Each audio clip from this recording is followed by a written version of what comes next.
studios secured by DFWsecurity.com. This is Sean and RJ on 105.3 The Fan. From the other side of the plate. Here he drives one into center. Mullins on the move, coming in, leans in, and makes a running grab to get Grossman for the game's final out. This now the 8th consecutive win for Baltimore over Texas with this final here tonight. Orioles beat the Rangers 7-2. Good morning, Metroplex. They own us like we own Filthy. It's the Hump Day edition of Sean and RJ. Sean Sharif, RJ Choppy. We got Peyton and Ryan in the back. We're live on the Fan Cam, Twitch, and YouTube. You can find it all as well as the merch store at 1053thefan.com. And be careful if you're out east driving in or driving anywhere. Peyton, was it bad for you, or had the rain started after you already left the house? It was dry as a desert. I missed it. I didn't notice till I think I was here at like 4:20 or something, and the TVs went out. The TVs went out, and I was like, that's weird. Then I heard the thunder, saw the lightning, saw Brunoff's email right after. Yep. And I was like, okay, this is not good. Downpour in East Dallas, Mesquite, Garland area, really, really bad. And then I think out west and even north, according to Brunoff, it was all good. So, RJ Choppy, your report from Fort Worth? Dry as a bone. All right. Very disappointed. Got practice tonight. Was hoping to get it rained out. What time does practice start? 6. Well, both of them have it. So I guess one's at 5:30, and that'll go to about 8. And then the other one starts that might go to 8:30. And then one goes from 6 to 8. So they do this to get parents out of work, right? Because back when we were young, I don't think practice it definitely wasn't at 5:30. It wasn't that late. We tried to get the earlier one. The earlier one was booked. The 4 o'clock practice was booked. Booked? Yeah, you could. Like the parents wanted the 4 to 6 practice. That's what the parents want. Yeah. They don't really. Had to pay more. Had to jack up the fees. I know you may have had to. Who knows? Because most of the kids on our team have one parent who either A, doesn't work, or B, has a job where they could kind of just leave, sales or work from home, whatever. So we wanted the earlier one, but no, we'll be out there. We'll be out there probably 8:30, 9 o'clock tonight. Could have practiced during the Ranger game last night because that was pretty uneventful for the second straight night. This game was over after the second inning. Third, if you want to give them a little benefit of the doubt. Baltimore scores 5 in the second. Andrew Heaney gets run. I hope this is the last time we have an Andrew Heaney discussion. Okay, he never should have been on this team anyway. Carlos Rodon should have been on this team. They chose Heaney over him. It's garbage. He stunk. He has stunk his entire career. He had one good year at Dodger Stadium. Not impressed. I could pitch well at Dodger Stadium. And then, Dane Dunning should be starting. If you're going to have the guys on the roster, it should be Dane Dunning. This is a disaster. You can barely break a pane of glass. He throws so soft. You got Derek Holland and his farmer's tan out there throwing to high school kids. Meanwhile, were you writing about Dane Dunning the other day? Was that who was in your email? Yeah, but I've liked him. I've liked him. Bobby and I got into a fight about Andrew Heaney months ago. What was that fight? That he shouldn't be here. Bobby loves him. He's a big fan. Bobby's gonna take some L's. Dane. Look, Dane's a good player. He's a sinker ball. I don't think he's fit for like back end of the bullpen because I don't like sinker ballers in back end of the bullpen like closer roles because they don't miss enough bats. He doesn't miss any bats really.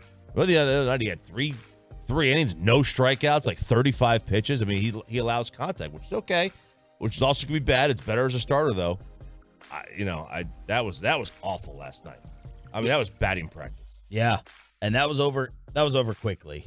Yep. Rangers offense getting nothing going again. They got a couple of solo home runs in Adolis, and I like Nate Lowe being mic'd up. What is that? Did anyone else catch that? Was that a farmer's tan that he has on his forehead when he takes off his hat? Nate Lowe with a very interesting head. I thought that was like I thought that was like a Manning mark. How like he took his helmet off and it was just like it was an impression there. But it certainly could have been a farmer's tan. Maybe he was like shagging fly balls in spring training with his hat backwards. He needs to try on Bochy or Bobby's hat. He needs to loosen that thing up a little bit. I think it was a hat mark. Yeah, that thing was deep. That was very deep. And then when you got the tan contrasting against it, it looked like Holland's arms out there with his farmer's tan as he was throwing BP to First people. thing I thought when I saw that, I was like, we wear shirts and sleeves around here, son. Little Major League, little Lou Brown. First thing I thought of when I saw Derek rocking the sleeveless. My gosh. The Orioles get their second straight win against the Rangers, and it's going to be Jacob deGrom today. Little afternoon baseball. This may be the radio station outing out there in Arlington. I'm going. Are you? I'm going out there. They offered free parking, free food, and so I said, you know what? I get off at 10. I might as well. Okay, so is it like a bus? No, you got to drive there on your own. Okay. I think me and Carter are going to carpool. Okay, nice. So you're going to sit, is that in the suite?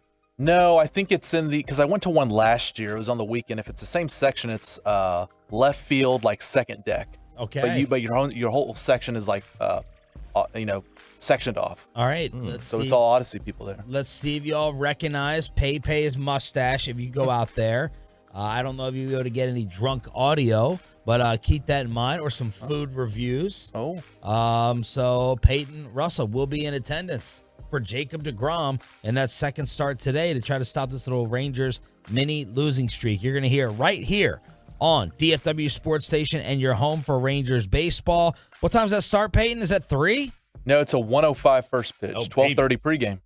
Oh, my. 12:30 pregame. KNC go 2.5 hours today. Nice. 1 o'clock first pitch. So there you go. On your home for Rangers baseball, the Mavericks and Luka Doncic respond to the report that they're going to get shut down for the season when they're still technically in play. We'll bring you that response at 6 o'clock, but as we keep an eye on the rest of the Western Conference around the NBA, the Lakers win last night, but they had to go to overtime. And LeBron said, yeah, there's a lot of hype. ESPN's trying to hype up Lakers, Clippers tonight. It would not surprise me if LeBron and Anthony Davis both sat, but they did get the overtime victory. And look, before you want and they did that against the Jazz in Utah, the Thunder lost to the Warriors. Yeah. 136-125. Keep that in mind. Also, in the wee back of your head, keep in mind the Denver Nuggets may be falling apart or struggling a little bit. They lose yesterday with the Joker's return. They lost to the Rockets by 21, and Coach Malone called them soft. And he had kind of gone off on them 2 weeks ago. So Denver's slipping a little bit. The Kings clinched the Pacific Division. We face Sacramento tonight. So what will that mean in terms of Sacramento maybe resting some guys? Before, you want the Mavs totally, completely out of it. Luka even saying himself, yeah, it's a long shot. Sacramento's the 3 in the West. They're 2 games behind Memphis. They're 4 games in front of Phoenix. So the Suns cannot catch Sacramento. The Kings going to try for some miracle to get to the Grizzlies in the 2 spot, or are they going to take a little night off? Are they going to celebrate? Hopefully they celebrated. So you're telling me there's a chance. Hopefully they celebrated hard last night. Although I don't know what I'm rooting for. I'm going back and forth. I want Luke and Kyrie to be able to play. I know the best outcome for the organization is for them to miss and get the higher draft pick. I want to watch the NBA playoffs, but I want the Mavs to be better next year. I want 1%, 4% chance at Wembanyama. I'm all over the place. I know what the smart outcome is, but I'm conflicted within the moment. Yeah, I totally think that, as long as you still have a chance to make the postseason, you should at least. And I don't mean like a mathematical chance. I mean you know what I mean, like where it's you're 5 out with 6 to play. When you're 1 back with 3 to play, like that's very, very reasonable. Let's compromise. We want Luke and Kyrie to play, but we want them to lose.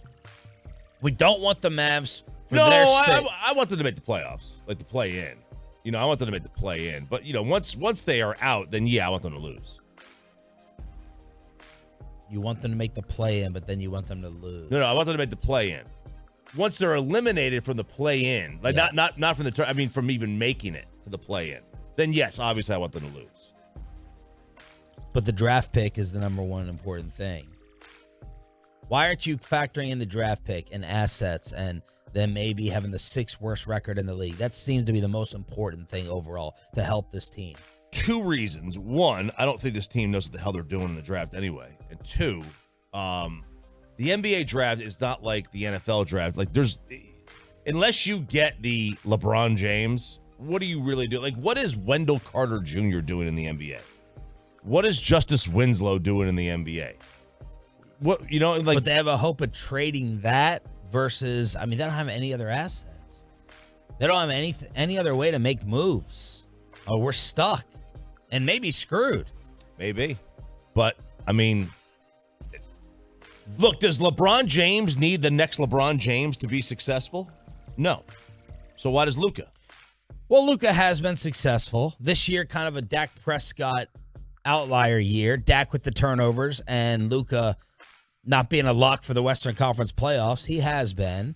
But he'll speak on it at 6 o'clock. An explanation for why his defense is bad, how much he misses this former Maverick, and whether he considered or thought about shutting it down, starting with tonight against Sacramento, your Pacific Division champions. We're live on the Truckwreck.com text line, 877-881-1053, 877-881-1053.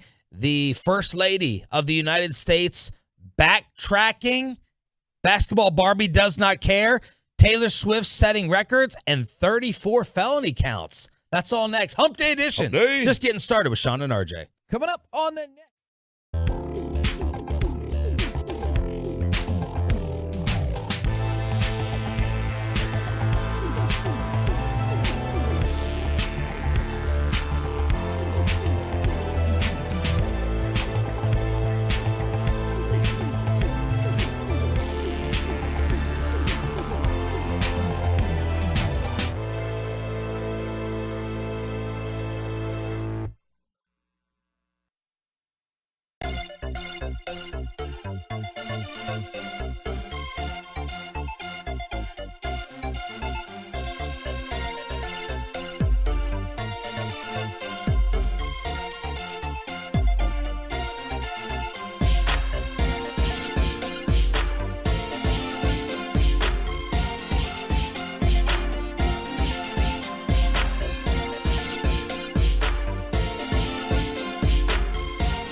Just a little RJ Choppy infiltrating the music system here. That's right. Little Big X the plug, baby.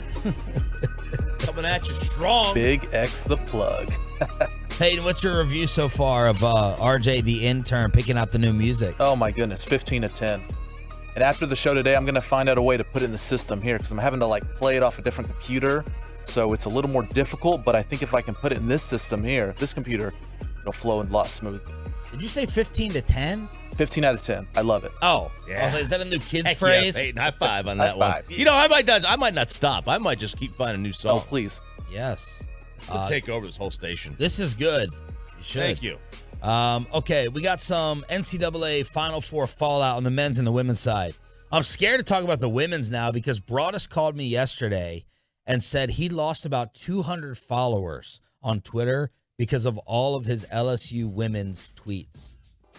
And I was shocked. Because he was tweeting about the women's winning the title, that he's happy that his college won? Well, to be fair, I did not see the tweets. And to also be fair, sometimes Broadus can come across maybe a little harsher on Twitter. So I don't know if he was rubbing it in. I don't know if he was talking smack. I don't know if he was being a gracious winner. But he told me that he was at 125,000 followers or something. And he lost an easy 200 tweeting about LSU. And I was like, oh, we were talking about LSU and Iowa a lot on the show. Is that bad for business? But the ratings say otherwise. 10 million people watching. Not the case for the men's. Delivered a record low audience for the final game. It drew 14.5 million viewers, the lowest for a title game by more than 1 million. So it still beat the women's by about 4.5 million, but this is a record low for CBS or Turner. The prior all-time low was 2018 Villanova against Michigan. CBS's prior low was 04 UConn against Georgia Tech. So apparently the networks don't win with the UConn Huskies making it all the way. I won with that UConn game. I took the over. I took 155. I had to hit it on the number. I was part of this very shady NCAA tournament pool where all you do is pick the final four of the champ and the points total. And each entry was $10. And I was in there, or no, each entry was $50. I was in there with like a dozen other guys, and we split the cash. This is where I had to go to the back of that pizza joint to pick up the cash in New York City. I flew from here to New York to pick up the money. That's how much money we won. When was this? 04. That's how much money we won. I flew to New York to bring the cash home. I wasn't going to trust my friends to go grab it. 04. I never heard this story. Oh, not sure I can tell on it. Well, we're past the 7 years. So Yeah, the go IRS ahead. go screw themselves. Go ahead, Calvin Ridley. So we won. It was me and I think it was me and 6 other guys. We won. And we were like, okay, so judging by the past winners of this thing, we're talking about like a lot of money. So 5 digits, easy. It was like we wound up taking home like I'm not gonna say how much money I took home. But it was more Did you take home 5 digits apiece? Yes. Damn! So for a $50 buy-in. So I flew to New York City. We go to this back of the we get into this That was a $10 buy-in. It was $50 per person. So each entry is like $10, right? But you had like 2 million people in this pool. Oh. And we go to the back of this pizza joint, and the guy we meet up with him. He goes, "Okay, let's go." We go to the bank. You flew out there for this? Flew out there for this. We go to the bank, and Was it sketchy? dude, like the guy's office was in the back of a pizza parlor. So we go to the bank, and he just walks right into the safe deposit box area. He doesn't stop for the bank teller. He just walked right in the back there. Goes in, grabs this safe deposit box of cash, puts it in this bag. We go to the car, and we go. He hands us our money. We go to tip. He goes, "Thanks, guys. I take 10%." I'm like, "All right, we're not gonna say anything about this one." So yeah, scariest Big part was burly Italian-looking dude. he looked like he was out of like the central casting. Like he looked like he was Sopranos. Get on the plane. That was the scariest part. Trying to get through like security. I was like, "Does security look for All money? cash? For cash?" So. Did you go with like a briefcase? No, I Did just put it in my suitcase. you go with were you packing heat? No, I was not packing heat. Did they pat you down? Nope, did not pat me down. Okay. Nothing like that. Did they cover the flight? No, I had to pay for the flight. Yeah. It was I had to pay for the flight. Not expenses. They didn't get your internet. They did not. There's no right. You can't Expense report. No expense. Expense report. The mob hookup. So bad ratings for the NCAA men's game. Got some fallout as the press secretary for Jill Biden said, "Well, hang on, the first lady, she may have been too kind." Speaking during the national championship game in Arlington, when she also wanted to invite the losers, the Iowa Hawkeyes. Press secretary, her comments in Colorado were intended to applaud the historic game and all women athletes. She looks forward to celebrating the LSU Tigers on their championship win at the White House. Angel Reese, Bayou Basketball Barbie, had tweeted, "What a joke. What a joke this was." And then Angel Reese spoke about it on the I Am Athlete pod. If we were to lose, we would not be getting invited to the White House. And I remember she made a comment about both teams should be invited because it was sportsmanship. And I'm like, are you saying that because of what I did? And that stuff like that, it bothers me because you are a woman at the end of the day. And you're supposed to be standing behind us before anything. So it's hard to see things like that and not to comment back on it, but a lot of phone calls. And that's why she wants to come out and apologize. But at the same time, the damage is I'm not gonna lie to you, I don't accept the apology because of you said what you Jill said. Biden. Yeah. First lady. The wife, First lady. yeah. You said First what you lady. said and you meant what I you said what I said, and you can't go back on certain things that you say. I mean, you felt like they should have came because of sportsmanship, right? They can have that spot. Like, we'll go to the Obamas. We'll see, I'm gonna see Michelle. I'm gonna see Barack. Hold on. So did you guys speak to the first lady No, apparently she was supposed to come to our locker room before the game, but we said no. before the game? Yeah, she was supposed to come to our locker room and go to Iowa's locker room. I don't know if she talked to them. I don't know if she did, but we said we didn't want to. We didn't want her coming Why? to the locker room. I think Joe Biden had put somebody else to win the national championship. He didn't even put us on his bracket to get out of Baton Rouge. So I was like, bet. Man, pump the brakes, Angel. Calm down a little bit. Man, she got an all-time chip on her shoulder. Oh, yeah. Mackerel. We'll go to the Obamas. Look at the Obama. That's the quote that's blowing up this morning. Did he pick LSU to win? Better find out what his bracket looks like before That's you right. go there. Before you Man. say that. She is worked up. Meanwhile, Caitlin Clark was on with Jeremy Sheehan, ESPN. And he asked her about her and the Hawkeyes going to the White House. I don't know. I don't think runner-ups usually go to the White House. I think LSU should, enjoy that moment for them. And congratulations. Obviously, they deserve to go there. Maybe I could go to the White House on different terms, though. But I think, that's for LSU. So, that's a pretty cool moment, and they should enjoy every single, second of being a champion. So, I think that's theirs. Man, I'm Team Caitlin in this PR battle. I know it's turned into a race war. I know it's turned into everything ugly. I don't know whether Angel Reese is suggesting undertones there in her comment before Jill Biden said what she said. We didn't want to go to the White House. But, man, just breathe. Calm down a little bit. But I think Caitlin Clark has been the epitome of class throughout this whole thing. I think her Can't See Me was different from Angel Reese's John Cena, but that's part of the fun of reacting, a storyline that took over this whole thing. Look, the PR nightmare that has surrounded this story is real. Like, Jill Biden should have known better than to say you want both teams. Like, come on. Like, That was soft. So soft. So participation trophy-y. Yep. I've always been against rejecting White House visits. I always thought it was stupid. To me, I don't care who's in office. I'm going if I get invited. I'll play golf with any president ever. Don't care, as long as they play fast. That's my rule. You've got to play fast. So I would always go. But, to say, and this is another, I've never seen somebody be criticized for their husband's Final Four bracket. Because she said Joe did it, right? She said Joe's Final Four bracket. What does that have to do with the First Lady? Part of the family, This man. is by proxy? Final Four by proxy? Guilt by association. Obama did not have LSU winning the title. He didn't even have them in the Final Four. Oh! How dare she go there then? Had them out in the Elite Eight. Oh, my God. Did you watch any of the Trump coverage yesterday? 34 felony counts. Now, the coverage I was watching was like, it wasn't Fox. Of course, Fox was going to dismiss any of this as serious anyway. But the coverage I was watching was even like, this seems like a reach. This seems like a stretch. So yesterday seemed like a win for the former president based upon the DA. But I was all in on this coverage, and it was a little bit underwhelming, according to all the analysts. I was in the doctor's office. They had it on in there. I caught a little bit of that yesterday. Politics in the doctor's office. I know, right? They just What channel, though?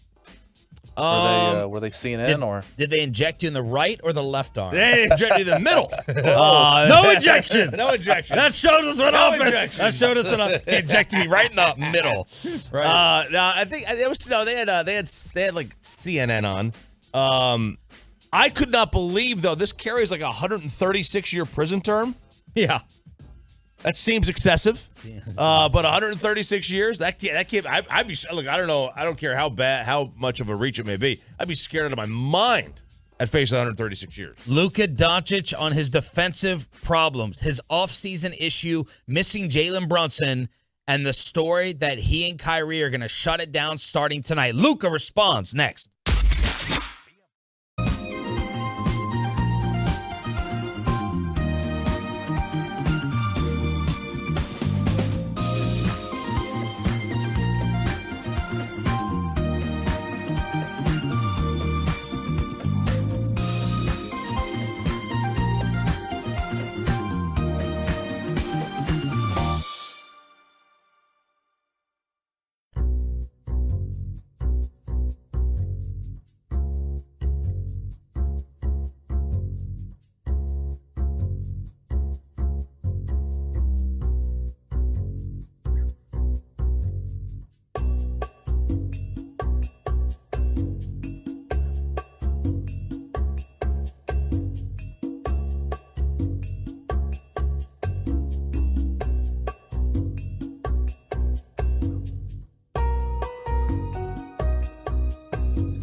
in studio, secured by DFWsecurity.com. This is Sean and RJ on 105.3 The Fan. Good morning, Metroplex. Hump Day edition. Hump day. Was that too loud in your headphones, Bobby? No, I was going to pop my mic on, and Peyton had already done it, so I reactionary hit the other one and shut my mic off and had to reset. All right. Weather fine for you driving in from the mound? Yeah, no problem. No problems. It was a dry mound when I woke up. There was nothing, no slickness on the road or anything else. A lot of lightning coming into Dallas, but I didn't actually get hit with any rain. Luka Doncic got hit with all the questions from the media yesterday. The Shams report that the Mavs are considering shutting down Luka and Kyrie for the final 3 games when they're still technically alive. And Luka Doncic yesterday made me very proud. No, I'm playing tomorrow. When there's still a chance, I'm going to play. So that's not going to happen yet. I mean, there's little chance. We all know that. But, like I said, as long as there's a chance, I'll play. Was there any sort of discussion about getting your feedback about whether you wanted to shut down? Yeah, I think they knew that I wouldn't want to do it. I think they know me like that. So I think it was not a big discussion. All right. So I love the answer. This is what I was harping on yesterday over and over and over. Bassett caught me after crosstalk, and I was just telling him this is gonna follow Luka and Kyrie if they mail it in. I can't remember many instances in the history of sports where this was the case. It's one thing if you're eliminated and you sit for the pick. I get that. No issue. It's another thing when you're still technically alive, you both can play, and you let the organization sit you down. That would have haunted them, in my opinion. And then the follow-up is he did not discuss it with them. We were asking that yesterday. The Mavs had to have cleared this with their 2 stars, right? Would either of them be offended if this was brought up, if this was questioned? Is Shams' report incorrect? All of these things in my mind, but Luka Doncic to me gave the only answer that he should have. Good for him. Thank you. Cooler heads prevailing here. I'm happy about this. I did not want to see Luka say, yeah. No, we're gonna sit down and tank. I'm gonna blame you guys. I'm gonna blame you guys Think when Luka they heard the heat. When they get 10 and they lose by 20, and then they lose the draft pick, and we're watching whoever it is, the next Donovan Mitchell getting picked at 10, and then you guys are going, well, we could have had that guy. No. We could have had it. This is going to be the thing that I'm going to save the most receipts on is you guys arguing to lose in the play-in. 2 different things. There's 2 different things that you are unable to comprehend. I want Luka and Kyrie to want to play. Yes. But I want them to still lose. Choppy wants them in. Choppy wants this little ribbon to wear for the play-in and losing out on draft pick status. I wanted from a competitive standpoint for Luka and Kyrie to say, no, you're not sitting us, but I still want the Mavs to miss out overall. Put up the NBA draft sucks though, man. Like, let's go back and look. No, like, but there's like 2 guys that matter in every draft. But that's the thing. This is the one where, like we were reading yesterday in The Athletic. Nobody knows. Okay. They don't know. Choppy, they have no other way to obtain players, acquire players. You have to get better somehow, some way. I mean, you can't say nobody knows. Nobody knows. Literally are like nobody knows if players are good. Dude, we have talked about we have Here years come the studies. years, Get the studies. We have years and years of data that shows that people do not know how to evaluate talent in sports. Okay, if you They're want to talk very bad. if you want to talk about stacking it, whatever else. When you're talking about as an entire class, this is a strong draft class. As an entire class, this is a weak draft class. They've generally not been wrong about that, I don't think, in the NBA and the NFL. Like evaluating the strength of a class as a whole. And what they're saying, what we read yesterday, this year is an all-time strong class in terms of depth, and next year's class looks to be one of the weakest in recent memory. That's when you get your pick back. This is the only way you can build a team. Because you're going to trade next year's pick and the next pick after that you have for Christian Wood and then not play him like that kind of person. Look, I mean, that's their personnel. I mean, okay, that's fine. You're going to try to re-sign Kyrie, and then, by the way, even if next year's class is perceived to be weak, there are still guys that you find in these drafts that are out of nowhere. All right, the Mavs just don't do that. All right, so let's take. So I don't want. Well, I mean, they do. They just don't re-sign them. Who? They did that with Jalen Brunson. Oh, well, there you go. It's the recycle. Like, that's not my fault. Or Here, they I'm not gonna or they sit here get and Jaden Hardy and he puts up 20 points in like 6 games in a row, and then Jason Kidd goes, he doesn't play the defense. So let's take your approach. I'm willing to listen. They make the play-in or they make round 1. They get swept or they lose in 5. Then we get to the offseason. Mm-hmm. How do they get better? Got an answer for that? Because you got to have an answer for that if you don't want the higher draft pick, if you don't care about it. Well, I don't think they get better by the higher draft pick either, because I don't trust this team to be able to draft somebody. Okay. How do they get better? I mean, they can use the 2 picks that they're going to have and try to make a trade. You can re-sign Kyrie, and hopefully, you hope that this was a fluke. They got talent with Jaden Hardy. They have talent with Christian Wood. They have talent with Luka and with Kyrie. This was the 4 seed 6 weeks ago. And they had an awful stretch. And we talked about how they lost. How many did they lose? Like 10 games this year, where there were these close games that in another year they might lose 4 of them. They might lose 6 of them. I mean, look, there's no hardcore answer that I have to be able to say how they get better. Other than the fact that, maybe you need your star to get better. Maybe you need your star to be able to make other players around him better. Maybe you need your star to stop being a ball hog. Maybe you need your star to stop bitching and moaning about every time there's a bad call. Maybe you need your star to actually be an all-time great. Because I'll tell you what all-time greats don't do. All-time greats don't miss the playoffs in their prime. And they don't blame the coach. Sure, they don't blame the supporting cast. And it's not KP's fault. And it's not Christian Wood's fault. And it's not Kyrie's fault. And you don't sit there and cry that you want Jalen Brunson back. Sure. I mean, that's what all-time greats don't do. Yeah, you're right. Kobe didn't miss the playoffs in his prime. Steph Curry didn't miss the playoffs in his prime. When did Steph miss the playoffs in his prime? 2 years ago? He wasn't in his prime anymore. He's over 30.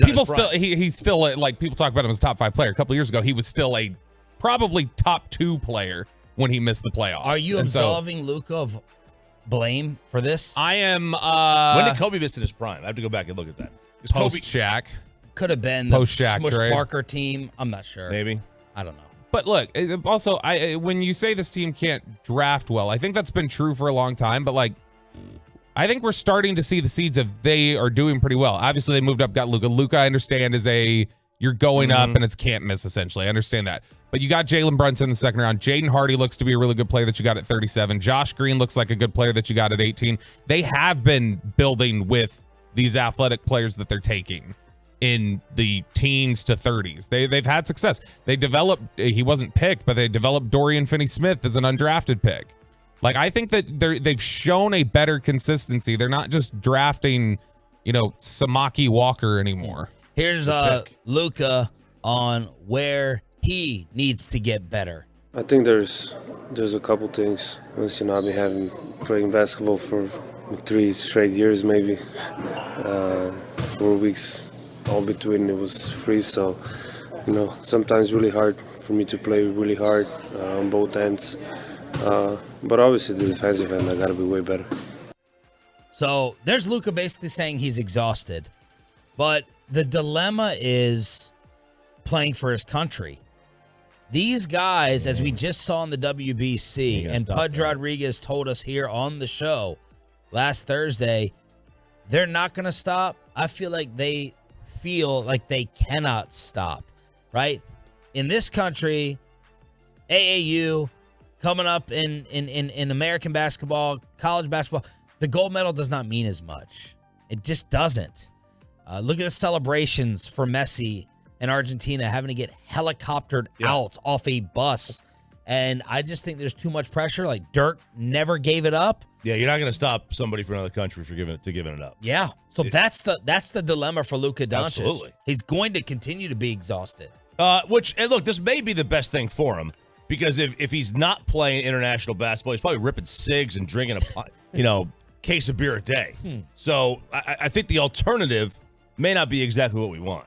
I think the best thing is to give him the playoffs off. Give the playoffs. There you go. There's your best. There we go. That's exactly it. Just go ahead and tank for Luka's fatigue, if nothing else. Here's my issue. Just look at this. Just scroll on that. These are the last 10 top 10s in the NBA draft. That's a who's who of who. This is a study. The NBA draft study. These are awful. Oh, the NBA draft. Look, before, I can't remember what it was. The last couple years have changed it, especially with like Giannis winning and stuff like that. But like you look back, I think it was like 3 or 4 years ago. If you had looked at the previous 30 MVP winners, 3 of the winners came outside the lottery. Like 3 of the winners were guys drafted. So it doesn't happen very often. It's not even that. It's just like let's just look at last year. Paulo, Holmgren, Jabari Smith, Keegan Murray. Who the hell is that? Jaden Ivey, Benedict Mathurin, Shaden Sharp, Dyson Daniels. You've never heard of these guys. Jeremy Sochan, Johnny Davis. That's who you're getting in the top 10. You should put together a little study on why tanking for the pick based upon these guys' numbers and relevance is not the best thing. A patented RJ Choppy study to take up another segment, either later in the show or tomorrow. Sean, RJ, and Bobby here on 105.3 The Fan. As Luka says, I am not shutting it down. If we're alive, I'm going to play. I'll be playing tonight against Sacramento. Yeah, and I think that's what he should probably say. But I think in reality, like, this team's going to be better off if they miss the playoffs. This is better for this team. This is better for Luka's future. This is better for everybody involved if they miss. It's a silly blue ribbon to me when you got into the play-in. What are the Tolos saying?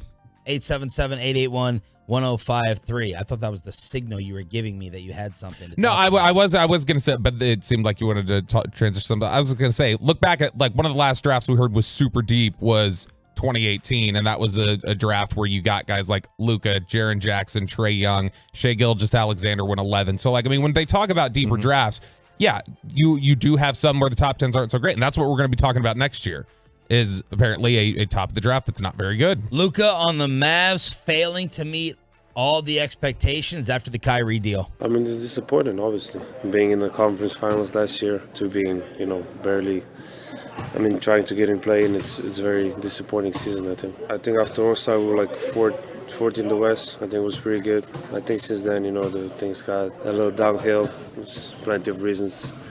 But, we're still trying to get in. Do you have a pretty good handle on why this is happening? No. If I knew the answer, we wouldn't be here. He just seems exhausted. He's defeated. He needs to go home. Well, don't go to Slovenia and party too much. Just go rest somewhere. Go rest and recuperate before you play for Slovenia again. What is that tapping noise I keep hearing nonstop? Are you tapping something over there? No. You kicking? Are you hearing the basketball? No. No. It's just like a... No, I don't have anything. No? Nope. Your I bounce leg? my leg a lot. That's possible. But Go I ahead, bounce it the way you've been bouncing it. bounce it right now. Okay. I don't hear anything. I've been hearing the tap, tap, taparoo. Tap, tap, tap. Let's blame Peyton. Yeah. Shut up over there. 877-881-1053. Truckwreck.com text line. The Rangers go missing again. We do get an update on Josh Smith's face. Josh Smith's face. Josh Smith. Smithis. Was it that funny? Yeah. Josh Smithis. Josh Smithis. Okay. We will keep track of the mispronunciations throughout the rest of the show. You're not worried? I'm homeschooled. Statistically, I'm smarter than all of you. Is that true? And did Bruce Bochy remember Mike Bassistic? That's next on The Fan. Always a welcome sign for this clubhouse. Featuring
segment here brought to you by the personal injury lawyers Frankel and Frankel. There's a reason you need a special license to drive a big truck.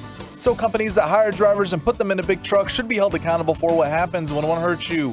Frankly, you need Frankel and Frankel. Visit truckwreck.com or call them 214-333-3333. 1-2. Swinging a ball hit high in the air down the right field side. It's slicing towards the pole in the corner. That ball is off the pole and out of here. Ryan Mountcastle with an opposite field home run, a 3-run shot. And the Orioles have put up 5 here in the top of the second to take a 5-0 lead. I'll tell you what, the Orioles 2-3-4 lead Major League Baseball in last names. I mean, Mountcastle, Santander, and it could be. It's not Rutschman. Rutschman's second. Oh yeah, 2. Yeah, you bet second. So there you go. Yeah, so very impressive in terms of the last names for the Orioles. They scored 5 runs with 2 outs yesterday in beating down the Rangers. This game was never close or competitive. Orioles 2 for 2 in Arlington with Jacob deGrom on the mound today. Peyton Russell will be there along with the rest of the station. 12:30 pregame, first pitch at 1 p.m. Adolis and Lowe hit solos, and the only other thing I wrote down besides Heaney's performance. I guess Bobby should speak on Heaney's performance after the beginning of the show. Yeah. So, little misrepresentation in the text chain last night and in the 5:30 segment this morning. I don't think so. I was not Bleacher reporting and saying my bold prediction was Heaney makes the All-Star team or anything like that.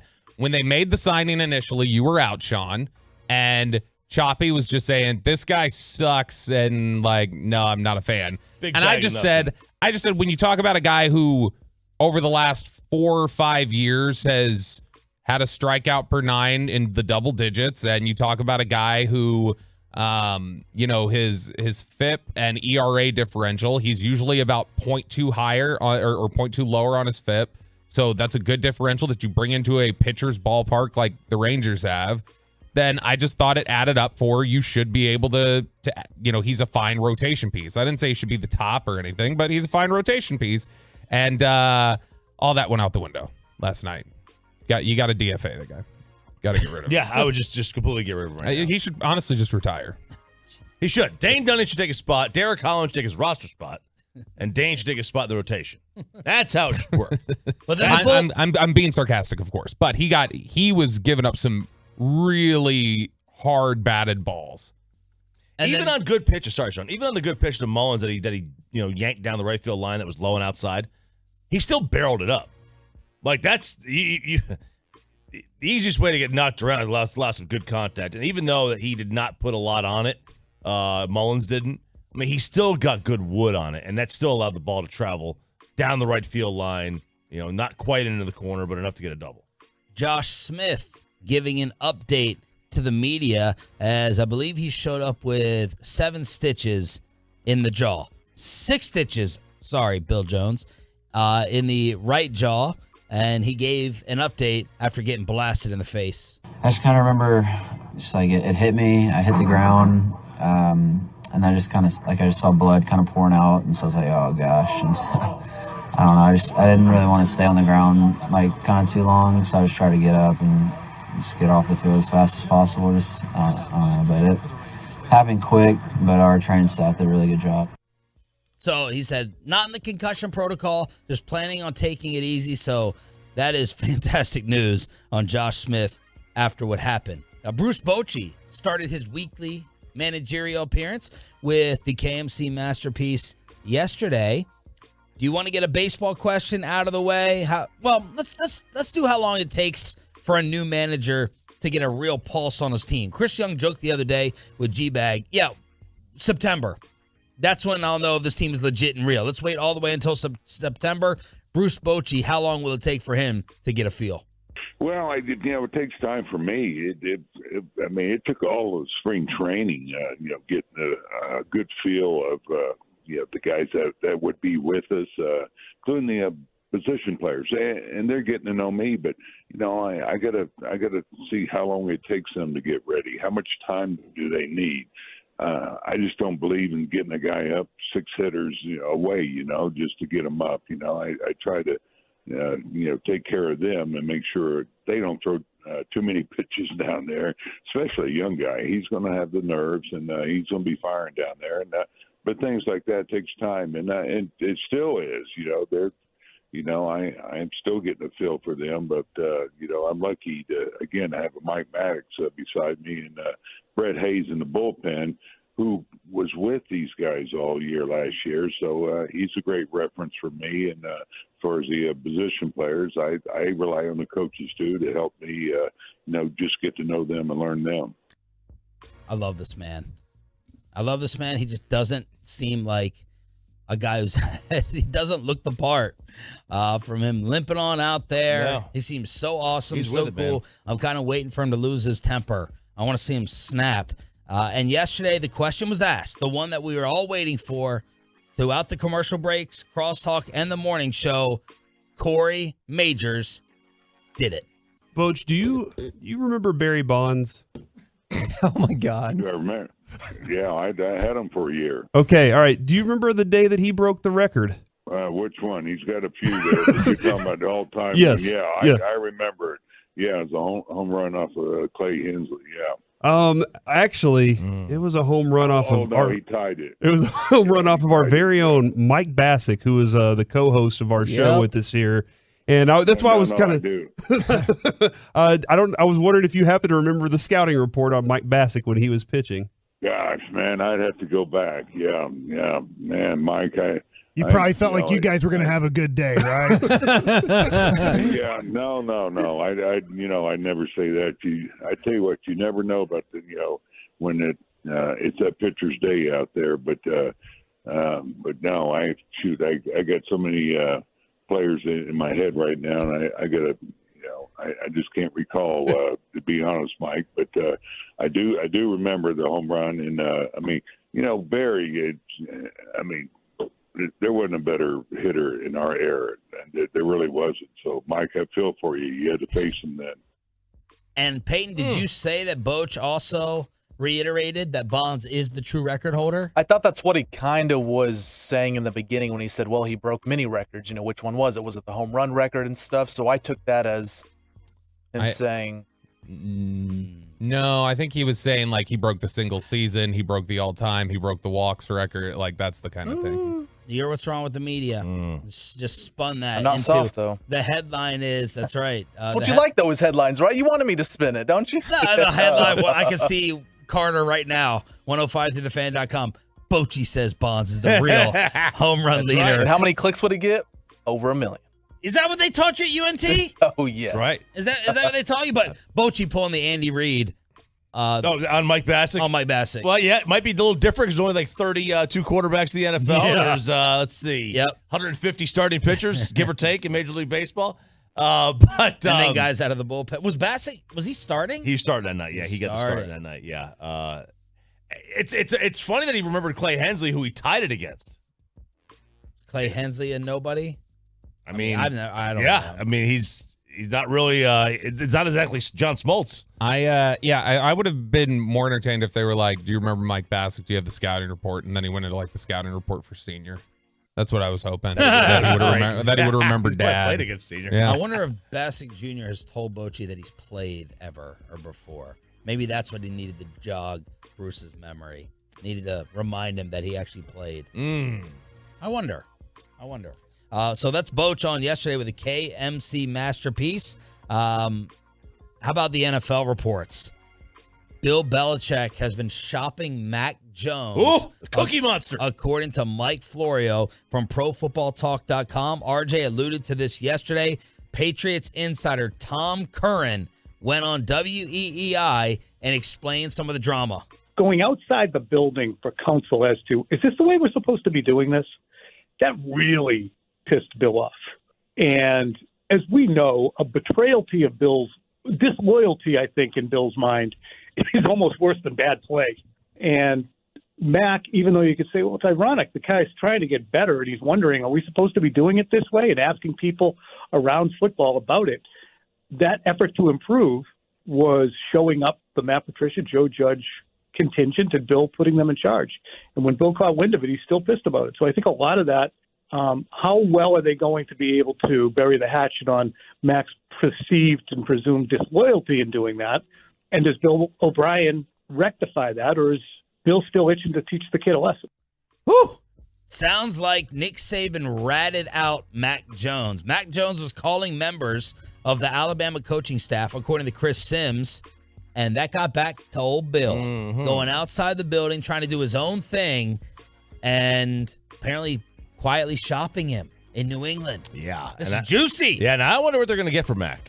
I wonder what you would get in return for Mac Jones. Third? Maybe? Second with an escalator to a first based on performance, probably. No. To a first? With escalators, not as a flat, but I bet you could get a second, and then if he played to a certain level, just like, Carson Wentz got second that escalates to a first.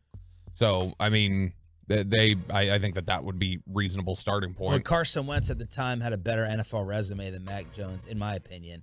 Better tool. What is Mac Jones as a quarterback? To me, he is, if you talk about him as a player, it's just like the way he looks. It's just like, blah.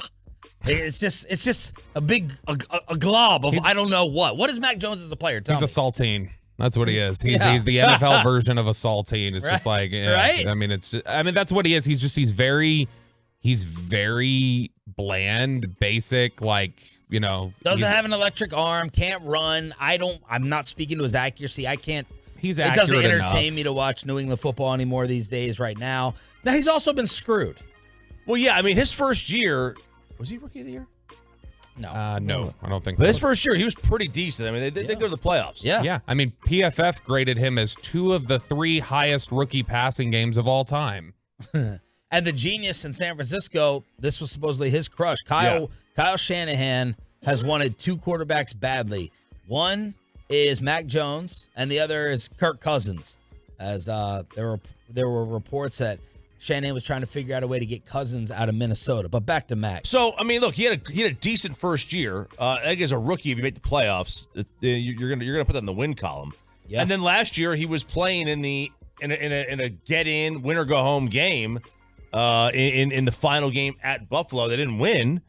With a D coordinator as his OC and no weapons that Belichick cannot draft. Yeah, I don't blame him for seeking outside counsel when it's like he wasn't listening to Joe Judge and Matt Patricia. Gee, you don't say. I assume every coach would be upset at seeking outside counsel. Keep it all in-house. Teams hate it, and a lot of players do it now, and teams hate it. And where do we draw the line? If Dak Prescott works with Tom House or a quarterback coach, is that...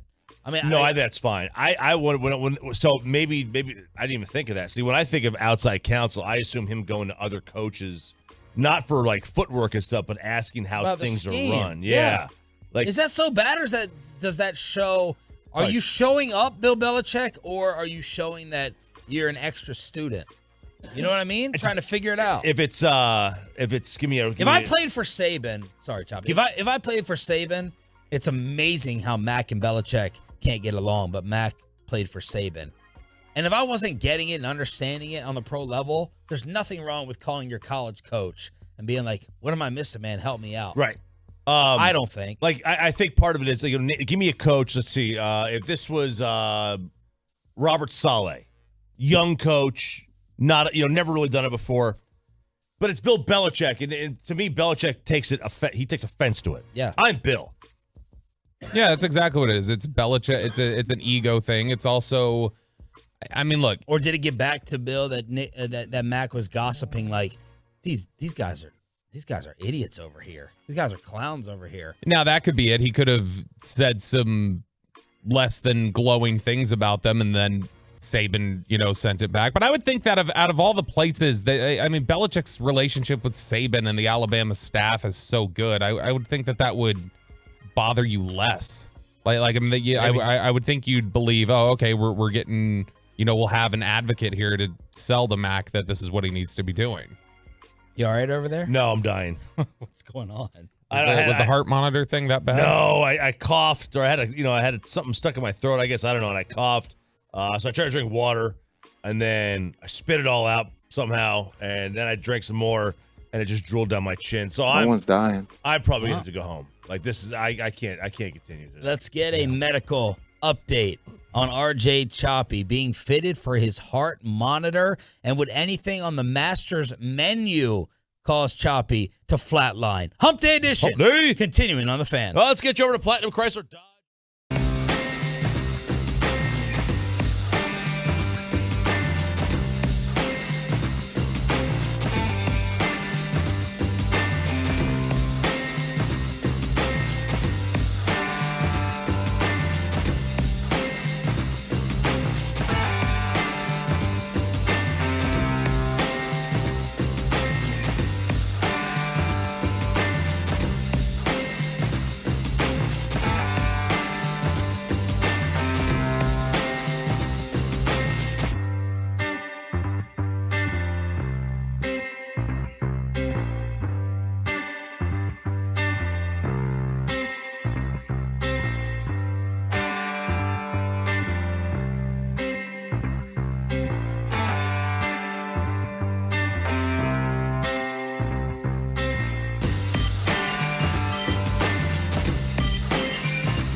Another RJ Choppy special? Yes, it is. You may recognize the beat. It is White Stripes, but there's a little bit of what's this called? This dubstep. A little bit of Molly in there. Oh, is that what they call it? A little Molly. Yeah, it's just, White Stripes with some Molly. This is very dubsteppy, which I'm not a huge dubstep guy. Yeah, I'm not really either. But this one, my son calls this the Wish, like it's like a secondhand store or whatever. Yeah, kids will say this is Wish brand, whatever. Yeah, like it's like you ordered this off Wish. Yeah, he goes, this is Wish White Stripes. And I was like, okay. I applaud that you like the reference, that you like the White Stripes and everything, but it's a good song. We always used to just say Great Value brand. Oh, this is Great Value brand. Walmart, yeah, okay. You approving of his music today, Bobby? Yeah, the stuff I heard earlier, yeah, this one I'm not as crazy about, but overall I think the music's better than the music we've been playing. All right. Well done. I like it. Sean, RJ, and Bobby here on DFW Sports Station 105.3 The Fan. Heart monitor? Yeah. So I had a couple weeks back. I really got hammered one night. I think it was a Friday night. Saturday. It sounded like it was a Thursday. Yeah, I think it was a Thursday night. Choppy here. Tennessee Volunteer night. Oh no, this was a different night. Oh. So this was a Friday, and it may have been the following Friday. No, it was a couple weeks prior to that.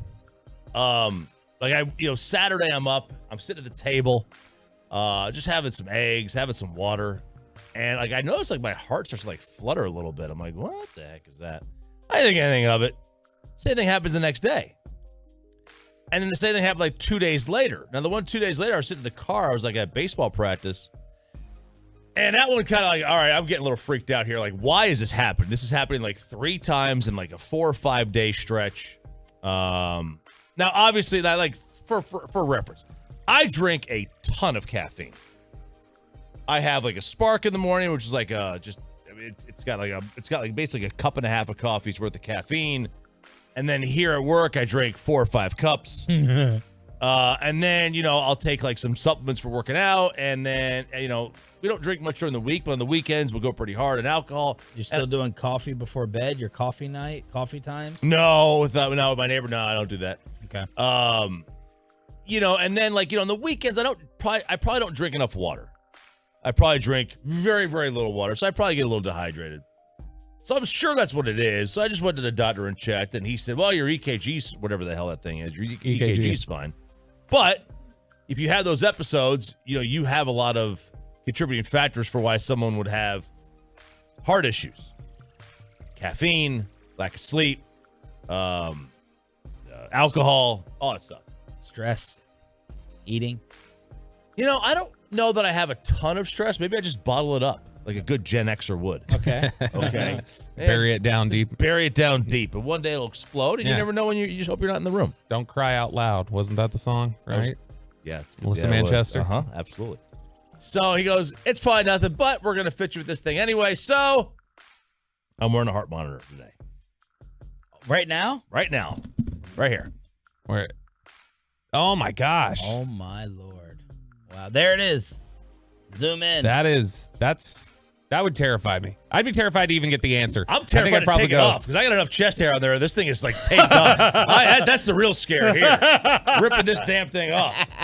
She go when she put it on yesterday. I go, "Is this gonna hurt?" When she goes, when I take it off, she goes, "Yeah, you should have shaved." I was like, "Dang it!" So you freaking out? Where's this monitoring? What is it monitoring? So when's it coming off? They want me to do the same stuff that I've been doing when I have the palpitation. So buckle up, boys. I over this weekend, I've got to get hammered. I've got to do. They said have lots of sex because it gets your heart rate going. Oh, good. Come on. Yeah. So I told Sarah, I was like, get ready. These were your instructions. These are my instructions. So I've got to they want me to keep drinking Spark, keep drinking coffee. What? For the 5 days because they basically want to. They want to recreate it. They want to recreate the episode. They want to see exactly what it is. So they didn't say go out of your way. They just do your normal routine. Okay. All right. But they said, if they didn't tell you get lines of blow ready. No lines of blow, none of that stuff. But they did say, do things to get your heart rate up. So if you go to the gym, go to the gym. I have this. There's a button on here that if I feel one of these episodes, and I haven't felt one in a while. But if I feel one, press the button, it'll automatically record. It'll send it back to the lab. I take this thing off, I mail it in, and then they get the results in minutes. I've had I think we all like get palpitations every now and then where it's like just like a quick ooh, like a little flutter or whatever. Like that happens every now and then. But like, is this something where when you get it, it's happening for like just a second, or is it like more extended than that? It happens for, I would say, anywhere from like when it starts to happen, I kind of get a little panic. So I would say 15 to 30 seconds. Ooh, that would freak me out. And then maybe less. I don't know. It feels like forever. One time it happened, I was like getting kind of panicked. My chest didn't hurt, but I did get like, oh man, like I was like, oh, I gotta breathe. Nothing was like, I had no pain. Like it just fluttered a little bit. And a lot of people were saying, it could be like beginning. That's how my AFib happened. It's a lot of people are saying it's the energy drinks. So who knows? Who knows what it is? But that's why I have this heart monitor on. But I'm gonna keep doing what I'm doing. Okay. For the 5 days. I got the same for 5 days. I turned it on Monday. And you take it off at shower? No, shower with it on. Really? Yeah, it's taped. There's like, it's sticky anyway, but they also put extra tape on it in case I sweat or whatever, so it doesn't kind of peel off. Are you like a hypochondriac? Yeah, probably. Yeah, I am aggressively so, but I would be terrified. I'd be terrified wearing this. I would be like, see, that's the thing. Would you have even gone to get it checked out? Nope. Because I would have been terrified that they were going to tell me it was something serious. Instead, just go, maybe if I close my eyes long enough, it'll go away. Taylor Swift set attendance records at AT&T Stadium over the weekend, attracting 210,607 people. Yikes. 210,607 for Tay-Tay. That is a ton of people. She is. And you had no interest in going to this because you were a humongous advocate of hers over the years. I really like her. I'm not a fan of her newer stuff, but I really like her older stuff. I just don't have a desire to go to a concert at AT&T. I've heard the acoustics are awful, that you can barely hear what they're saying. I thought there were some people questioning like her likability. I didn't realize. Look, obviously she's a mega star, but I thought that there was a Taylor Swift. I thought there was a feeling of that about her. There is on my end. Maybe I'm so loud. We know that you hate women. Yeah, that's been established this week. That is not accurate. # girl dad.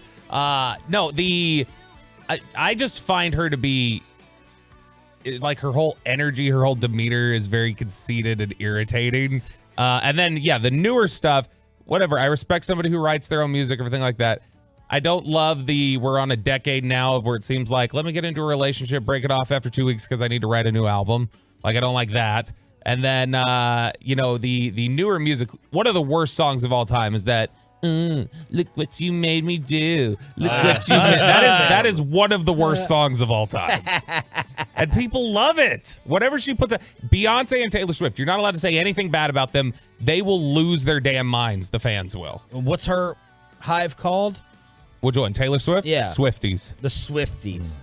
You should as a test. I'll give you something to tweet about Taylor Swift and watch your mentions blow up. No, I saw Stephen A. Smith have to apologize. I know the Beehive comes after people. I'm not doing that. I got enough hatred coming my way. No. Amanda was trying to calculate this though. Average ticket price you think was what? Just try to guess. 200? Yeah, say $200. That'd be $42 million with that amount of people, 210,000 people. Now, obviously, you're paying it out everywhere, but, I mean, I thought Luke Combs was an in-demand ticket. That probably is nothing compared to this. Everybody wanted everybody. Yeah, this is huge, man. Like, the amount of traffic that was happening, the amount of people that went there. We had mentioned that when they were in Glendale. They said it had more, they made more money off that than the Super Bowl. It's remarkable. It's remarkable what she is and what she's done. Like everybody there are so many people that love her. Who else could have come here to attract more people or more figures? Beyonce? The Tupac hologram. Like, I mean, I don't know. Like, yeah, it'd have to be something. Beyonce, yeah, probably Beyonce, maybe. Taylor Swift. I don't know. Could Ed Sheeran pull that many people? Didn't Beyonce come, or did she already? Come through here? She did. Okay. Did she play the AT&T though? I thought she played AAC. I have no clue. All right. I try not to pay attention to her. Go ahead, tweet that. The Masters concession prices are here. And RJ Choppy, when you were interning, you went on G-Bag the other day to give a little Masters preview with it starting tomorrow. For $66, you could buy every item. Everyone. Wow. $1.50 for egg salad. $1.50 for pimento cheese, which Bobby and I had to have a large debate over on Saturday when we were at the Rustic. $3 pork barbecue sandwich, Masters Club, chicken salad on honey wheat. All these things are $3 for the sandwiches. Classic chicken, ham and cheese on rye. They got chicken biscuits for $2. Breakfast sandwiches. You went out there and ate what of this? The barbecue sandwich. And it's like a decent size. We're not talking about like a normal size. We're not talking about. It's a little smaller. Bite size. It's a regular hamburger bun. Okay. Okay. Why is it so cheap? Because they own everything. They don't farm it out. They don't have to pay anybody else. It's you go to a lot of these super. I'll tell you this. You go to these super fancy golf courses. The stuff in there is really inexpensive. It's wild. You wouldn't think so, but like if you go, the domestic beer is $5. The import beer is $5. White wine is $6. If you go to Cowboys Golf Club and you want to buy a hat, you're gonna pay $40. Right. If you go to the Masters and you want to buy a hat in their pro shop, it's $20. Wow. Like they don't need to make the money. Right. Like they don't need the money. So it's very, very inexpensive there. $66 for the entire menu. And the best thing, did you eat the famous pimento cheese sandwich? I did. I'm not a pimento cheese fan, but I did eat it. It wasn't bad. Luka Doncic responds to the report that he and Kyrie are shutting it down. The Rangers bats get shut down, and everything else you need to know with a Hump Day edition of headlines, including the Masters pairings and how LIV got spit on next. But first...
Fan Studios, secured by DFWSecurity.com.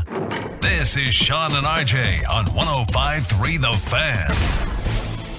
Rangers starter Andrew Heaney got blowed up last night as the Rangers lost again to the Orioles 7-2 on this radio station. Good morning, Metroplex. Sean Sharif, RJ Choppy, and Bobby Belt. It's a hump day edition of headlines, and this one you could have turned off after the second or third inning. Rangers bats, not there again. You got solo shots from Adolis and Nate Lowe. And he was mic'd up. That was the most entertaining part of this game, was Lowe mic'd up. But the Rangers lose their second straight. Jacob deGrom back out on the mound today in Arlington. Peyton Russell will be there 12:30 pregame. First pitch, 1 o'clock. Derek Collins should come in here at 8, 9. He really should. Get some more hours in. Yeah, he really should. Instead of striking out high schoolers and posting them on videos, he should come out here early. Derek Collins should have been at the ballpark last night pitching instead of Andrew Heaney. Bet you doesn't get up 7. That's all I know. Probably not. No, maybe 6, maybe 8, maybe 2. We don't know. His velocity's better. Definitely better. There are 13-year-olds with better velocity than what Andrew Heaney had last night. He's 31. Yeah. I was thinking he was younger. You get into the third inning, you're fat. You go from like 92 in the first into the third inning, you're throwing like 88, 89. It's like, oh, gosh. What are your impressions of Baltimore? They were one of the fun teams last year with the humongous win increase. Now, obviously, the rosters were built very differently. The Rangers spent a lot of money on 3 guys. But just take Seager and Simeon and deGrom out. The Orioles are where the Rangers want to be in 2 years. With the young guys coming up, with Young and with Leiter, they want a lot of these guys to come up and become Cedric Mullins and Mountcastle and Santander and Rutschman, and they've got. Didn't they draft Jackson Holiday too? Like they've got good young kids in the pipe too. We drafted Kumar. Kumar, yeah. That's right, they did. Yeah. But the Orioles are who the Orioles are basically who every team, maybe not named Seattle, actually wants to be in a couple years. They've got a lot of young talent that's affordable, and they've got players still coming in. They should be 4-1. They had maybe what could be the worst loss of the year against the Red Sox in the opening series. They had the drop fly ball and then the walk-off home run at Fenway. But the Orioles should be 4-1. Instead, they're 3-2, and they'll get deGrom today. We're going to be on little nervous deGrom watch with the velocity after the baseball scout told the media, this is how he looked at the end of his Mets run. I'll boo him. I'll boo him there. Get Brian Purdy in on it with you. What are you going to wear today? I have my Pudge jersey in my car. Okay. I'll throw that on. Okay. What's the ruling on throwbacks? Like, how long is a person to be retired? I mean, this is... Look, Peyton's the guy who wears the Zeke jersey to the XFL. Right. Like he's not the one to ask about jersey etiquette. Oh, I'm not calling him out. I think Pudge is fair because he's an all-time great. I think if you're a legend, you can wear that person's jersey whenever. But in general, like for it to be considered a throwback? No, just where it's not let it look funny. Oh, Jet Terry. If I wore Jet Terry would look throwback to me. Okay, and that was what? That's been 8 years. Fair. All right, so more Rangers baseball today on this radio station as they try to stop the Baltimore bleeding. Luka Doncic talking to the media yesterday, and he was asked, is the report true that y'all are going to team tank this thing? No, I'm playing tomorrow. When there's still a chance, I'm going to play. So that's not going to happen yet. I mean, there's little chance. We all know that. But, like I said, as long as there's a chance, I'll play. Was there any sort of discussion about getting your feedback about whether you wanted to shut down? Yeah, I think they knew that I wouldn't want to do it. I think they know me like that, so I think it was not a big discussion. So that's Luka saying, that's not happening. I'm playing against the Kings tonight, and we didn't discuss it. They know where that conversation would have went. So where'd the report come from? We would know if Too Cool would answer us back instead of being in love with Kay Adams all the time. I mean, Rizgod? Don't talk about Corey Majors like that. That's right. Man, these basketball insiders are the biggest prima donnas for the most recent dying sport. It's amazing. Except Chris Mannix. Love Chris Mannix on the show. Except Chris Mannix. Brian Windhorst did reply. He just said, sorry, I'm doing TV stuff. Windhorst will at least reply. Woj will not. Shams will not, as we have their cell phones. Like they're just too good. Shams just too good looking, I guess. But he's the one with the report, so it would bring me great pleasure. That's my next media takeout. First it was Jim Nantz. Now I may turn on Shams here in a second. I in terms of too lean an Indian guy, too lean, too good looking. in terms of the Eat some poppadums, man. How did this get out? Get some Nick and Saves. How did this get out? Because Luka didn't in his reaction. You watched the whole presser. Yes, I watched the video. If the report was totally wrong, I would have thought we would have heard a little more backlash. Like Cuban would open his big mouth.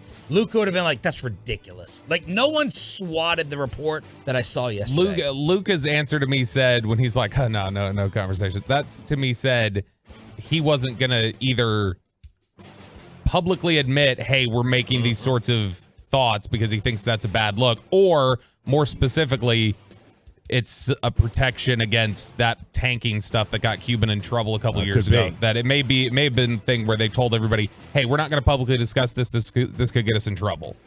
Of course it could. It should. I mean, the league should be fighting against that. Yeah. And you know, it's obviously worse if it's coming from the organization, but it's a terrible look for a player to go along with it too. Yeah. I didn't see any comment from the league yesterday. I thought the story would blow up even more. Maybe they didn't want to acknowledge Shams on ESPN, but that's Luka saying, God. I'm just No, throwing you it know out. what? You're not wrong. Maybe Adam Silver's in favor of the Mavericks tanking. Like, gosh, we got to have one of our bright superstars in this league get some damn help. Is it difficult to keep playoff belief alive, 77? No, for me, no. I know I always say this, and I'm going to say it again. As long as there's a chance, I'm going to believe. I know it's annoying that I always repeat myself, but that's me, I think I stand by that. Okay, so I'm very happy with his response. He's dejected. He's tired. He also said that he needs to be the one to get the blame.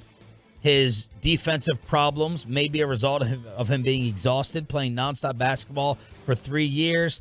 And, yes, man, the smile on his face, the look he gave when responding to the Jalen Brunson question. Oh, the pause was like 4 seconds. A lot. Where it's just like a long, yeah. Do you miss Brunson? Yeah. And it was like, yeah, we do. With several more beats in there of pausing. I mean, Brunson knew how to play alongside him. Yeah, I mean, that was the best thing about Brunson, was what we talked about last year, was Brunson knew how to play alongside him and knew how to play with him off the floor. He could still control it. He could, go back and forth between those roles without an issue. And that was probably their biggest mistake in the evaluation, is understanding how difficult, even if you don't think he's the top tier talent, which he's playing like it this year, but even if you didn't think he was that, just the fact that he knew how to blend between those roles is such a rare skill set that they should have kept him. Mm-hmm. I don't blame him still. I think we're all being, hindsight 2020 people, that we're going to pay a 6'1" guard who also not going to be able to defend all that money, and we would have known that he was going to be the legit number 2 locked in. I mean, hella foresight, New York, but I don't even give them a ton of credit, because they usually swing and miss on everyone. Oh, they do. And they hit this time. They definitely hit. He is not just a number 2. He's like a number 1. He basically wanted to be a number 1, and he got it. And they're a good team. They're dangerous. They're dangerous. I think they're dangerous. Elsewhere throughout the NBA, the Lakers needed overtime to beat Utah. Now, the Lakers have a chance at the 5th seed, but I'm going to guess LeBron and Anthony Davis, God forbid, back-to-backs for AD. Mm-hmm. I mean, that's the team plan. That's not going to happen. So they face the Clippers today, so I expect the Lakers to lose that one. But they clinched the spot in the play-in. So the Lakers have at least clinched that. Denver got called soft by Michael Malone. Is it Mike or Michael? Michael. Michael Malone called him soft yesterday in the Joker's return. They got blown out by the armpit. And Sacramento clinched the Pacific Division. Raise the beam. Light the beam. Light the beam. Ring the cowbell. Shout out to our one Tolo in Sacramento. Does that mean they're going to rest a little bit tonight as the 3 seed, 2 games back? I mean, the majority of Mavs fans, based upon the poll question, Roberto, They don't want Sacramento to rest. They want the Mavs eliminated, right? Yesterday we were at 80-20. Yeah, well, I mean, what does it really matter? This is a team that lost back-to-back games to the Hornets. You can rest as many people as you want, still probably beat them. The final results, 1,247 votes. Tank gets 75.8%. Play it out gets 24.2%. All right, so that's where we stand. Mavs, Kings tonight. Stars tomorrow? Stars tomorrow against Philly. And Peyton Russell has booked the Whale of Whales when it comes to the ice. Mike Modano on the show this morning at 9 a.m.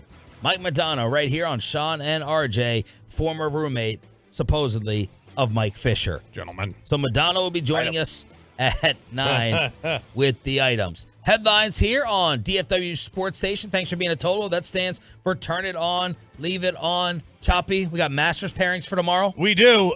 They have thrown some subtle shade, Sean Sharif, at the Live Golf Tour. Now, when you were to think of the most famous golfers in the world, the golfers that you would actually tune in to watch, name me some. Tigre? It's Tiger. Tiger. Absolutely. Rory. Scheffler. BJ Singh. VJ. Brooks Koepka. Bryson. Dustin Johnson. Byron Jordan Nelson. Spieth. Shut up, Passed Bobby. away. Justin Thomas. Cam Smith. So like half those guys are live golfers. So some of the most famous golfers in the world. The Masters put the live golfers with, in the pairings, 0 other top 50 players and in zeroed feature groupings, which means on Thursday and Friday, when you go watch the Masters, you're not going to see them. What? Because they're not going to be on themasters.com. They're not going to be on featured groups. You will only see them if there's like a crazy shot or if CBS goes out of their way, which I doubt they will because CBS and ESPN are in bed with the PGA Tour. So why would they go out of their way to show a player not in a featured pairing, not on one of their tours? So they're not like Patrick Reed is with golfers you've never heard of. Sergio is with, you've heard of maybe Keith Mitchell. Bubba Watson is with Seamus Power and Mateo Fernandez de Oliveira. Those are made up names. I know, right? But like for the most part, these live golfers are with nobodies. And that is criminal. As far as So why be petty if you're the Masters and you're already letting them play?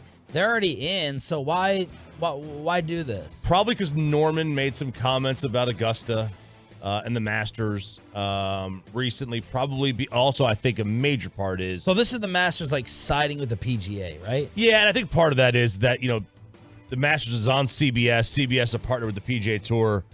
The Live Tour is a competing tour. So I don't think they're going to give them any kind of benefit of the doubt. But if I'm CBS, even though these guys are playing for another tour, I want the biggest names out there. Yeah. Maybe CBS is like, look, the Masters is going to draw no matter what. Maybe they're right. Maybe they're right. Headlines on a hump day with Sean, RJ, and Bobby every single Wednesday. It's time to chop it up. What's something you can't live without? It's not food or water. Something you just cannot live without. The foods causing the most food poisoning. The people who are absolutely going to hell in the sports world. And the Testicle King. Yeah. Only in Chopping It Up next. Let's get you over to QC.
Yo, fellas, let's have a little fun today. Is that Brett Favre? I think so. I thought it was Jason Garrett. No, it's Brett Favre. It's definitely not Garrett. We might need a new intro. What happened to him? His stuff went away. Fraud. Yeah. Well, no, there's a story yesterday that it's in legal proceedings. They filed some motion for dismissal or something. I haven't heard from the playmaker recently or anything about his case. Real G's move in silence like lasagna. I was trying to get him out with us on Saturday, and then he didn't text me back. I go on Instagram. He's in Brazil. So, justifiable. Left on read from Mike to me. Very nice. Look at that. All right. Okay, chopping it up. There's so much to get to. We could even do master dinner menus if you want to in this thing. You want to start with the testicle king or the foods that give you the most food poisoning? Peyton, you pick. Let's go the testicle king. Man, right, man after my own heart. Okay. That's being monitored. Your own unstable heart. Very nice, very nice. All right, so you know who the liver king is, right? Liver king here, primals. Speaking of frauds. Speaking of frauds, the liver king, who he got exposed. Yeah. Says all he did was basically eat liver and, paleo, eating like the cavemen, and never took any supplements, but it turns out this guy has got more chemicals running through him than Chernobyl. It's just wild. Well, now, not to be one-upped, but a new man has entered the foray. It's Paulie Long on TikTok. He is known as the Testicle King. Now, why is a guy named Paulie Long known as the Testicle King? Well, I have a few ideas. Yeah. He eats everything raw, including raw testicles from animals. He ate a raw pancreas. He ate a raw testicle. His dinner as a carnivore is a raw liver. This guy is straight out of Fear Factor. Yeah. That's what he is. Supposedly. Until we find out that he's not. Yeah. Right? I mean, if he's, he may be, he may be getting juiced, and that's not the truth, but I mean, Liver King, even though he was getting juiced, Liver King, you would see him eat this stuff. So I'm guessing this guy eats it too. That's part of maybe this is our way in the world. What's a animal body part that can be our thing that we can get famous off of and not have to? Sushi. That's not nobody wants the Sushi King. That's just the Sushi King. It sounds a little bit. I don't know. We have testicles. We have liver. The Kidney King. Save that one. Oh, the Kidney King. There we go. The Kidney Queen. Yeah. Tongue. Beef cheeks. My dad came here and I was like, I'm gonna make you this barbacoa, which is the cheek of the cow, and he wouldn't eat it. I sat there. I spent which cheeks? 8 hours. Face cheeks. Oh, okay. See, when I go to my face, it's not my rear end for your joke. Yeah. See, I did 95% of you today. Did you take your Adderall? I did. Okay. You were really sarcastic today. Yeah, I am. The radio can't see you gesturing. We're an audio medium here, Sean. That's a good point. So it was the cheek of the head of the cow. Mm-hmm. My dad's like, I just can't get over it. I can't eat it. I was like, you eat brain. We can do brain. You eat brain. You eat kidneys. You eat all that crap. Liver. And you can't eat the tongue. Yeah. How could you prefer to eat butt cheek over cheek? I don't know if I don't know if he eat butt cheek. Would he eat pork butt? No pork. Oh. I mean, is pork butt not butt cheek? I mean, I assume it's glutes. I don't know. It's something. I assume I it's thought the cheek. When you were talking about the Testicle King, we were referring to Will Levis. What? I thought that's what we were. I thought we were referring to Sean Payton. Dude, he's just a hammer king, man. My gosh. Look, I am sorry. There is no body shape that I could possibly be in that would get me to eat raw pancreas and testicles. Have you had? You like beef tongue? Yeah. Was it lengua? Is that what it is? Lengua. Yeah, I do. I do enjoy that. You ever had liver? Yes. But I had it like it was gooey and yellow or juicy. You know, like I was a kid. It was pretty awful. Anyone else? That should be a bet payoff for Bobby. Eat 2 pieces of liver. I will die. Yeah. Would you ever have calf fries? No. He doesn't know what it is. He still said no. Because he's smirking. Peyton, have you ever had liver? I don't think so. Okay, you would know. I think you would know. It's awful. I don't. I'm not a fan. I won't eat. Like, you just referenced Sushi King. I won't eat sushi. Like I won't even do that. What at dinner the other night did we have to talk you into? The queso. We had to have a big queso. We had to have a big queso breakdown with him. Okay. So you and I are both queso connoisseurs. Absolutely. Bro, they brought out queso. They did not have tortilla chips. They brought out kettle chips for the queso. Very weird. I've never seen someone do that. And we're like, do you guys have tortilla chips? They're like, no.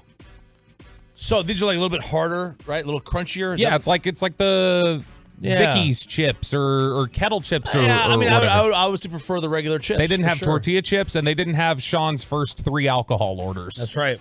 But I did not get smart with them because they had nice service as opposed to the Arizona airport. They were nice because Sean loudly, when one of the waitresses walked up, he's like, Bobby's an over tipper. It's just egregious how much money. And then he goes, oh, wait, I shouldn't be saying this in front of the server. Yeah. All right. Testicle King. Done. All right. Done. 10 grocery items most likely to cause food poisoning. Ooh. Now, when you think of food poisoning, what do you think of? What's the first thing that comes to your mind? Chicken? Chicken for me. I agree. It's the first thing that pops into my head. Turkey. Turkey? I've had like 5-day-old Thanksgiving turkey and stuff. Food poisoning. Okay, but really not bad. But not deli meat turkey. No. Okay. So the latest study, 5 days, that's kind of your fault. By Consumer Reports, ranked the foods most likely to give you that have serious recalls of food outbreaks from 2017 to today. Food poisoning. Are bats on the list? Also could be the worst. I see what you did there. See? He's in a mode today. He is in a mode. Yep. Okay. Something's happening at home. In no particular order. I guess number one. Not number one, but the first one I'm going to give you. Okay. Leafy greens. Really? Like romaine lettuce. 11 deaths since 2017 due to lettuce, E. coli, and listeria. Hashtag salad kills. 50 outbreaks.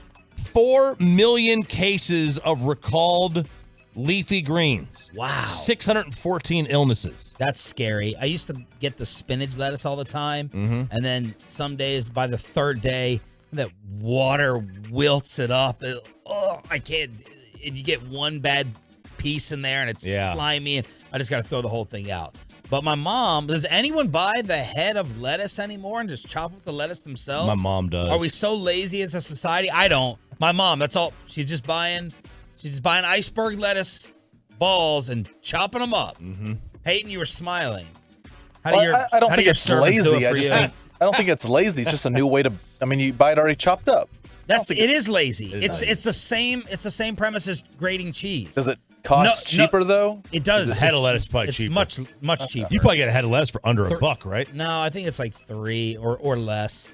But then the bags are like 5 or 6. But it's the grated cheese. Yeah. How many? My mother also buys the block of cheese and shreds it and grates it, and I just don't want to clean that stupid grater. Oh, it's the worst. I'm gonna slice my fingers up. I got to get back behind it, go up and down. Yeah. But do you buy shredded cheese? You're losing in value. Definitely losing in value. Definitely overpaying, and it's not as good. Absolutely. Same I totally thing. agree. Next one. Speaking of cheese, our moms might get along. Oh, for sure. Except for the whole political thing. One's on one end and one's on the other. Could not be more opposite. Cheeses and deli meats. Listeria and salmonella. Almost 17 million pounds have been recalled of cheeses and deli meats in the last 5 years. You guys a weekly deli meat household? Got to be with the kids or no? Yeah, that we get a lot of that. They get deli meat as like sandwiches for their packed lunches a lot of times and stuff like that. Yeah, that's usually the way it works. Mm-hmm. Yeah, mine are strictly into dino nuggets and chicken nuggets. Like their palate is no turkey ham sandwich. Nah, I mean sometimes if they want to get like a Jimmy John's, they'll go and get a turkey sandwich, but no condiments, no lettuce, no tomato, no mayo, nothing, no mustard, just cheese, meat, and bun. The Bobby palate. Yep. I have a much better palate than that. I do. You. What do you get on a ham? You get a ham or turkey sandwich? Turkey. Not anything other than white bread ever? Yeah. No, I usually eat like split top wheat or something. Oh, split top wheat. Yeah. And mayo or mustard? Mayo. Maybe a little thin layer of mayo and then mustard. Okay. That is better than that. Good for you. Ground beef. I could see this. Yeah. 14 million pounds recalled in the last 5 years. When you go and get that ground beef and like the corner of it's like already kind of browning, and you're like, this is death. This is death. You cut it off. Yeah, just cut it off. E. coli and salmonella are big with that one. This one surprised me. Onions. Oh, no. 78 million pounds of onions have been recalled. They have salmonella somehow. I have no idea how onions could possibly have salmonella, but whatever. I love onions. Which, for as picky as I am, that's probably weird that onions would be one of the things, but I love onions on any type of sandwich. The raw the better. Oh, I can't do raw onions on sandwiches. I can't do it. No, I can't either. None of the raw ones. I don't mind them. Like I go to like Whataburger or something like that. Raw onions on a burger are great, and not the dice, the rings. The raw, yeah. Oh gosh, they're so good. Okay, all right. Chicken.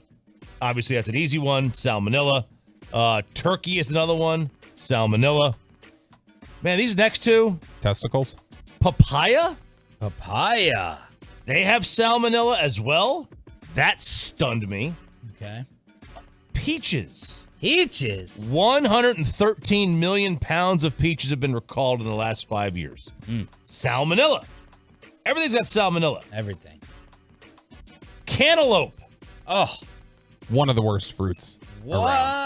It's either great or awful. I like cantaloupe. Oh, it's too hard sometimes. Yeah. It's like a little bit of green still. It's like a rock. Cantaloupe and honeydew, two of the worst. Do you like watermelon? Yes. You like grapes? Yeah, red grapes more than the green. The green, yeah. And this last one really kind of threw me for a loop. Were your parents, by the way, picky eaters? Where'd you get this from? No, neither one of them were. Neither one. I don't know. It's the genetic Homeschool. lottery. We had 9 kids in our family. I was gonna get something messed up. You got a lot. Yeah. You hit a lot of numbers. Yeah. Got normal size hands though. Flour. Flour. And they say as wheat grows in fields, it can become contaminated with E. coli or salmonella from nearby farms where livestock is raised, but wild animal droppings, deer and birds. The milling process that turns grains into flour does not kill either pathogen. Only cooking them as part of normal food prep will make them safe. So there's your 10 foods. All right. Okay. A little surprised by that one. I'm not changing any of my habits based upon that list. Okay. Very good. Can't live Although without. I will say the one thing that threw me off. My boy Chef Samir, his wife was talking about defrosting like chicken or turkey, right? I'll go to the freezer and I'll get out some frozen chicken. And I always grew up with my mom like putting it outside for a little bit. You know, if it's a warmer day. Yeah. Not long, but a little bit. It's going to accelerate the defrost. He told me like that's contamination everywhere. Like he's surprised I'm not dead. There's a guy and I put like the raw meat outside for a while. Does it happens faster. There's a guy I've worked with for a while that he'll make chicken at work in the afternoon and he'll put it on the windowsill to like get exposure from the sun. Right. To try Apparently and speed it up. No good. No good. But I still do it. I don't know if you saw this story. There are a mind-blowing number of athletes faking disabilities to win Paralympic medals. Going full Cartman. This is from the Daily Mail, the UK. Paralympic athletes are exaggerating their impairments in order to win medals, according to an investigation by ABC. Former athletes and officials have called for fundamental reform, describing a culture under which classification rules were regularly bent and broken, with few punishments for those who exploited a weak system. What kind of they've been told to turn a blind eye, by the way, to this. What kind of a loser are you to fake a disability to win a Paralympic medal? You know, it's at least you're faking an injury in the name of competitiveness. You're not just doing the Ben Simmons bit. I just can't bring myself to believe this. I just don't believe that someone would do it, because what's the satisfaction? What's the gratification you get afterwards? All your buddies come over and they see the medal up and it says Paralympian hoops, Special Olympics champ, and they're like, "Why are you walking? What's your brag? Stop it!" Like, what do you get? What are you getting at it? You must have zero friends. Zero. That's the only way. So the most if someone sees you on TV and they call you out or like tweet it, like I don't believe it. I'm thrown by this. The most famous or infamous instance of cheating in the Paralympics Spain fielded a men's basketball team with no disabilities in the Sydney 2000 Paralympic event. And their gold-winning team had 0 physical or intellectual handicaps. 0? 0. No handicaps at all. Wow. Of all the athletes in Sydney. They should take Pau Gasol out of the Hall of Fame for that. I know, right? And they had 200 athletes overall in those Olympics. 15 of them had 0 physical or mental handicaps. They didn't even pass medical or psychological examinations. They just kind of said they were challenged in some way, and they let them play. Can't question it. You can't question it. I had anxiety. That counts. I was thinking about something that stressed me out. That counts. Put me in the Paralympics. They're going straight to hell. Straight to hell. And rotting. Okay, do you want new dating trend for Peyton, the Masters dinner menu, or the item you can't live without? Let's not do the Masters menu. We've done enough food. Bobby, you pick. Let's do Peyton dating. Okay. That's always a popular topic. All right, so how are we doing in the streets recently? We're taking some time off. We're a business decision. Business decision. He's going into the farmhouse, Mike McCarthy style, reevaluating everything. So this is so you've heard of. They say it's kind of like ghosting, but it's crueler and more passive aggressive. So the new tactic is called fizzling, which is basically what Peyton had with Jane Doe number 2, without knowing exactly what it is. It's when a dater incrementally puts less effort into the other person until it reaches the point where they stop communication altogether. So you don't just stop talking and ghost. It fizzles. You fizzle out, and you make the other person really hate themselves because the other person's wondering what they're doing wrong, and all of a sudden, it's gone, and it's vanishes into thin air. Do you prefer this over ghosting? Yeah. Yeah, ghosting is still mean. It's mean. You need to reply. Respond back. Don't just, leave them hanging. Yeah. It's cowardly regardless. Just like tell them, be straight up. Like, be straight up if you don't want to hang around. Once or you again, don't want to you are the Dave Gettleman of dating. You're so out of touch. You've been off the market the longest. Oh, just be straight up. It's not that easy. It's not that simple. That being straight up is something that stretches back further than my marriage, Shaw. It doesn't work. It doesn't work. It's not that simple. You got to play all these games. You got to jump through all these. You've got to play games, but that's what I'm saying. There's no game to be played if you just want it to end. If you just want it to end, there's no game. It's over. If I've gone out with you one time and you don't know where I live, then yeah, it's nice to say, you know what? Why don't you just tell her I'm not interested? You have a child. I'm not trying to be a stepfather. No, you can just stop answering them. Yeah, or block them. Bam, gone. Yep. Out of your life. Now, if we were like dating, like boyfriend, girlfriend, Yes. then I just ghosted. That's completely different. You can't do that. Agree. You can't do that. The fizzler, in this case, keeps some degree of contact as a contingency plan in case their intentions with the other one that they really like falls through the cracks. Yeah, in case Peyton goes... In case he kept Jane Doe number 2 around. Yeah. In case Jane Doe number 1 said, I don't want to see her ever He again. goes out of College Station for one night based upon his travel schedule and gets lonely. And let me hit up Jane Doe too. It's like the Cowboys' approach to right tackle. They're just gonna, they'll have Tyron Smith there, just kind of wait and see how things play out with Terrence Steele. Right. There you go. Way to tie it back in. Very nice. To the home of the Cowboys. Sports talk. Got anything else? You can do the item you can't live without. Okay. I mean, to me, and it doesn't cell mean, phone. It doesn't. Yeah. It doesn't mean food. Doesn't mean grill. shelter. The grill. It could be the grill. A TV. Man, I think it's air conditioning, man. I don't know how. Oh, well, that's a life necessity. It really is. That's bordering on necessity. Some don't have it in California. I stayed at a vacation house that didn't have air conditioning. Whoa. Even his struggle story is at a vacation. Even his struggle stories are first. That's because world. in Malibu, Yes. they don't need it. It's 65. Sean, when I was vacationing on the Pacific Ocean, we didn't need air conditioning. No. You know how few air conditioners there are in Martha's Vineyard? I was stunned. I was stunned. And I was right next to the private airport. I know, exactly. They only had 2 butlers at each house. Yes. is. The helicopter wings really gave us some air and Fran. Oh. So there it is, chopping it up with Ralph James right here on Sean, RJ, and Roberto. It's 105.3 The Fan. Mike Modano at 9 o'clock. And Atolo asked me this, and then I saw an article written about it for 8. Luka trades. Luka Doncic trades. We have reached this point. We'll get to it at 8 o'clock. But let's rile Bobby up a little bit since he's been sarcastic the whole show. RJ, take it away with paying quarterbacks. How this hopefully changes before we redo this with number 4. Oh, man. A shifting trend among the NFL. This is not from some lightweight. This is from Albert Breer. Okay. All right. Breer's very good. Very good.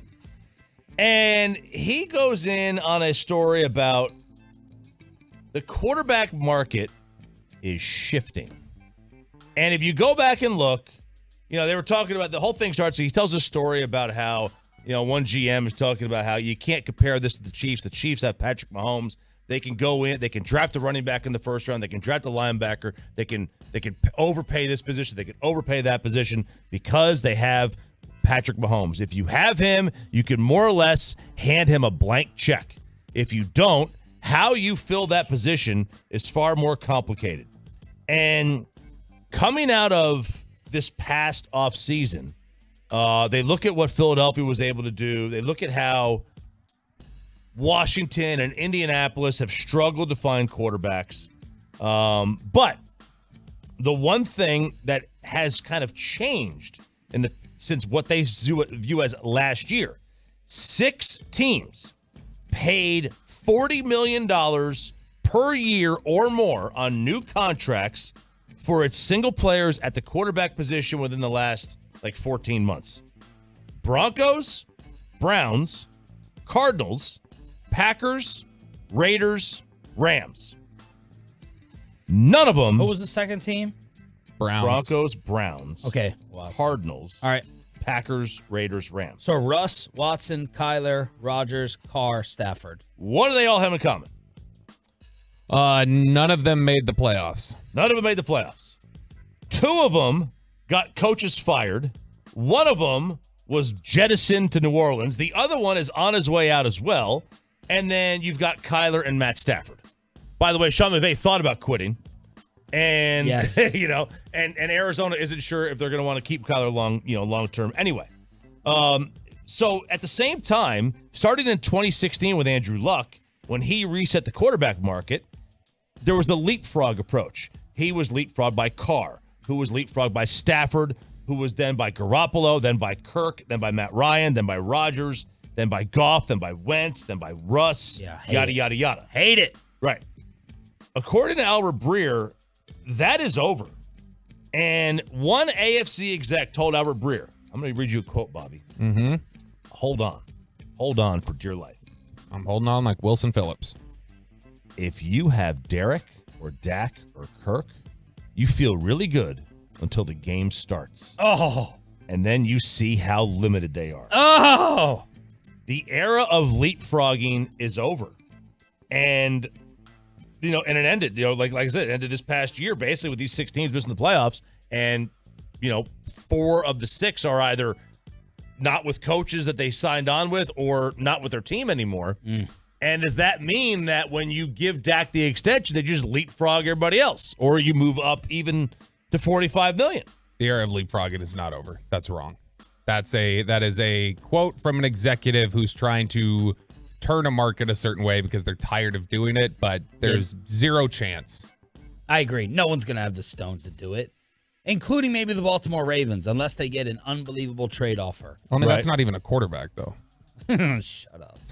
But, they also liken it to the NBA. At one like in order to make this case, Breer would have to give an example of. Now maybe the Raiders did it. They're like, we're done with this. We're $40 million for this guy. It's not getting us to where we need to be. Yeah, I think what he's saying, one of 2 things. Either when you find out that your quarterback isn't elite, and you could put in a Derek Carr or whatever category you want to do, then you don't you save the $45 million for the Mahomes. You save the leapfrogging for Burrow, Mahomes, Allen, etc.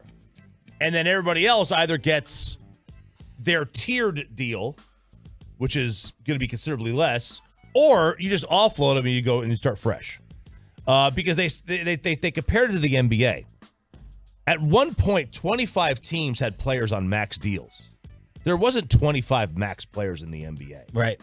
And the league started to figure out, there's about 8 of those guys. There's Giannis, there's KD, there's Steph Curry that are truly those guys.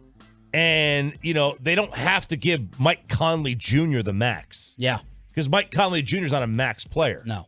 And it's the same dynamic at the quarterback position. We almost did that here. Wanted to pay Mike Conley Jr. Right. Yeah. I wanted to pay a lot of people. But no one's going to do it. Saved from. No one's going to do it. Everyone talks. This is the equivalent of an NBA fight on the floor. Everyone talks. Everybody yaps. You ain't going to do squat. No one's going to do anything. Yeah, I think Carr is a poor representation of this argument because Carr had Carr was already, a lot of people would argue, when he was at his best, there were people who were trying to argue he wasn't in the top 10. And then now when he takes a downfall, yeah, it's not going to be something where he's going to reset the market or launch into the top 5 just because he's free. Like, I'm stunned he got $37 million. I would have thought he was going to get 30 or something somewhere. So he got paid more than I would have thought. Yeah, I mean, I wonder what the difference between 30 and 30. You're not getting an elite player for $7 million. So you're getting a linebacker? I mean, you're getting Bobby Wagner. Yeah, right. No kidding. Is he still available? No, he signed for $7 million. Oh, Seattle. Yeah. That's right. He went back to Seattle. And then there's a Terry Bradshaw tie-in with this. Well, yeah, and Tony Dungy has there's a book out talking basically about the Steelers and Chuck Noll. But Tony Dungy was talking about when they had a chance to draft some guy. You may have heard of him. 30 for 30. His name is Dan Marino. Yeah. And he played at Pitt. He was Never heard of him. He was right in their backyard. And he details in this book about how the loyalty to Terry Bradshaw in 1983 made them pass on Dan Marino out of college. And Dan had obviously there was questions about drug use. Yeah. But in this story, and his final season was not great at Pitt. Right. It wasn't. He had 17 TDs and 23 picks as a senior in college. Coming off a junior season in which he had 37 touchdowns. But God, I love Dan Marino. Dan, on the day of the draft, Dan Rooney tried to convince Chuck Noll, Art Rooney Jr., and Dick Haley that the team should draft Marino. He said they should trade Cliff Stout to acquire a second-round pick so they could still draft Gabe Rivera, the defensive tackle that Noll wanted. Love that guy. So he also says that the idea was suggested by John Clayton. I can't imagine it's the same John Clayton. I don't think John Clayton was doing stuff in 1983. But was he a big name then? I don't know. R.I.P. John Clayton. But they didn't. They wanted to get Rivera, a defensive tackle out of Texas Tech, because they wanted him to be the next Mean Joe Green. It is the same John Clayton. He was writing in Pittsburgh at the time. And they all groaned when they heard it was John Clayton's name.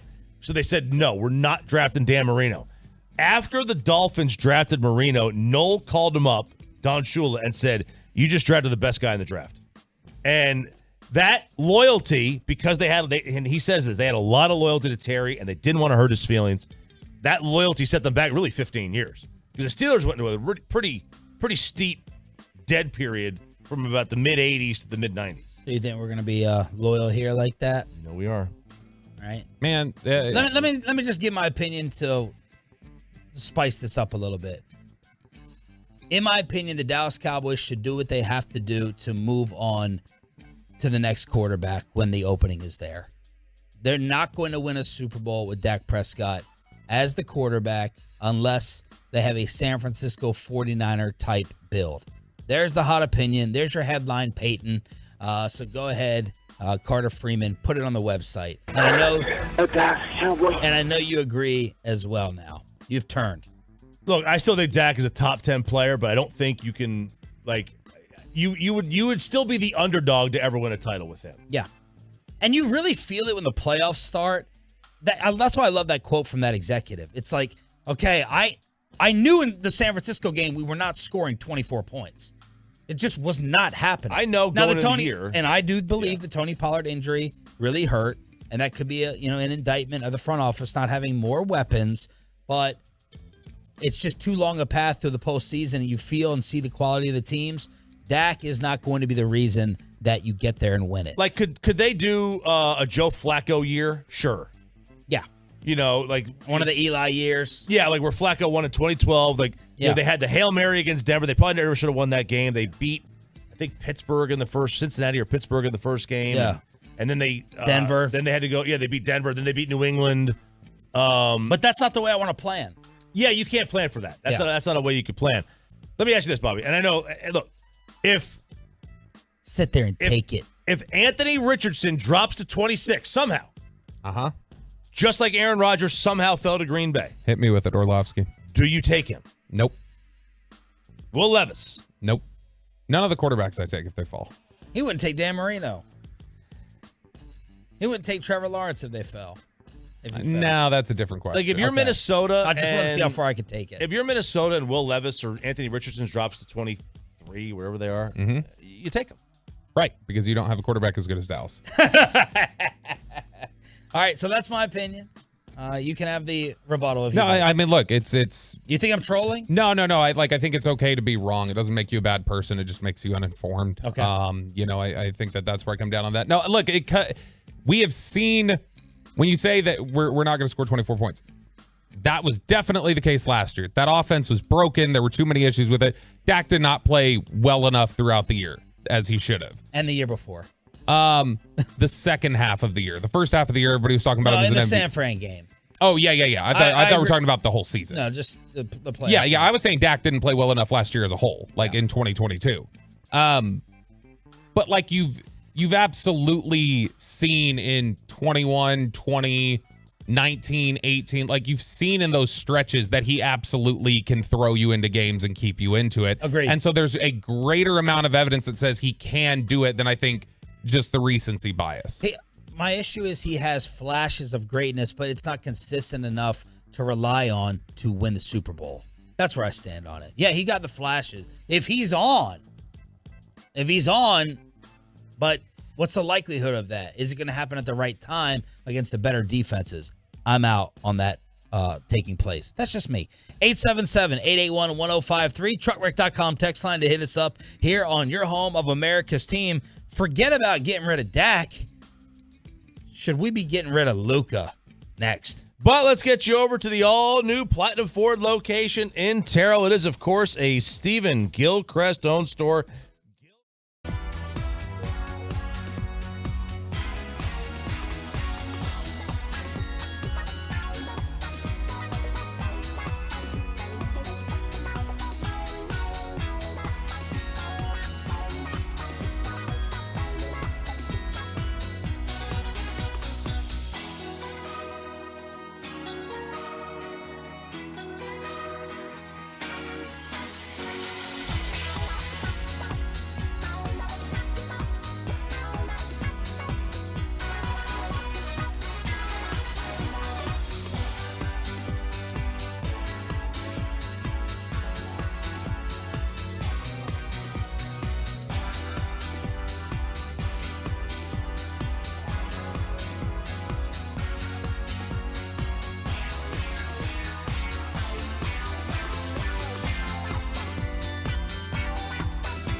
From our fan studios secured by DFWsecurity.com, this is Sean and RJ on 105.3 The Fan. 8 o'clock hour on a cloudy, dark, hump day edition of Sean, RJ, and Bobby Bell here on DFW Sports Station 105.3 The Fan. Mike Modano, the legend himself, will join us at 9 o'clock this morning to talk about the playoff clinching Stars.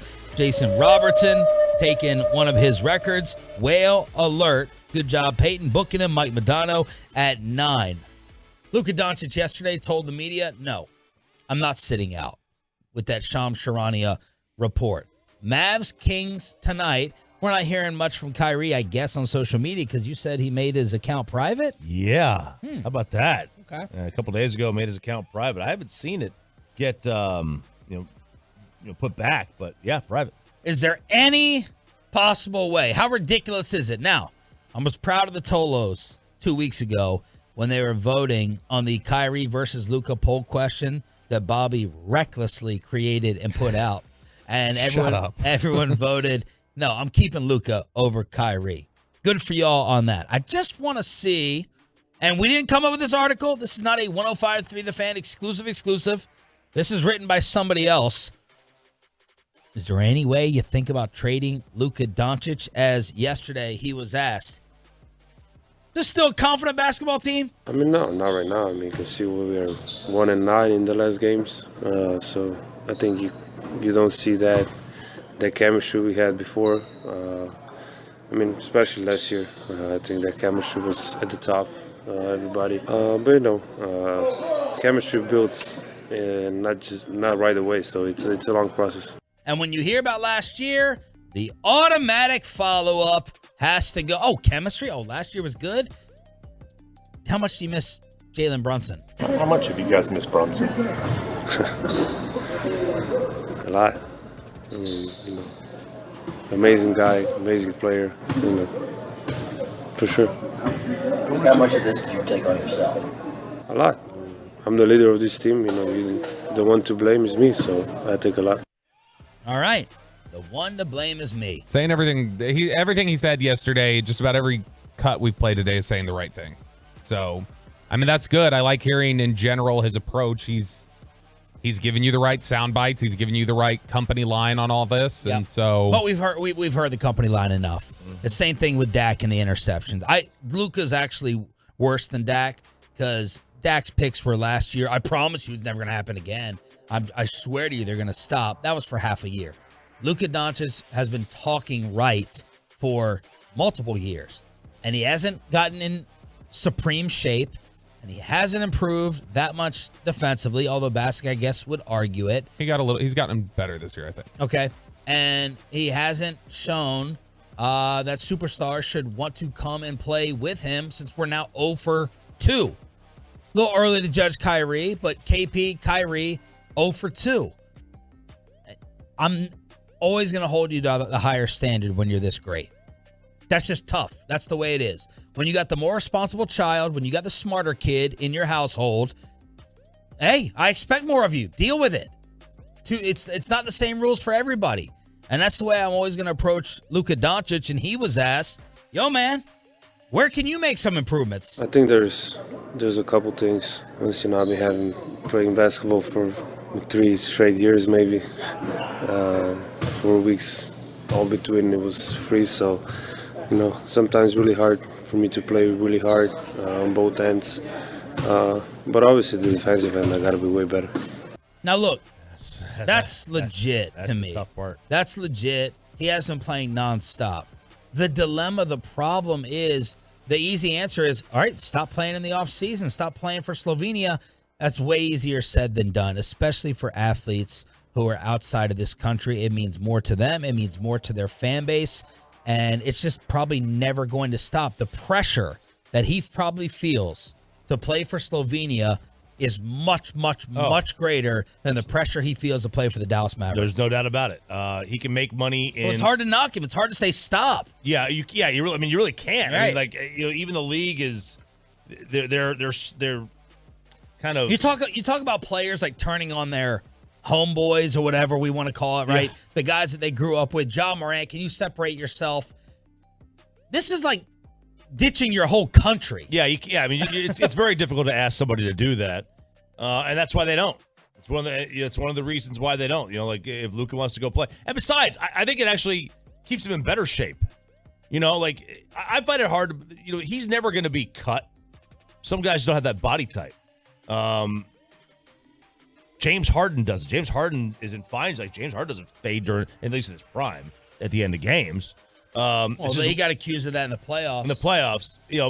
But like, just being like cut doesn't mean you're in better shape. Like cardiovascular shape, you could be fat and run a marathon. Yeah, I've seen that. But like, it's playing all these games. There's no doubt it's going to weaken his legs over time. Stephen A. Smith had a comment on this on ESPN. I don't recall seeing a player that looked in better shape at the beginning of the season than they look at during the season. Luka's gotten heavier. He's gotten heavier. And clearly, I don't know. I haven't spoken to anybody in Dallas. I have no clue. But he looks like a dude that looks depressed half the time. Like there's something going on. He can go out on the court and still do his thing in terms of numbers, but in terms of galvanizing the troops, maximizing potential around them, and leading, he is sorely lacking. Strong comments right there, alluding to maybe some things that some of us have been hearing behind the scenes, but that's Stephen A. going towards Luka's conditioning.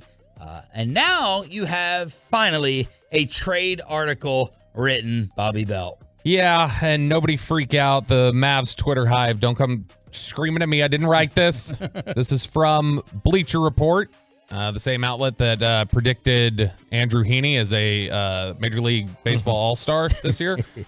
This is the top landing spots for Luka Doncic if the Dallas Mavericks trade their star guard this offseason. So they say it's too early to consider trading or for Luka to ask for a trade.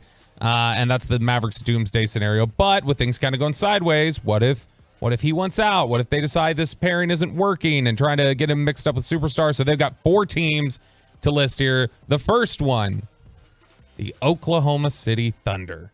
You get Shai Gilgeous-Alexander and Luka playing together.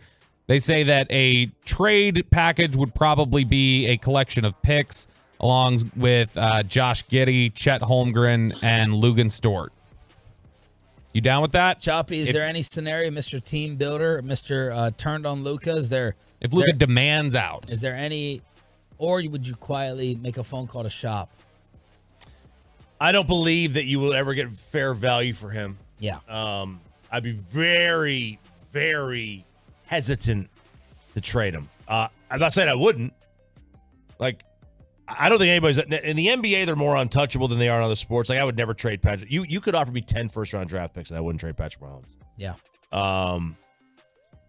But I would trade Mike Trout. I would trade Shohei. Because in baseball, one player just doesn't matter enough. Right.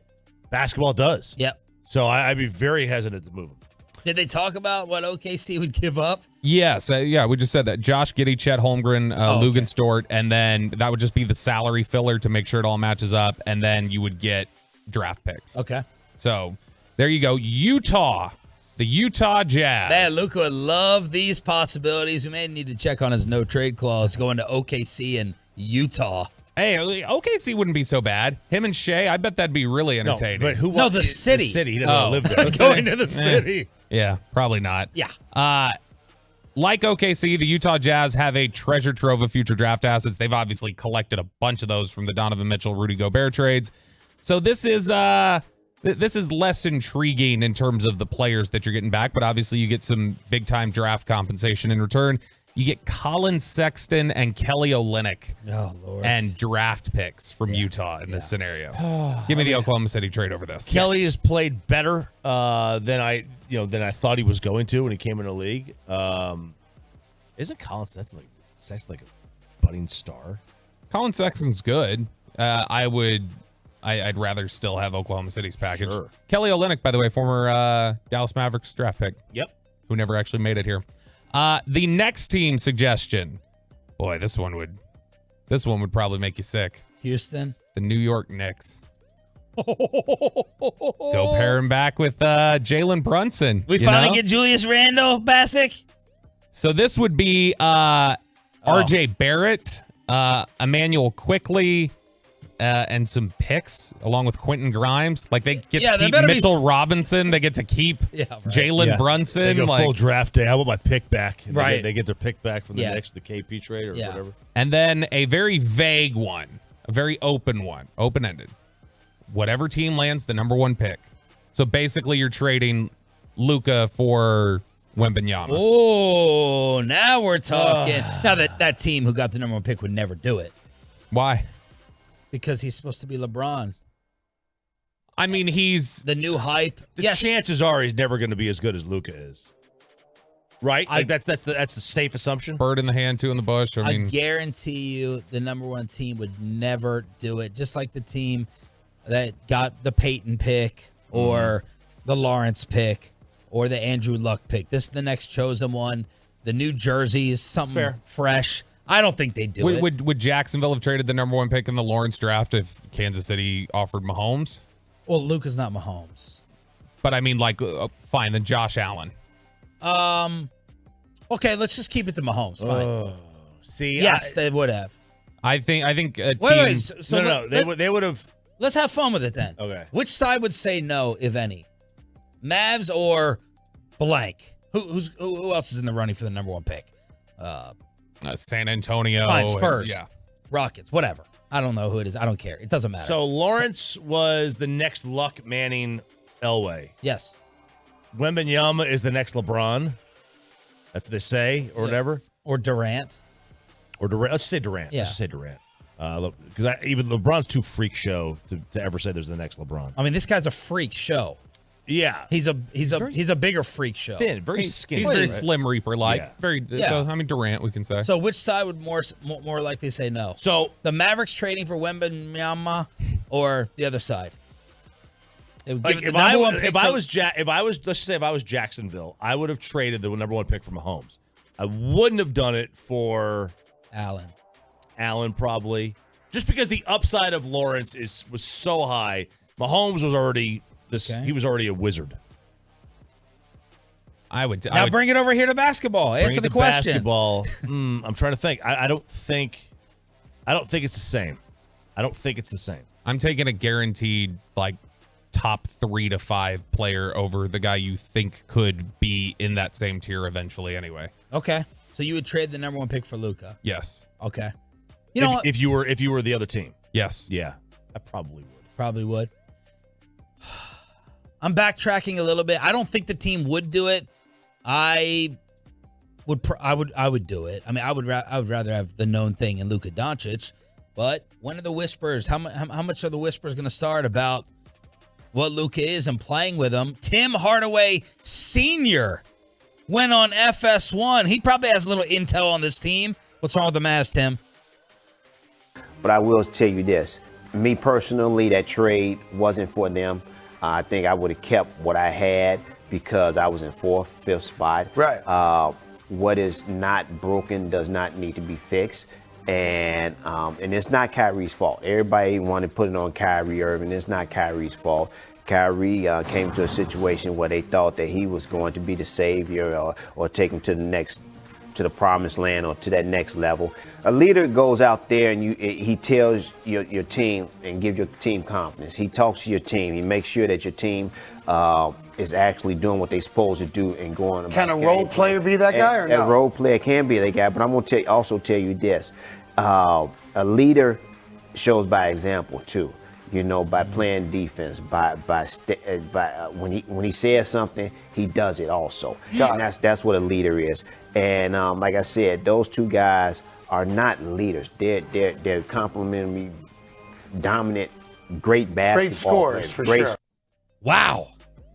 It is hard for me not to think that you would just think those are words also from Tim Hardaway Jr. You don't think he's talking to Pops about what's going on? I assume so. Play defense, problems for Luka and Kyrie. And if you say something, Luka, that we talked about at the beginning of the segment, follow through with it if you're a real leader. So I think those are weighted words from Tim Hardaway Sr. on FS1. Well, yeah, and I mean, Tim Hardaway Jr., what a lockdown defender he is. So that's a very valid criticism. You know what? Fair point. The Rangers are losing, but is baseball winning? That's next on the home of your favorite baseball team, Sean, RJ, and Bobby, with Mike Modano around the corner right here on The Fan. But look,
And segment here brought to you by the personal injury lawyers Frankel and Frankel. There's a reason you need a special license to drive a big truck.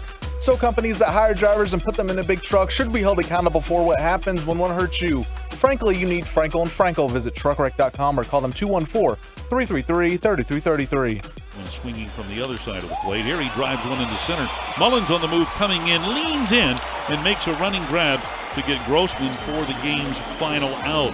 This now the 8th consecutive win for Baltimore over Texas with this final here tonight. Orioles beat the Rangers 7-2.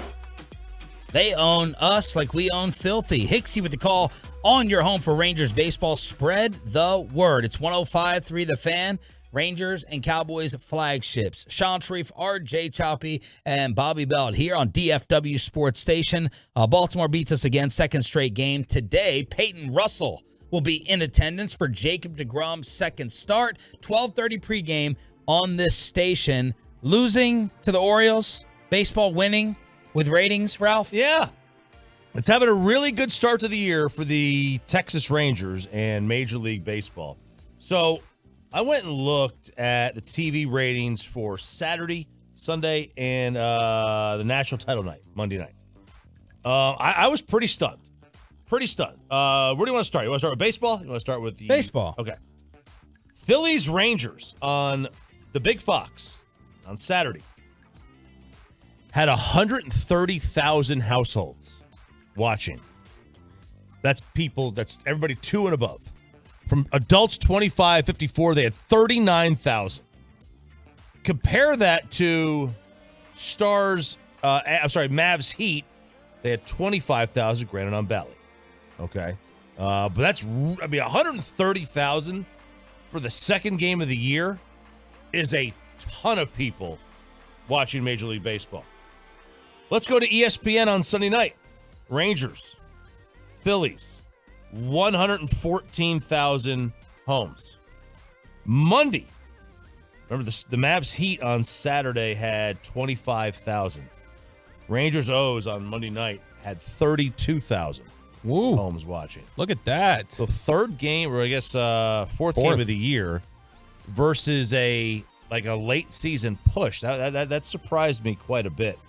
But baseball was it looked like it was doing pretty good in these numbers that I saw from over the weekend. What's typically when you look at the ratings, which is going to be typically a better night for that though? Like, would a Monday night baseball game be better than a Saturday night basketball game if people are just out? Like they're out being social and so they're not staying home to watch things, whereas Monday night they may be in? I would think so. I would also think that a Sunday, I think a Sunday afternoon game is a more heavily watched game than a Saturday evening game. You know, your weeknights outside of Friday, Saturday are where ratings go to die. Yeah. They really are. But other stuff in terms of the ratings that we have, let's go to the women's title game. Women's title game on Sunday had 288,000 viewers. 288,000 homes. 91,000 were adults 25-54. The CMTs had 173,000 homes on Sunday night. All right. Saturday was the men's Final Four. Remember, the women's on Sunday had 288,000 homes. Men's Final Four, UConn, Miami, 258,000. FAU, SDSU, 235,000. The Iowa LSU game beat the Final Four. Now, it did not beat the men's championship, which had 307,000.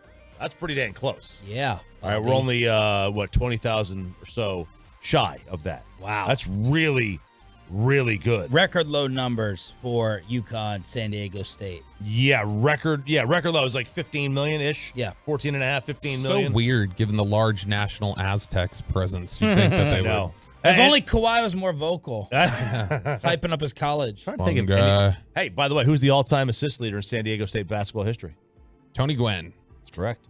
What? Yep. It's Tony Gwynn. Really? Yeah.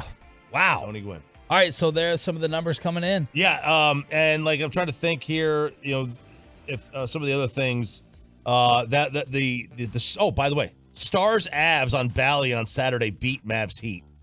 What? 34,000 homes to 25,000. The women's Augusta Amateur had 22,000 homes on that same day. That's why we bumped Dirk at 9 for Mike Modano. There you go. Stars beating the Mavs. Mike Modano will join us at 9 o'clock. Peyton is sending me this from Jeff Passan. Baltimore today. Oh, we got a pitching matchup. Grayson Rodriguez, the number 12 prospect in baseball, has been called up to face DeGrom today. So that's coming from Jeff Passan. So you got more youth for Baltimore on the mound against DeGrom. They're loaded with young talent. It should be exciting to see Grayson pitch. Like you said, he is one of the highly rated prospects in the game. They've got a ton of them. Baltimore's got a ton of highly rated prospects still coming out. You getting a matchup today, homie? I know, all for free too. Let's go. This is gonna be a fun day. What's gonna be your food of choice? Ooh. Well, so since I'm in the Odyssey section, it's all you can eat. So I have like the burgers, hot dogs. It's honestly sweet. He calls it a section. Is it No, it's. I don't think it's a sweet. How you getting all you can eat in the? That's how they do this. This like employee day and stuff like that. They bring it. They have like the chefs and stuff there in the back. So you walk up, you have like drinks and stuff. It's like alcohol beverages. All right, and if stuff. you were gonna go buy one item, what would it have been? Oh, the boomstick burger. You would try that? I would. What would you get on it? Everything? Why would you not try? Yeah, you have to go everything, chili, everything. I saw Eric down it and stuff, and he struggled, and I think I could do it. I just don't eat breakfast. That got you excited watching Eric down it. I'm confused. So you said the chef in the back and everything. You said that you had a section. Like, how is that possible in just the normal seats? So if it's not a suite. So it's in, I don't know the exact section, but it's in left field. It's the second deck. And so you have like, the seats and stuff, they go up diagonally, but then in the back, there's like an area where you can have like all you can eat food and stuff. Like it's like one of those carts that they move in and stuff, and Gotcha. they like there's an area where they can have it. You have to walk through a door to get to your seats. It's like a little door. That is a suite. That is not a section. Not a suite. It's not indoors. Left field. Right? We usually sit in left field at the old Globe. The old Globe we did. When we did like Tolo outings. Yeah, now this is like It's not like the suite we went to in the fall where it was like first baseline where we all went last year with Spittle and stuff. Right. If you remember that. Text pictures of where Well, you're you don't sitting. remember going to the suite? I don't think I was there. Oh. Yes, you were. You were there with Sarah. Oh, This was the A's game. I was there. Yeah. Yeah, that was with Guns N' Hoses. That was with Yes, Guns N' Hoses. yeah. Absolutely. Yeah, I was there. No, okay, so they had this at the AAC in the corners of the second level. Yep. You'll have like those little, like you said, there's seats and there's like a kind of a foyer area at the top. Yeah. And that's I consider that kind of qualifies. It qualifies as kind of a sweetie area. Okay. I'm excited. I'd be excited about this. I can't get the chili on my burger. I don't think I could do that. Section 240, if you have the ballpark map, Bobby, maybe they have a view there. You think you'll be recognized by anyone? Yeah, with that mustache. Man, I hope Purdy recognizes me. Oh! That's twice now I've said, "Have I met you before?" And I go, "Yeah." The GM of the building asked you, "Have I met you?" Yeah. Yeah.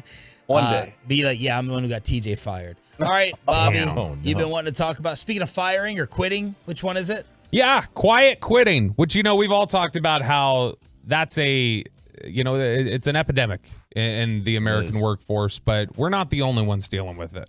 It's not just around here.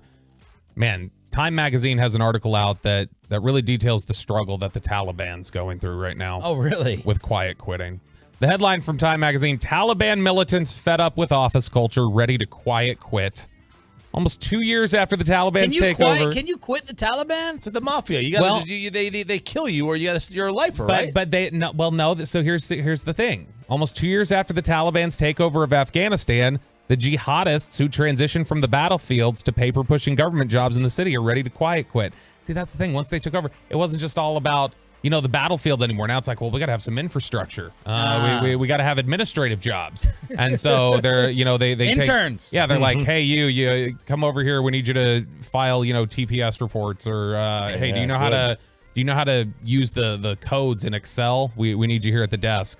But the Afghanistan Analysts Network released a report recently talking about how many jihadists are just fed up with city life and their new roles. A TikToker commented, "We couldn't destroy the Taliban, but office work did."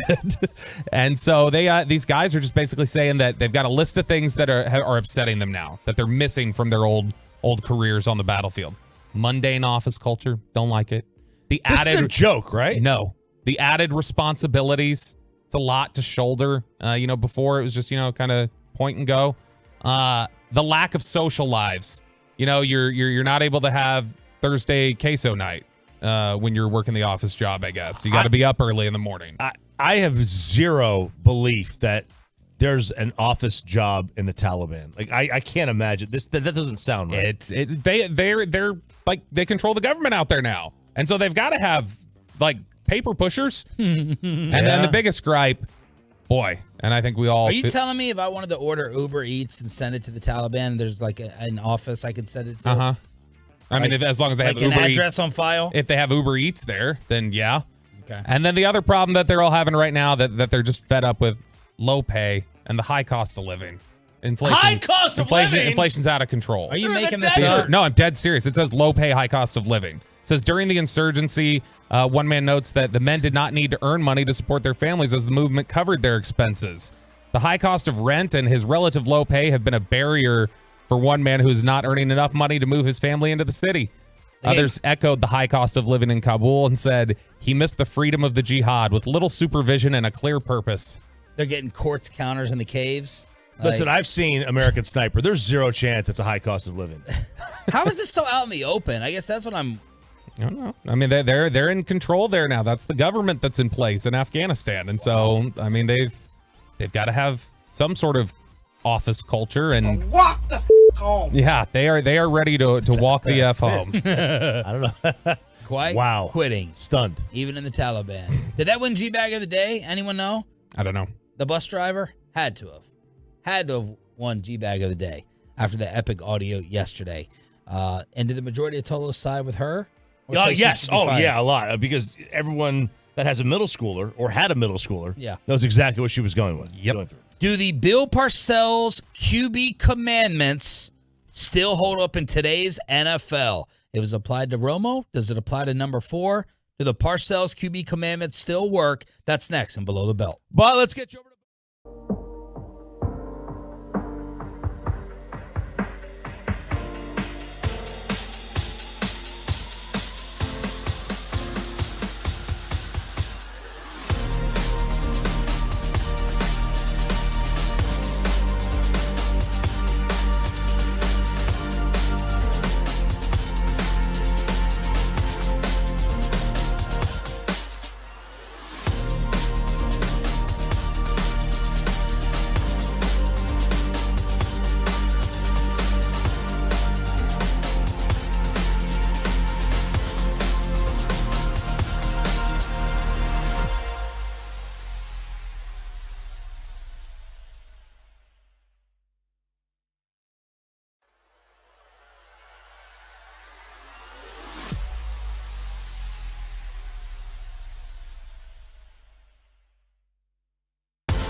Don't make me take off my belt! Will this segment cause Bill Parcells to get canceled when we expose his past fat shaming? Well done. Yesterday, RJ Choppy during Below the Belt made a reference to Bill Parcells and the way that he used to talk about quarterbacks and approach the quarterback position. And it reminded me of his 11 commandments for quarterbacks that he famously gave to all of his quarterbacks. Tony Romo had it. I remember Parcells read them on the air one time when he was in studio with ESPN before a Romo start. And so it made me want to go back and kind of look through it, see if any of this is outdated, see how much of it is old football guy mentality, and maybe how much of it applies to the current quarterback here in Dallas. I never thought of, by the way, Parcells as like a QB guy. Never a guru that I was, obviously all-time legend, probably the most quotes in the history of the NFL, you could argue, and sayings.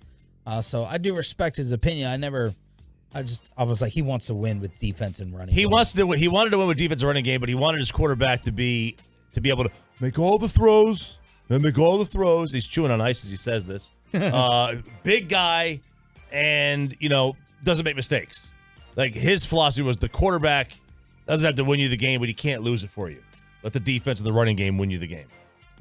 Brian has a great story about Parcells calling him into the gym area to talk to him about some stuff, and he was like standing there completely naked on an elliptical. And like Parcells? Yeah. And how Brian was like, I couldn't focus. All right, so here are the 11 commandments for quarterbacks. So number 1, ignore other opinions, press or TV, agents or advisors, family or wives, friends or relatives, fans or hangers-on. Ignore them on matters of football. They don't know what's happening here. So, talking about agents or advisors, knowing Parcells and Belichick think similarly, this probably violated a Parcells quarterback commandment, what Mac Jones did, getting advice outside of the building. Yeah. Oh, easily. And it's number 1 on the list. That's probably where Bill B got it from. How about Lamar? Is Lamar on Twitter violating this?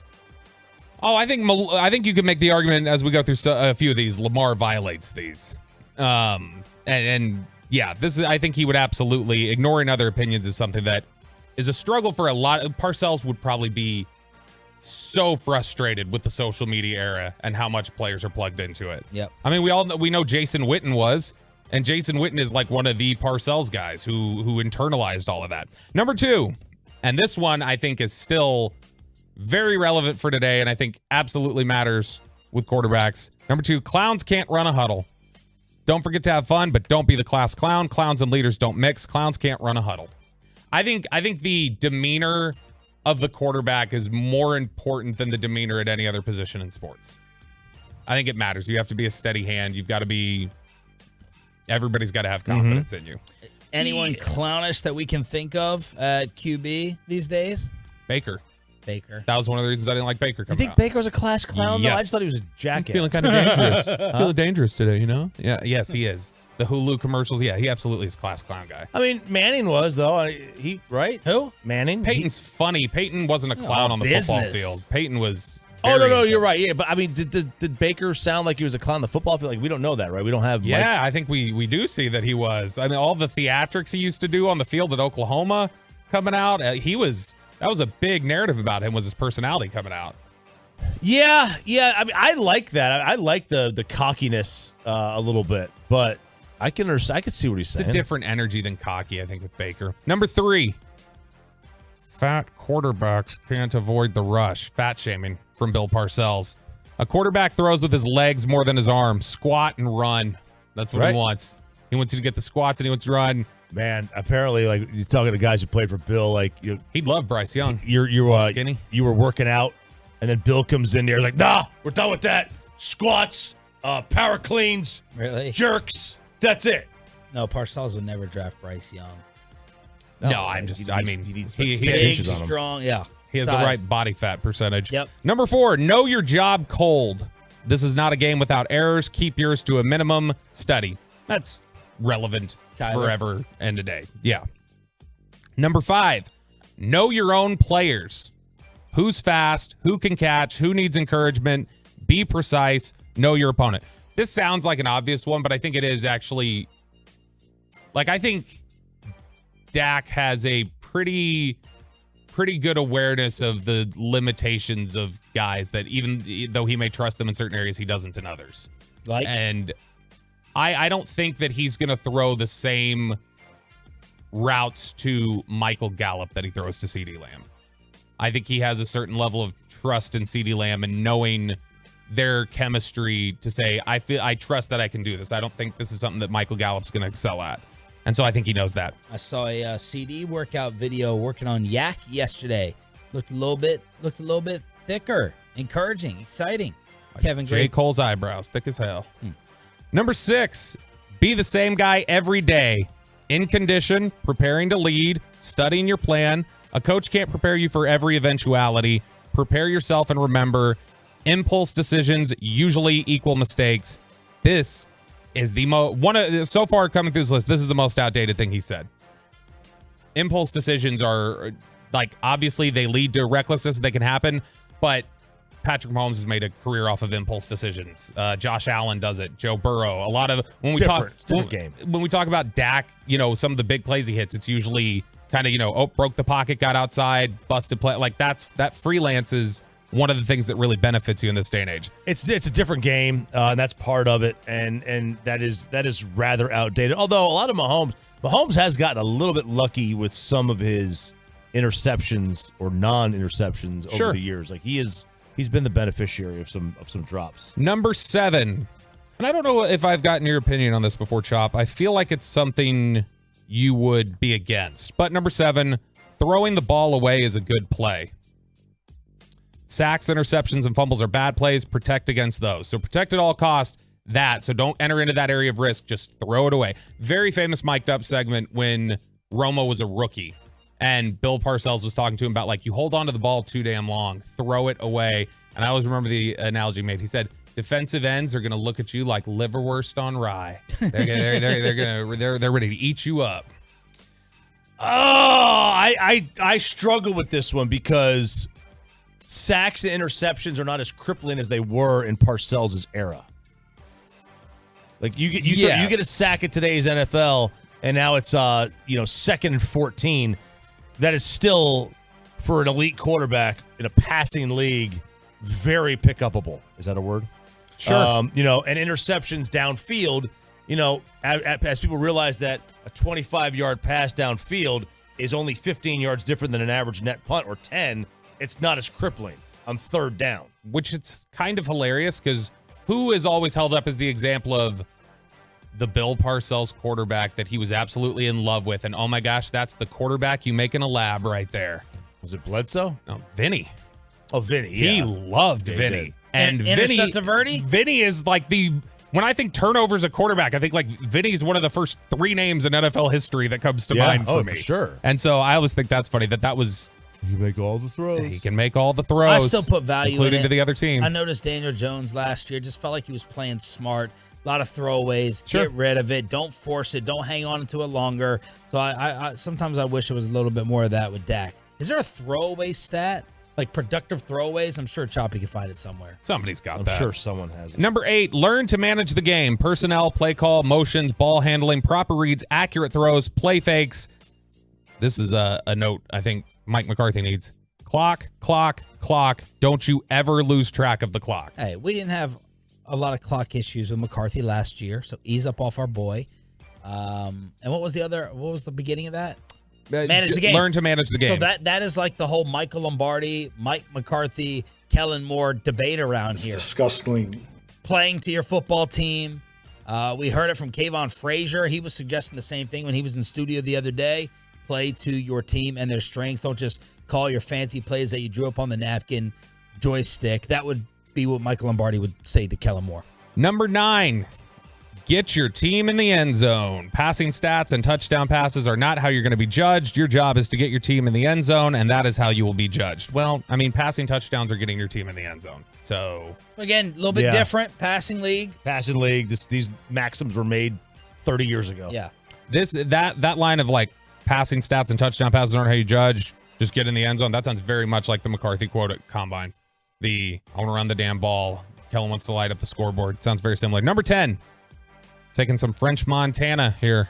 Don't panic. When all around you is in chaos, you must be the hand that steers the ship. If you have a panic button, so will everyone else. Our ship can't have a panic button. One of the strongest traits that people in that locker room will tell you about Dak is that they never feel out of control with him. Like they feel like he's not going to linger on anything, and thus it makes all the rest of them feel relaxed and like they can move on to the next thing. So I think it's a great one. Huh? I think it's a good one. Yeah, these are generic. Part of why Parcells over. I'm joking. I'm just kidding. But it was interesting. What made you want to see if these apply today? Was he mentioned, Chop mentioned yesterday Parcells on something he used to say about quarterbacks when we were talking about stuff yesterday, and it made me think, I wonder how much, because I remember these commandments being like all the talk whenever Romo first got into the starting lineup. And it feels like Romo shattered all of these. Oh, here's the one here's the one that he didn't just shatter it, he stomped on it, he peed on it. He shattered it the first day. Number 11, don't be a celebrity quarterback. We don't need any of those. We need battlefield commanders that are willing to fight it out every day, every week, and every season, lead their team to win after win after win. My question: he wants General Patton at quarterback. He does. Like, oh my gosh, that's another discussion for another day. Is the shout out, Dad, if you're listening? Favorite movie. The battlefield terminology and the way that teams prepare their players, but that's obviously Romo, and Romo is probably the most celebrity quarterback that I can think of in recent Dallas history. Yeah. But my question is, do you guys feel like Dak is at all the celebrity quarterback? Does a lot of people always complain about the sleep number ads. Now you got to make your money off the field. Like I don't fault them that. But do you think would it be his 5th year? 6th? Yeah, that's exactly it. Hang on, like Tom Brady dated a supermodel and has a company. Is he a celebrity quarterback? Yes. Peyton Manning was in every commercial you could find. Was he a celebrity quarterback? Didn't Troy Aikman date a country music star? He did. Celebrity quarterback? Now, see, here's the thing. It's something where I think with those aspects, it's more they just naturally have it, not lean into it the way Romo did. Yeah, I wouldn't put Dak in that same Romo category.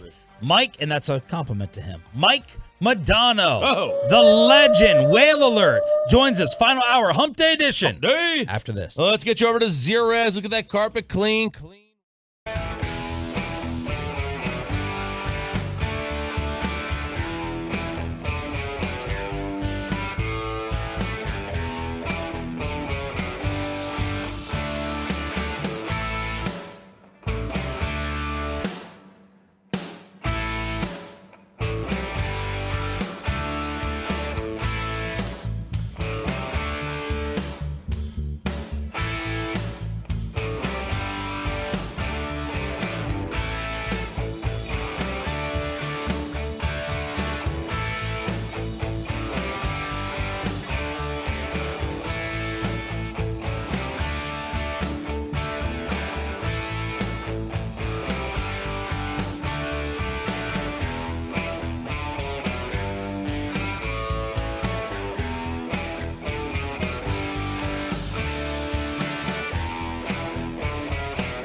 our fan studios secured by DFWsecurity.com, this is Sean and RJ on 105.3 The Fan.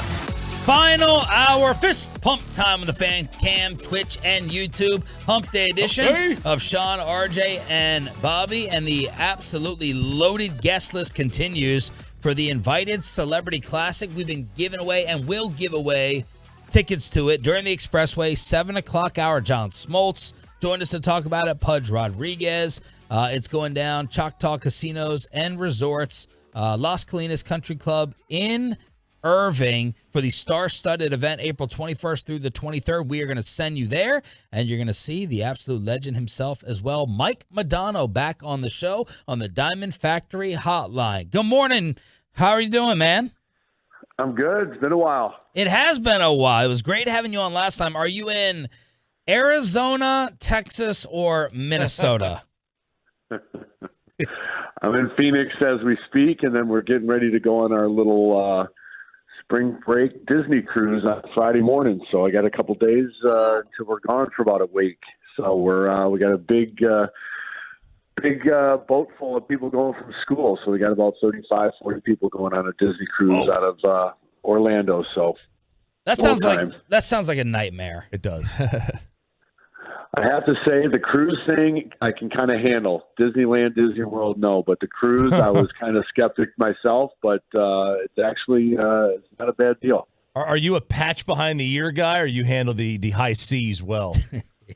Yeah, I'm okay. I've been I grew up on water, actually, in some of the Great Lakes around Michigan. So I got a little bit of sea legs to me, if you want to call it that. But yeah, those boats are pretty big. So there's a little bit of rock there, but it's nothing crazy. All right, for a new parent like myself, or with a 2-year-old getting older, what is your one hack or tip for Disney World or Disneyland? Not on the cruise. You're just going regular. What's the trick?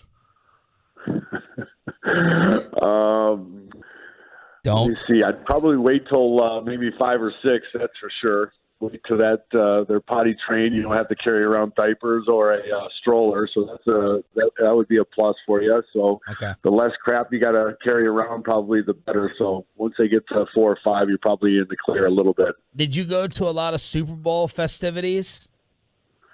I didn't. This place is just crazy in the winter. They got so much stuff going on in Phoenix. We just kind of stay low. We stay away from the Barrett-Jackson, and then they had the Super Bowl and the waste management. They just got so much stuff. Then they got spring training going on around here. So it's a busy area from probably around right after Thanksgiving till mid-April. So it's a little bit hectic. And then you got the spring breakers that come in March. So it's become a pretty busy area. So when that happens, we just hunker down in our little area of town and just wait for the storm to pass.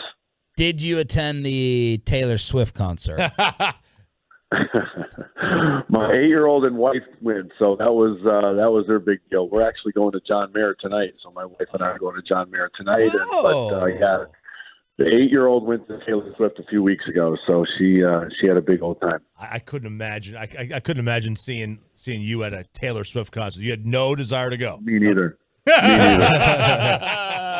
Mike Modano is joining us. Now that we know you're doing a lot of work with the Wild, but we saw the awesome moment with you and Jason Robertson after he broke the scoring record. Your thoughts on Jason as a player, as much as you've been able to keep up, and this star season in general, because that's what our Tolos would love to hear you talk about. Yeah, they've been fun to watch, especially Jason. He's had a tremendous, phenomenal year.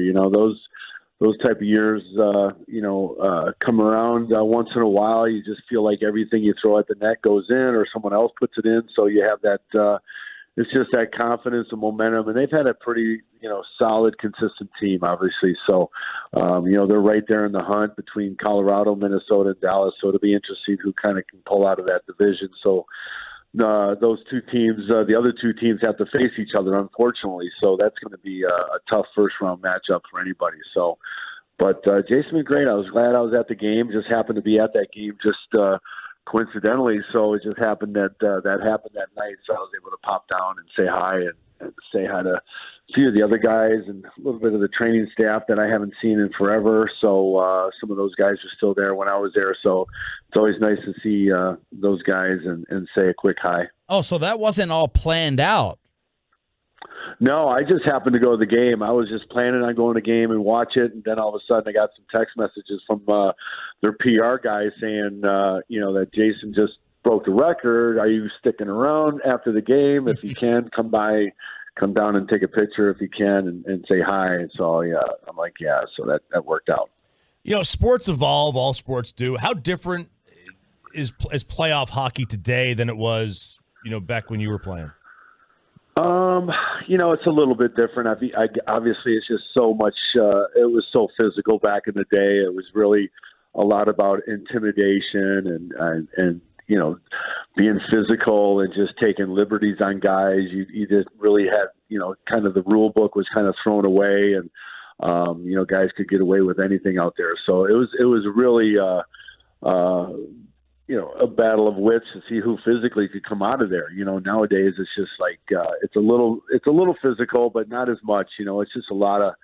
The game's changed so much. It's a lot of skating. Just it's a drag match out there, just up and down the ice, fast and creative, and guys are talented and a lot of skill and everything else. But as those playoffs move on, it does get a little cramped out there, and they start defending well, and not much space is available, so it does hunker down as the rounds go on. But I recall those first rounds against Edmonton. They were just like you came out of that first round barely alive because it was physical. So, but yeah, it's changed a bit, but nonetheless, you still got to win 4 best-of-7 series, so it's a grind.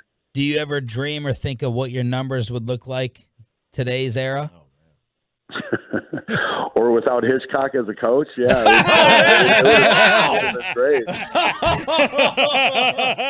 No, don't stop talking. Keep going. We want to hear more about that. What do you really think? No. I tell Hitch he cost me about 300 points. This is why I want to have him back on again. But the flip side is we won, so he always throws that back at me. But he goes, but you won. I'm like, yeah. I'll give up a few points to win. Yeah, he could have been living. He's probably in Scottsdale right now. Yeah, I'm sure he's doing fine. Yeah. He could have been in Sedona. What's another fancy Arizona place, Chop? Yep, Sedona, Scottsdale, all good. Yeah.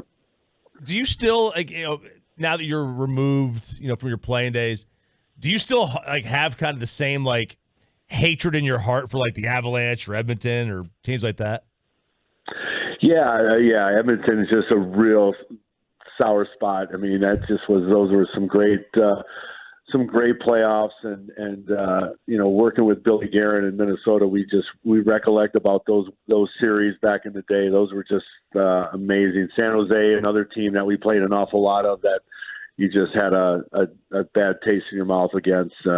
The Avs, those 2-year back-to-backs in 99, 2000, those Game 7 series against those guys were phenomenal. So, those handful of teams are still they're still back there in the subconscious, and you just think about when playoffs come around how much fun they were to play against those guys. But it was tough and physical. But yeah, they bring back some great memories when you see those jerseys on the ice. Look, man, people are sitting here texting us and tweeting us right now. Why are we talking about the Minnesota Wild with Mike Modano? Where's Mike Modano way when we're sitting there going to the AAC? We get in a street? Oh, well, why are we talking about the Wild with you instead of the Stars?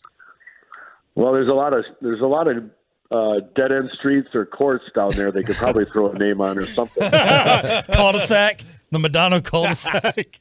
Yeah. They gave Dirk the big long stretch from Oak Lawn to 35. He got the big long road, so he's sure there's a little like you said. I'm sure there's a little short cul-de-sac off McKinney or something they could do. Oh, you're still familiar with the streets? How often do you come back here? God, it's pretty random. Just things pop up. I come back in town for, and just it's never really scheduled out. It's just something that pops up random. I'm usually in and out, but I'll be in there for 4 or 5 days after this Disney cruise for the golf. So I'm looking forward to that. Mike Modano joining us on the Diamond Factory Hotline here on 105.3 The Fan. Have you ever been to Augusta? I have. Tom Hicks took me as a little retirement present after my playing days, and we went out there for a couple days and got to play myself, Bill Musselman, and Brett Hall. So the four of us went out there for a couple days, and it was amazing. It was amazing to witness in person just how much how hilly that place is. It really, TV doesn't do it justice, but it was just to set up the whole aura of it, driving down Magnolia Lane. I mean, it was just a great experience. Is that by far the best course you ever played? It's got to be right up there. There's always a handful out in Long Island, Shinnecock and Winged Foot, those places out there. Sleepy Hollow, and then you always love Carmel and Pebble Beach, but God, it's got to be right up there in the top 5 places I've played for sure. So you guys got a star-studded list. We had on Smoltz. We know he's a beast. We hear that your wife is also a fantastic golfer. You got Emmett. You're gonna have Romo. Who have you kind of gotten close with through these events? Like either through trash talk or just they're good dudes or good ladies. Who have you kind of bonded with through these awesome golf events? Oh God, it's been going on since we've been doing them since probably the late '90s, early mid '90s. After we moved to Dallas, they started having some of these things. But Pudge was always there for a long time. Emmett, even Smoltz, Greg Maddox, Tommy Glavine, Jack Wagner, the old Melrose Place guy's been there forever. We don't know what that is. We don't know that show. John Elway, it was a long time ago. So John Elway, great guys. So you always reminisce when you see them, and everybody has their own little, obviously, profession and jobs they're doing. But when you get together, everybody seems to, pick up where they left off the year before, and just BSing and catching up. So. But yeah, obviously seen Tony last few years, so it gets pretty intense. Guys are really into it and get excited about the golf, and it's their one last little release that they have from being in professional sports. So, some take it a little bit more serious than others. How often are you playing a month out there? Well, you don't really have a weather issue out here, so you can always get out whenever. So you kind of, it's always maybe once or twice a week here and there, just get out when all the kids are in school. I have a few hour break there before, the craziness afterwards. So I get a little breathing room there. I get to get out and play a few holes and hit some balls and, enjoy the sun. People try to rope you into a big money game? Not too much. Those they're 9 to 5ers, so I get the the retirement crew, so they don't really want to play too much big money. Ludwig does a podcast here with the station. Any Lud stories that we can relate to him? Oh man, it's nothing that you guys don't already know. There's everything about Luds is out there. So I mean, he was quite the competitor. I mean, man, he could goes hard, plays hard. He does everything full speed. So he was one of those the ones they broke the mold after. There's not too many guys like that were in the game at that particular time, but certainly he was a gamer. Mike Modano here on The Fan. How would some of the players have talked about this, how would a hockey version of the World Baseball Classic look? Would you be in favor of that? How do you think that would work? It's hard to say because we've done the World Cup thing before, and they've pulled the Olympics together. But the World Cup thing there was a lot of fun in the late '90s and early 2000s. It was a great deal. But I don't know. It's just so much hockey. The seasons are so long, and teams and organizations get a little skeptic of guys playing extracurricular hockey for injuries and everything else that comes into play. But it's always nice to be able to represent your country and have some fun with some guys that are around from your area of the country. So they were always great experiences I had. Would it be good to get back in the Olympics? It's always tough to say. It's hit or miss. When the Olympics are in North America, it's great because you're not having to deal with a big time change. But it's Japan and China and places over on the other side of the world. It's really tough as far as TV counts for fans and stuff. So you get a little tape delay. You don't really see things in prime time. But when they're over here, like Salt Lake, Vancouver, Calgary, they were just all, amazing venues and spots. And, it's looking like maybe Salt Lake City might get it again. So when it's over here, it's great. People can, watch everything real time, and it's a little bit different, viewing on TV. Robertson, Matthews in Toronto, Adam Fox. You guys got one there in Minnesota. That's pretty daggone good. How exciting is USA-born hockey right now? What do you think the status is of it? It's probably been the highest it's been in, good 20 years. I think you have just some tremendous young talent that are just coming out of, every little corner of the country now that the game's gotten so popular around the nation. So, you have guys just coming up that are just breaking the trend and really adding a lot to the game. It's just great to see. I think they're really up there with Canada, Russia, those type of Sweden, those type of nations that you put a all-star team together or a national team together, they'll be, I'm sure they could compete and probably win it. So there's tons of talent, fun to watch, and a lot of upside for those guys. All right, we'll let you pack for the cruise. Enjoy John Mayer tonight. Have a great trip back here for the golf, and let's not be a stranger. It's like once every couple years, but you're always delivering radio gold. So thank you, Mike Modano. We appreciate it. You got it. Maybe we'll visit during the first round of playoffs, something like that. Yeah, why not? There you go. We'll get you the cul-de-sac. We'll get you there. Nice little alleyway. Thanks, Mike. Good chatting with you guys. Take care. There he is, the absolute legend. Whale alert. I mean, at least a parking lot.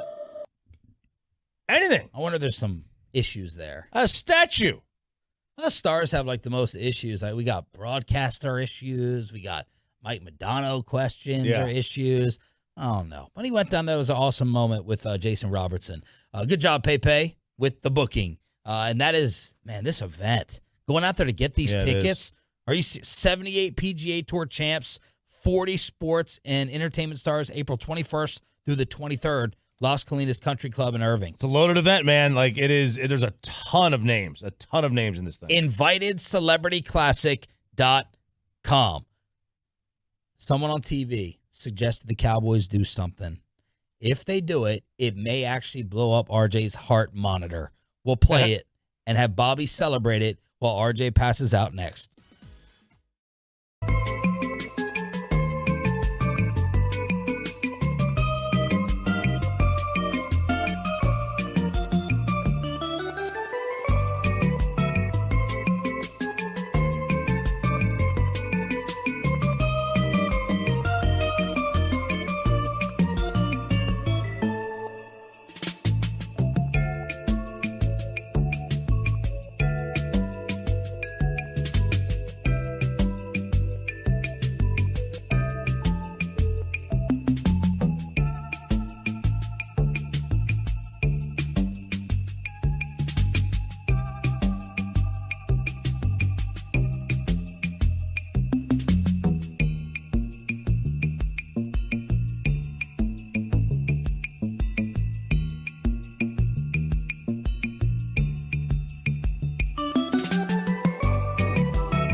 And it's back to Sean and RJ right here on 105.3 The Fan segment here, brought to you by the personal injury lawyers, Frankel and Frankel. There's a reason you need a special license to drive a big truck. So companies that hire drivers and put them in a big truck should be held accountable for what happens when one hurts you. Frankly, you need Frankel and Frankel. Visit truckwreck.com or call them 214-333-3333. Bobby, you look like you like this. Oh, I love this song. Another RJ Choppy approval, maybe without your percussion. Nope, not going to stop. Can't stop, won't stop. I can neither burn the bar down. Sean Sharif, RJ Choppy. Take your number out my phone. Bobby, Peyton, and Ryan, live on the Fan Cam, Twitch, and YouTube. Crosstalk with KMC. Is Tim Hardaway Sr. making Mike Bassick look right? He's spilling more and more about the Mavs and Luka on FS1 this morning. We'll get you that clip after we try to blow up RJ's heart monitor that he got yesterday, monitoring the palpitations for 5 days. Yes, 5 days. I return Monday morning when I wake up. I'm going to video this because this is going to hurt like hell. But before the show, Sarah, I'm going to wake her up at 4 in the morning. Oh, my. I may wake up at 3:30 and, never mind. But per doctor's instructions? We're gonna put a video up of her ripping this dang thing off my chest because I have a feeling I'm going to need to shave the rest of my chest to be able to match what is going to come off this thing when I rip this tape off. Oh, thank God they didn't put it near a nipple. Have you ever been a shaved chest guy? I trim it. But have you ever been just like completely smooth? bald? Yeah. No. Okay. You're definitely the hairiest one in here. I would guess so. Yeah. I mean, you would guess me, but it's not. It's you, I think. Don't you think? Oh, it's definitely Bobby. I Yeah. don't even think it's close. Yeah, it has to be. I mentioned it a couple weeks ago. Our sales guy, Alex, where he saw me at the bar, and he's like, I can't tell where your hair stops and like the rest of the hair on you begins. It is wild. Like you've got to have you got to have the most amazing back hair in the world. You ever go, chest shave? No. Thought about it? No. Will you post soda? No. Oh. Well, No, wax. absolutely You gonna not. wax it? Did you wax it? No. I'm not on G-Bag. Okay.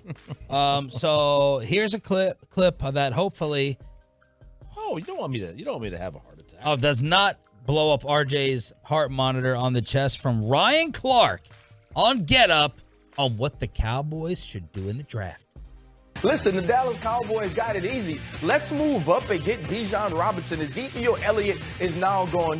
Tony Pollard has already signed the franchise tag. Go get the most dynamic back in this entire draft. And when you get a running back in the first round, their production over the first 5 years, it automatically is 32% higher than anyone drafted in the second round or later. The problem is giving them that second contract, but you go out and you get Bijan Robinson, you have a 1-2 punch along with Tony Pollard that immediately gives Dak Prescott the presence he needs in the backfield to take that next step and get back to who he was 2 years ago. I say amen to literally every word of that. Let me come out to the group here. This is what people are getting wrong when Mel and others argue against drafting running backs in the first round. That's exactly when you want to draft a running back. That's the only time you want to pay a running back is when they are rookies in those first few years.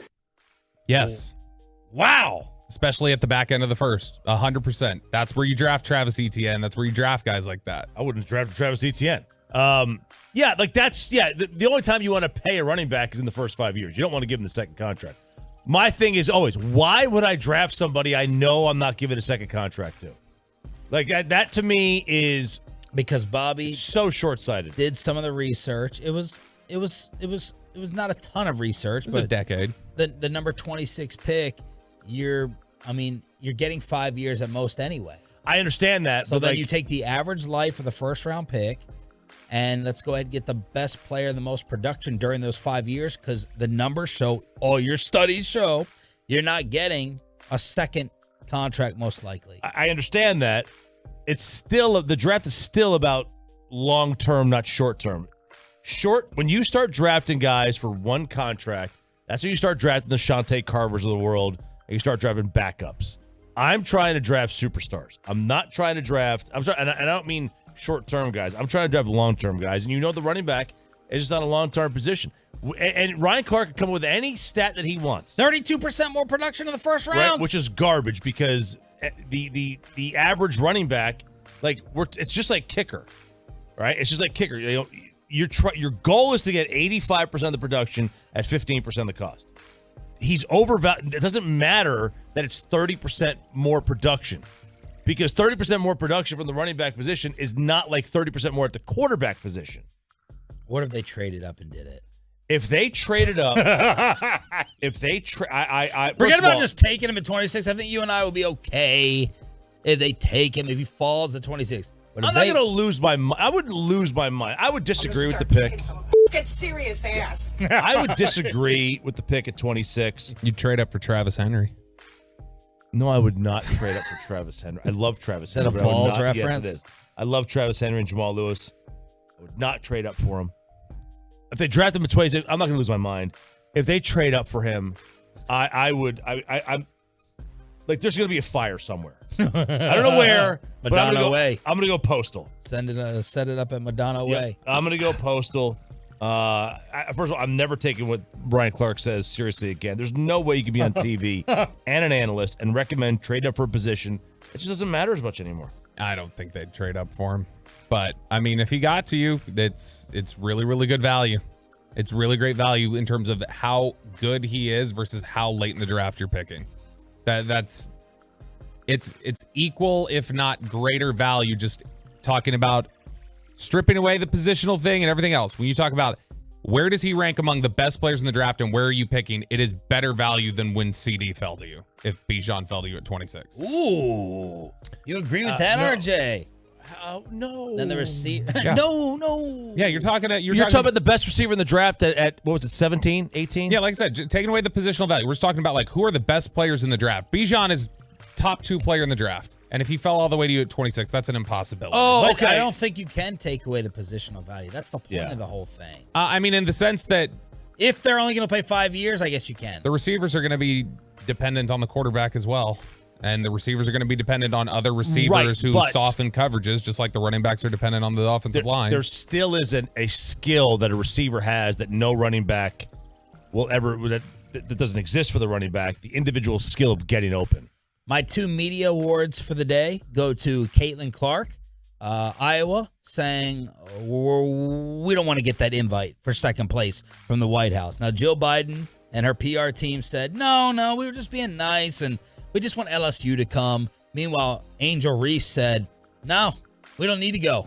You guys didn't pick us to win it in your brackets, so we're going to go see the Obamas. And Caitlin Clark said, we don't need to go. Only the winners in LSU should go. So props to her and props to Luka Doncic, who was asked yesterday, is this Shams report correct that you and Kyrie are going to sit out? No, I'm playing tomorrow. When there's still a chance, I'm going to play. So that's not going to happen yet. I mean, there's little chance. We all know that. But, like I said, as long as there's a chance, I'll play. Was there any sort of discussion about getting your feedback about whether you wanted to shut down? Yeah, I think they knew that I wouldn't want to do it. I think they know me like that. So I think it was not a big discussion. All right, so that's Luka saying, no, I'm playing against the Kings tonight, and the discussion did not come up. Thank goodness he said this. Now, do I still prefer the Mavs to lose? Yeah. You got more ammo. You got the prayer for a young, cheap star to maybe join your team. RJ will have an NBA draft study on why maybe that hope and dream is overrated tomorrow or later in the week. But Tim Hardaway Sr. has been on FS1 this morning on the Carton Show. Uh-oh. And earlier he was talking about the Mavs don't have leaders. Kyrie and Luka, they're not leaders. You got to back up what you preach, whether it's defense. And Bassick told me to go get this other clip from Hardaway Sr. that he dropped this morning. It's our fault as a league that he is a crybaby. He is. And, and it's our fault as a league that we don't correct it. But, it started off, way back when. I'm not going to say LeBron. I will say, we can say LeBron. Yeah, we can say LeBron. Let's say LeBron. It's been on 20 years. Yeah, LeBron. It's been 20 years. You go back beyond LeBron. You talk about Artis Gilmore. Like but LeBron. it's a lot of people that are that are babies, and we made the league that way, and I wish that the referees would correct it. Okay, so that's Hardaway Sr. saying he more generalized. He's not attacking Luka in that clip. Luka's a crybaby, but the league is crybabies, and we've made him that way. Yep, call them all babies. I mean, that for him, it's a step up. It's a step up for Tim. Step up? Yeah. For hurling insults at people. Yeah. That's a safer criticism than some of the ones he's leveled in the past. Okay. Much less controversial. Speaking of controversy, let's bring in the KMC masterpiece. Is Derek Holland going to work today? 45 Short minutes? show. 45 minutes before Jake DeGrom He's in there. Is on the hill again. Derek Holland and KMC next on The Fan.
new intro music for your show too?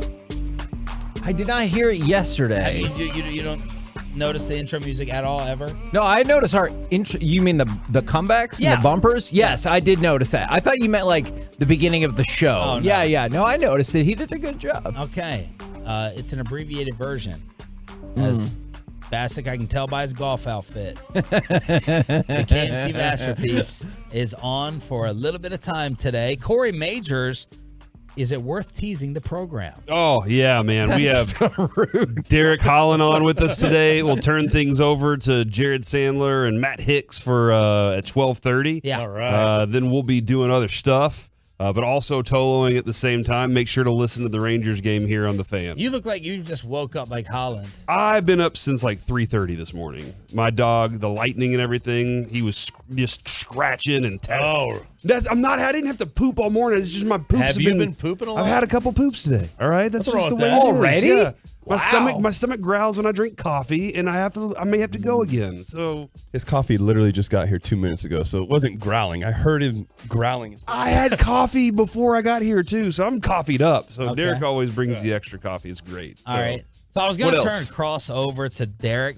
to actually, justify him coming here with give him time to talk. But then Usually you don't want me to. I know usually, Oh my but God. today you're only on for like 40 seconds. But like then a major league game. I heard this conversation. He's out. He's going to be on today longer than Andrew Haney was on the mound last night. Hour 57, Peyton. What was that game? Was that Minnesota? Yeah, it was the Minnesota and Miami game. Buck 57. But then I heard a discussion about Mike Bassick buying Derek Holland's bed. And I'm fascinated to hear. From the Boom Boom Room? Yep, it's a sleep number bed. I wanted to How get did rid this- of that. You wanted to get rid Yeah, of it? it was killing me. Because of Dak? Bassick's about to throw 20 interceptions. No, it just wasn't like, and he already told me once that they've had an issue. He said his wife said that he just rolled to the middle. It's the split in the middle. So like one side can come up, the other side stays down. Oh, yeah, split king. Thank you. And so yeah, I wanted to get rid of it. I got a new bed. This guy it's barely been used. Like when I bought it, So it I wasn't from left your for the playing season. days. No. I left for the season, and then when I came back, I slept on it for like 4 months. I'd be more worried about what the girl number on that bed is than the sleep number. Dude, I would have. Did you pay something for it? Like you guys worked out a deal? He paid I'm not you. asking for the number. No. Yes. I even cleaned the sheets. Yeah. Wait, You bought that sheet? You had the Oh. sheets? Yep. And the mattress pad and everything? Yep. You ever slept in a hotel? What do you think happens in a hotel room?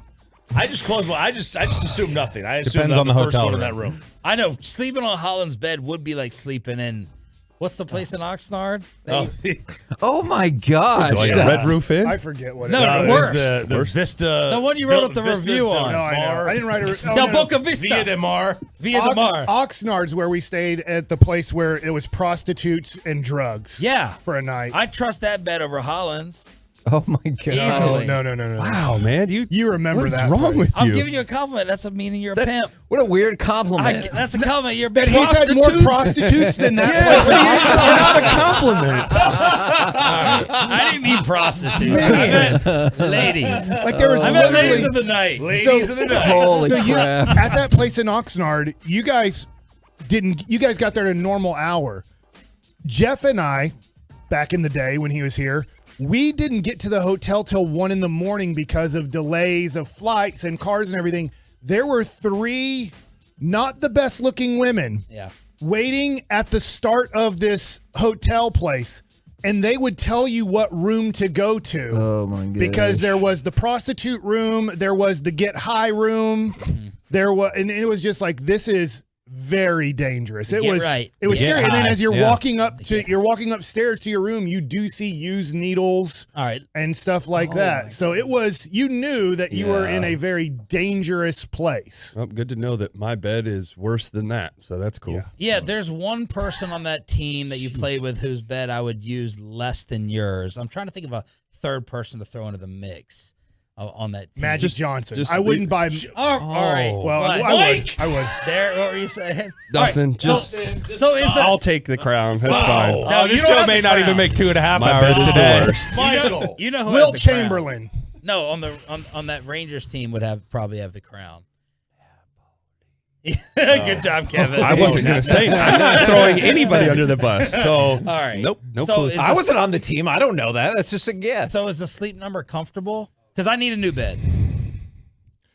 Are you asking if have any you of them used it have a already? bed? I don't have a sleep number that I can loan you. Yeah. Are you already not regretting it? And why are you handing over paperwork? I've Because had he needed that information. I've had for like all the computer stuff and all that. Like it says you can do more things if you log in. And He so asked if you had the body count written down anywhere. So hey, can you tell me where the road to the show is? It hasn't been. This has been a good one. It's like it's been 3 days. I think I've had it for 3 days. I think if that's right. Yeah. I haven't. Did you get ripped off? Did Derek rip you off? No, he didn't. No, absolutely no. not. So you lemon? Weird bites anywhere? No. It got a great deal on the bed, but I haven't.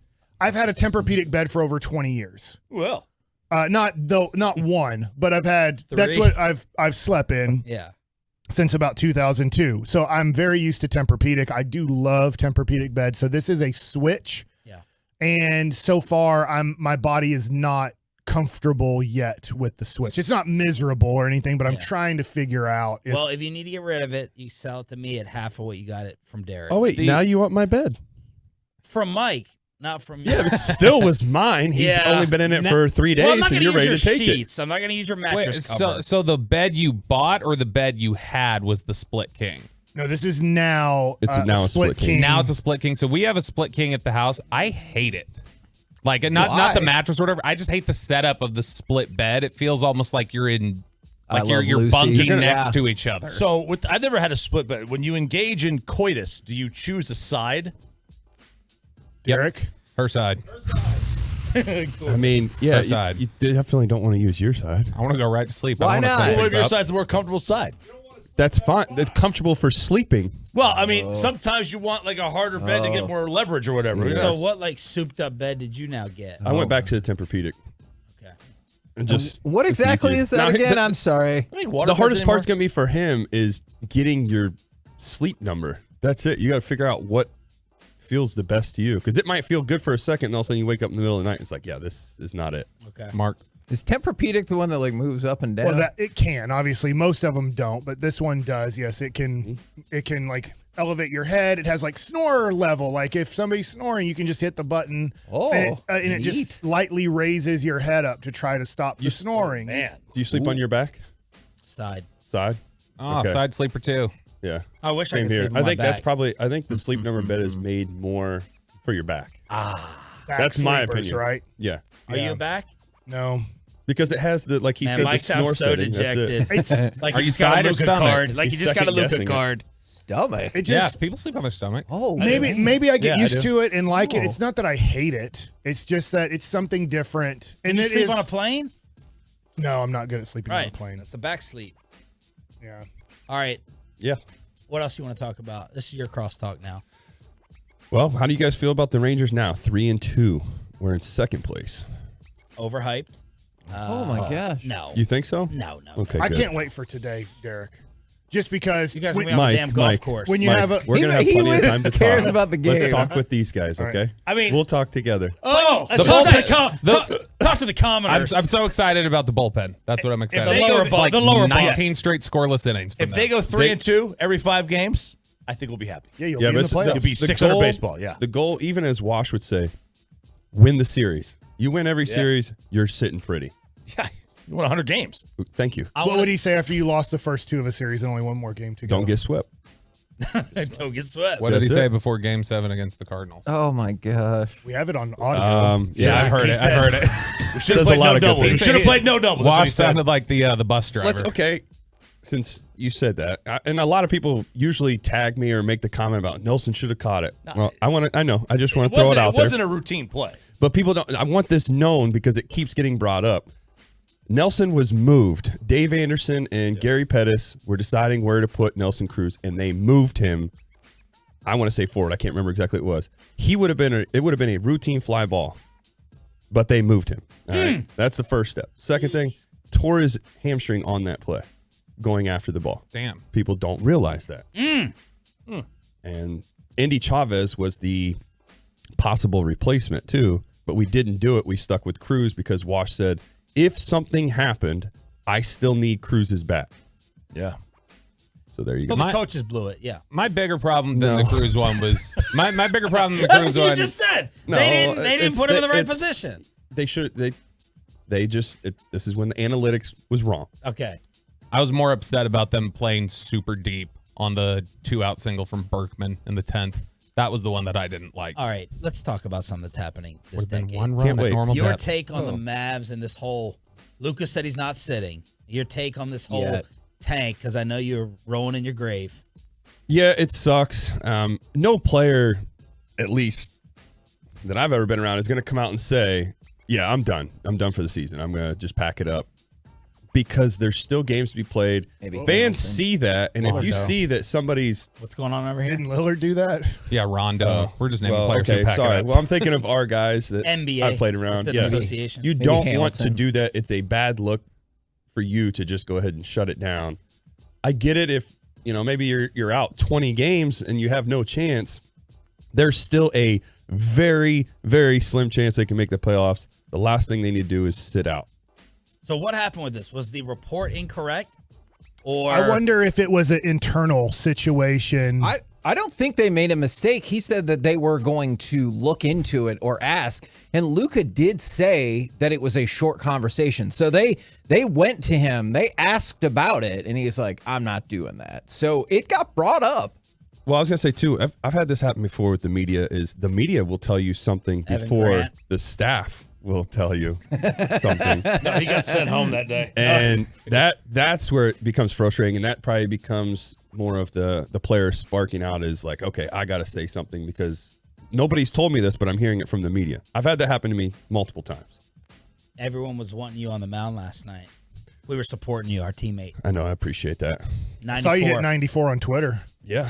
Yeah, I saw myself do it. He was throwing 88 by the Is that a pocket third gun? inning. No, that's an actual radar. Okay. It's a legit radar. Will you guys get like a little competitive today or just friendly? Always. No, I mean like But it's funny. stakes on the golf course. Yeah, there's money involved. Yeah. I think He's he's bet him gonna, his bed back. he'll get it. No, as in, he'll beat me today. Oh. He's been playing quite a bit. I haven't. I beat both of you. We're pretty close. We're This is pretty. irrelevant. We're different players, but we're pretty similar scores. But I think he's been playing a lot right now. He's playing good golf. You know, I'll try to kind of OHIO him and try to get him I see get what him you did. messed up. It's because And- my brother's playing and he's got to do that. You Yeah. got to dot the I. Are you, Cool. are you going to the final Mavs games? We'll be there tonight. Are you going to go? You want to take a shot tonight? Yeah, I'm not going. Sean. They're done. They're quitting. Who cares? Oh my God! Why would Are I they go? quiet They quit. quitting Why- or are they quitting? Why would I? Well, yeah, they're quiet quitting. They are. Exactly. Quiet quitting. You didn't go out with me the other day. I invited you out, so I don't want to hear any more of it. Yeah, 1-2 Cancun tonight. It was a little different. Yeah. We were in the same facility. Did TNT already Cancun them? Yeah, they did. They already put him on the Cancun? Shaq and a fool already Cancuned him. The Mavs? Yeah. All right, Kevin, I'm done. It's the crosstalk of the It was magical. 36 Did we do minute good this time? edition. You did great. Thank you. Anytime we can talk about your bedroom life, it's fantastic. Oh. The KMC masterpiece. that. Then Rangers baseball. Next on The Fan. Coming up at 10.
From our fan studio, secured by DFWsecurity.com, it's the KNC Masterpiece on 105.3 The Fan.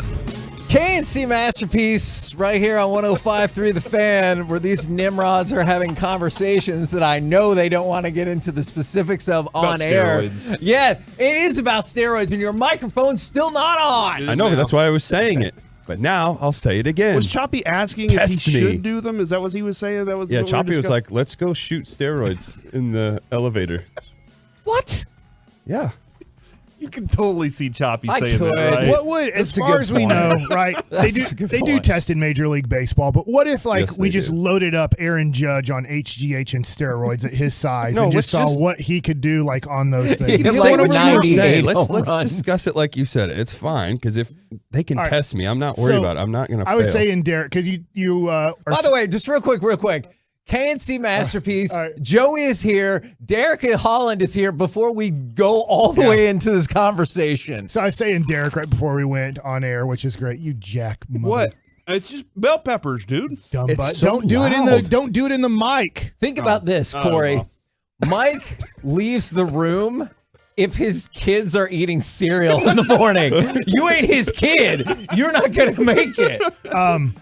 I say in Derek, you're still throwing 94. If you were to officially retire, where you would know for a fact that you're not going to play anymore because you're still hoping for that opportunity. Yes. I'd love to see you load up on HGH and steroids and see what you could get to, like velocity wise and everything. No! That's not healthy, Mike. Like, I understand what you're trying to accomplish, but that's not do healthy. that. Triple digits. There we go. Come on. Joey! No! As far as I know, everybody's still alive that I played against that was But doing it. people have died because of this. Name them. I actually... All right. Don't name them. They're on the Mitchell report. Just go look at that. How about that? Without me naming it, there's actually a report out there that leaked of all the people who tested positive for steroids when, I believe it was 2002, if I have my years right. In 2002, Yeah, something like we all that, got yeah. tested without there being testing. It was Yeah. just hey, if a percentage amount, I can't remember the percentage, if a percentage of Major League baseball players, not the balls, they do steroid those up now too, as we found out. Juice balls. That if we tested a certain amount, that then it would become mandatory testing, and enough Major League Baseball players tested positive for steroids. They can't test for HGH because that's a blood test. Yeah. So you can take as much HGH as you want. Nobody will know. And then, Well, I'm not well, going you can. I'm just saying you can. But the way you said it, you know how like I sound sarcastic? The way you said it sounds like you are actively encouraging people to At do UTA, when I took the class on, drugs and everything, they pretty much said if you're going to take... Did you take a class or did you actually do the drugs? No, I didn't do it. I do... I mean, I go to Men's T Clinic. That is a steroid. How'd you do in that class that you I mean, called- hey, it was a great class. I you love just that called class. it drugs and stuff, and I can't remember. It was kind of like, I know I'm going to butcher it, but it was kind of like drugs and behavior and different things. Okay. So we talk about all types of different things, but the professor said, if you're just doing steroids, they're not going to have much of an effect on you. It's going to be okay. You need to do both of them at the same time. Okay. You need to do HGH and steroids. I don't get it all. Maybe I'm wrong about that. Get mad at the UTA professor that I took this class at in 2010. Don't But- do that. People listening, on a don't do steak? this. How did he say? Why? Are we? There are, Mike, I Very don't want to impressionable turn children this out too there. serious, but there are some really negative health effects that True. come along with this. Very true. But So we're going to test this out? Mike's just trying to do this for science, though. yeah. Yeah, this is just I just want to see what 94 can Okay, be. if you're in some sort of I'm weirdo already at control group where you're being monitored round the clock by physicians, but don't just do this, Derek. Don't do it. No, we're just, it's his. He won't. I'm not. First of all, let's just go ahead Trying to and bait him put that into out it. there so people don't actually take it serious. I'm not going to do steroids. For the Next record. year, I'm playing golf with you. You're going 400 yards off the tee box. I'm like, you roid. I'm going to come out looking like Jose Canseco, just jacked. He's just putting it to the next hole every time. Remember when Jose Canseco wrote that book and everybody called him a liar? Yeah, and then time How has does this happen, Mike, when proven him people out. say things and expose things that people don't want to know as truths? Yeah. And then, like, the facts come out and it's like, holy crap. Mike Well, was right that guy was right all along. Jose might have actually been telling the truth. We just didn't want to hear that our favorite baseball players in the game had been tainted by steroids. There you go. Thoughts, Kevin. Tainted. I do have a All right, hole so in my what's the shorts topic at right there. 10 It's o'clock weird. today? So, believe it or not, ladies and gentlemen, the topic was not steroids, pros and cons. Right. It was, We did I saw not an expect it article about World Series contender tiers, and if you thought the Rangers were at the right spot. But Baltimore is. to help you Yeesh. decide, let's go ahead and fire off cut number 4. 1-2. Swinging a ball hit high in the air down the right field side. It's slicing towards the pole in the corner. That ball is off the pole and out of here. It was bending, but it didn't bend quite enough for the Rangers' taste. And Ryan Mountcastle with an opposite field home run, a 3-run shot. Now, this article came out yesterday. I don't know how much impact, especially this early in the season, one game would make here or there. But if I told you there are 5 tiers of World Series contenders, what tier would you naturally think the Rangers would be in? 3. 2.5. I need a whole number, please. 3. How many teams are in the first 2 tiers? 1 through can't tell you 5. that. Pick a number. Because if we do it like the quarterbacks, we have like one quarterback in tier 1, right? So I can't go, they're in tier 2 if I know there's only like 6 teams there. Okay, I think it evens out because there's only 2 in tier 1, but there's 9 in tier 2. So I think it kind of evens. Then I would out. say that 3 right Okay. now. I'm actually going to switch. I will go because of, for the most part, the pitching and mainly the bullpen have been really good. So I would give them tier 2. Okay. Just because of DeGrom's not going to have another start like that right now. Right. And he pitches today right here on the fan. So you'll see that today. He's going to have a big bounce back, 7 innings, 8 Ks at least is my call. I like it. But I would say the bullpen has been so good. And I think that is the big key here. And the bats they've already shown what they can do. And yeah, they kind of cooled off there for a little bit, but they will bounce back, especially today again. I want to try this. I will give you the names of each tier and see if that changes your opinion. Tier 1, their time is now. Tier 2, their time could be now. Okay, what's tier 3? Tier 3, we're saying they have a chance. Yes. Oh, Dumb and Dumber. I'm still there. Okay. Because we're a couple things away from me still. Okay. Heaney, I want to see better from our 5th pitcher. Sure. Now. Well, That's actually, your 5th starter, though. Keep that in mind. Okay. The 5th starter. Yeah, I want Now, no hitters he's not- from all of them. All right. I if love I can that out of you. counterpoint I love you, that. I mean, starter, I know it's just one game, but Right. your rotation right now for your starters is a 6.94 ERA through the first run. I don't anticipate it staying anything near that, but juxtapose that with the bullpen, it's 0.83, which also is not sustainable. Yeah, it's not going to stay that way either. But yeah, so I hear you for sure on that. So tier 1, only 2 teams in this tier, Yankees and the Braves. Their time is now. Now, tier 2 is... And one of the Braves' best pitchers. I'm surprised it's not the Padres with how much they've invested, and Juan Soto's a free agent after this year. I'm just surprised that San Diego's I think they're a tier 2 for sure. Well, and they haven't really started very well. And that's interesting how much the first 4 games, 5 games impacted that, because tier 2, their time could be now. It goes Toronto and then San Diego. So they still have San Diego as like essentially team number 4. And then it goes Houston, St. Louis, Los Angeles, Cleveland, the Dodgers, Cleveland, the Mets, the Rays, the Phillies. So this shows you, a lot going into it. And then tier 3, we're saying there's a chance. Most of you guys were right. Tier 3 is where they put the Rangers, and the Rangers are in the group with the Mariners, the Twins, the Brewers, the White Sox, and the Marlins. So not an expansive group right there, and that puts you in the top half of the league. I think the Mariners definitely should be in tier 2 because they have to do it now. They're in that mode now. They've already shown. They went out and spent. They've done what they need to do. Back-to-back 90-win seasons. Yeah, their time is now. The Rangers, it's because of I'm putting them in tier 2 just because of the first 3 games.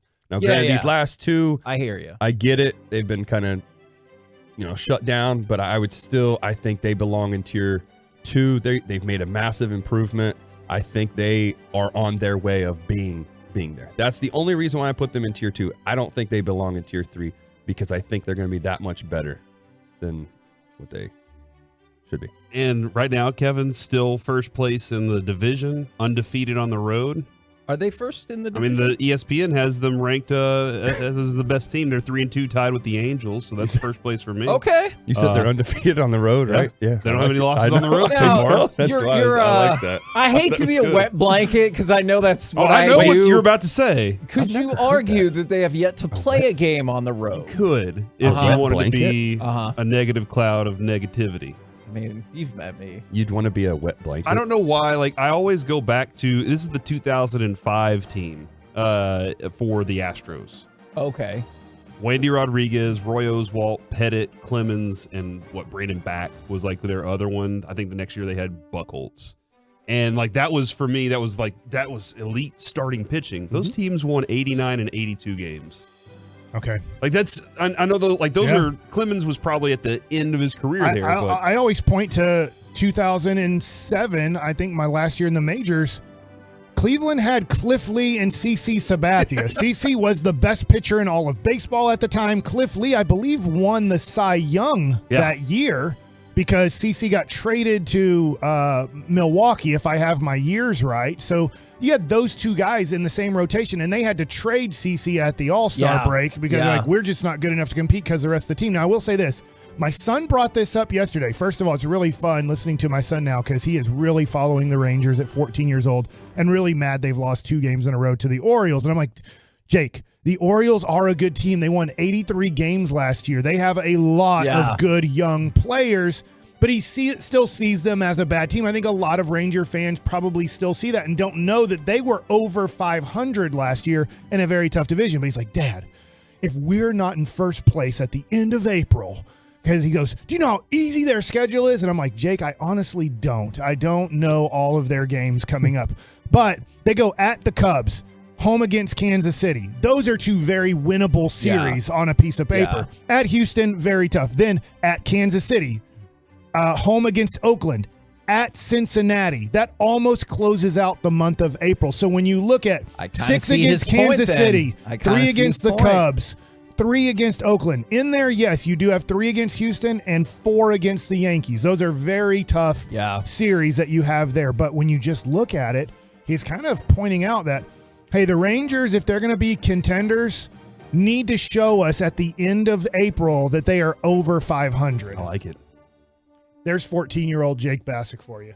Well done. That is really good analysis right there. Yeah, we have a history of bringing children on this show, so our children on the show, that is. What about other people's children? I don't know if that feels like that would be. Whose child should be on our show in the world? We had 2 segments here. Vote, better segment, Steroid Talk or Rangers? You know what? I I'm thought telling both of you. them were out of the I'm park. looking at what the fan text said before you called for that vote. I believe Steroid Talk might just carry the day. We're the KNC masterpiece right here on 105.3 The Fan. Coming up next, Tim Hardaway Sr. says a lot of things, but does that necessarily mean his son and the Mavs believe them too? We'll do it next right here on The Fan.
responsibly.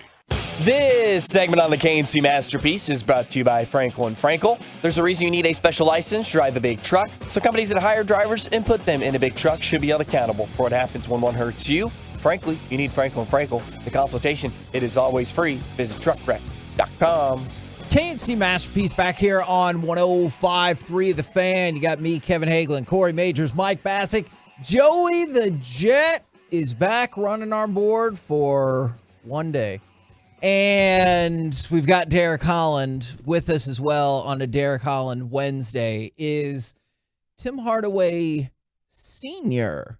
had a few thoughts about things. So I got to play a couple audio clips for you. But what I started thinking about is, how are you supposed to break up? And I'm sure it changes from person to person, but how are you supposed to break up? Are these all his own independent thoughts and they have nothing to do directly with the Mavericks or Tim Hardaway Jr. or anything? Or do some people think, hey, clearly his son gave him some of these thoughts? Or, so I want you to hear the clips and then kind of give me your breakdown. All right, and we do have the clips. Yes, we do. All right, then let's hear them first. Okay. Because I have thoughts. Okay, Mike has thoughts. You kidding me? Do you think Derek has thoughts? I think Derek has thoughts. I do. Kevin, where was this from? Where did Tim Hardaway Sr. He was on with Carton. Yeah, on FS1. Yes. This morning. And so let's go to cut number 8. And this is Tim Hardaway Sr., who, yes, I swear I'm not trying to be a jerk, but we joke about this sometimes. The killer on the show. crossover. That really is Tim Hardaway Jr.'s dad. I know, because we'll always be like, oh, yeah, son of blah, blah, blah. This really is his dad. We'll go to cut 8. This is talking about Luka and Kyrie as leaders, or perhaps lack thereof. Well, I will say this. Spencer Dinwiddie and Dorian Finney-Smith was your defense anchors. Right. They help play defense, especially Dorian Finney-Smith. He was out there and he helped. He could switch 1 through 5, and he was a defensive force where he blocked shots and made things happen on the defensive end, and gave them some offensive life too. But I will tell you this. Me personally, that trade wasn't for them. I think I would have kept what I had because I was in 4th, 5th spot. Right. What is not broken does not need to be fixed. And it's not Kyrie's fault. Everybody wanted to put it on Kyrie Irving. It's not Kyrie's fault.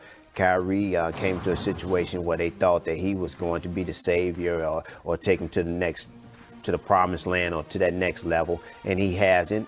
He's just playing the way he normally plays. His stats are fine, His stats are fine, but they missing a leader. They missing a leader out there. Luka is not a leader. Kyrie is not a leader. Oops. Oh, interesting. And so, as much as there Luka's was like, not a leader. hey, don't blame it on Kyrie, don't blame it on Kyrie, which I don't think a lot of people do, but I might be totally off. Nationally, they do. Nationally, because they do. Obviously the hate in the New York area. First, he didn't sign with the Knicks. We hate him.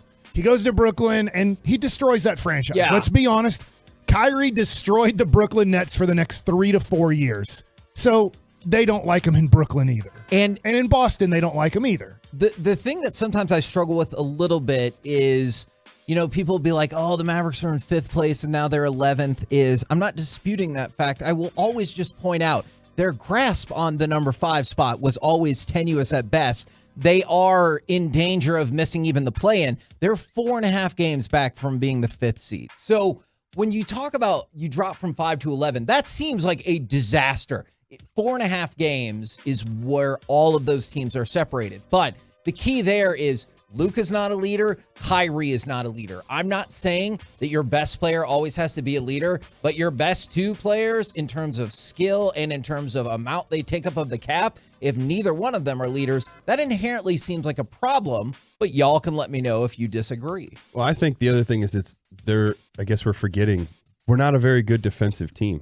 So to sit and point and blame, one person or a couple people, whatever, trying to say Luka's not the leader or it's, not on Kyrie. It's not on those. It's just the fact that we don't play defense. We have not been good at defense for a while. We've talked about every time I come up here, I feel like that's what we talk about For is sure. defense, especially in the 4th quarter. We do such a good job. We'll get a lead and everything. And then once the 4th quarter hits, it's like we forget what defense even is. So that to me is one thing. The other thing too is like, I don't really know the right way to get this out, but it's Timmy and Luka definitely don't hate each other. That's a fact. I know that just from seeing it myself firsthand. They don't hate each other. I think the other thing is, and I respect Senior big time, but it's like it's being like that little league coach that my son is the best. Like he needs to be out there playing. He needs to be doing this. That's the kind of vibes that I get when I see it is we're not winning because Timmy's not out there playing the whole time or something like that. That bothers me a little bit. You can't do that. And we can't have what he's trying to create. I feel like is like that, the big baller situation where he's creating the distraction outside that somehow now is going to get brought in because, oh, well, your dad's saying this and now it's coming into the locker room. That worries me a little bit. I hear you. So you're saying that your opinion is that Tim Hardaway Jr. did not, at least to go to Miami because that's where Tim Hardaway Sr. lives. The Mavericks just played in Miami. Then Tim Hardaway Sr. ends up on the Carton show this morning. Do you think that Junior and Senior had any discussions about the team, or you just think Senior's just going off on his own here? I feel like it's probably more of him going off on his own. I feel like maybe Timmy doesn't know. Now, I don't want to act like I know the answer because I don't.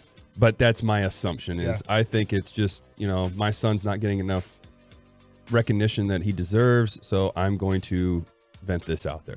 Gotcha. I mean, think about it. Like if your son is playing and you always think the most of your son. So you're going to be a little more outspoken.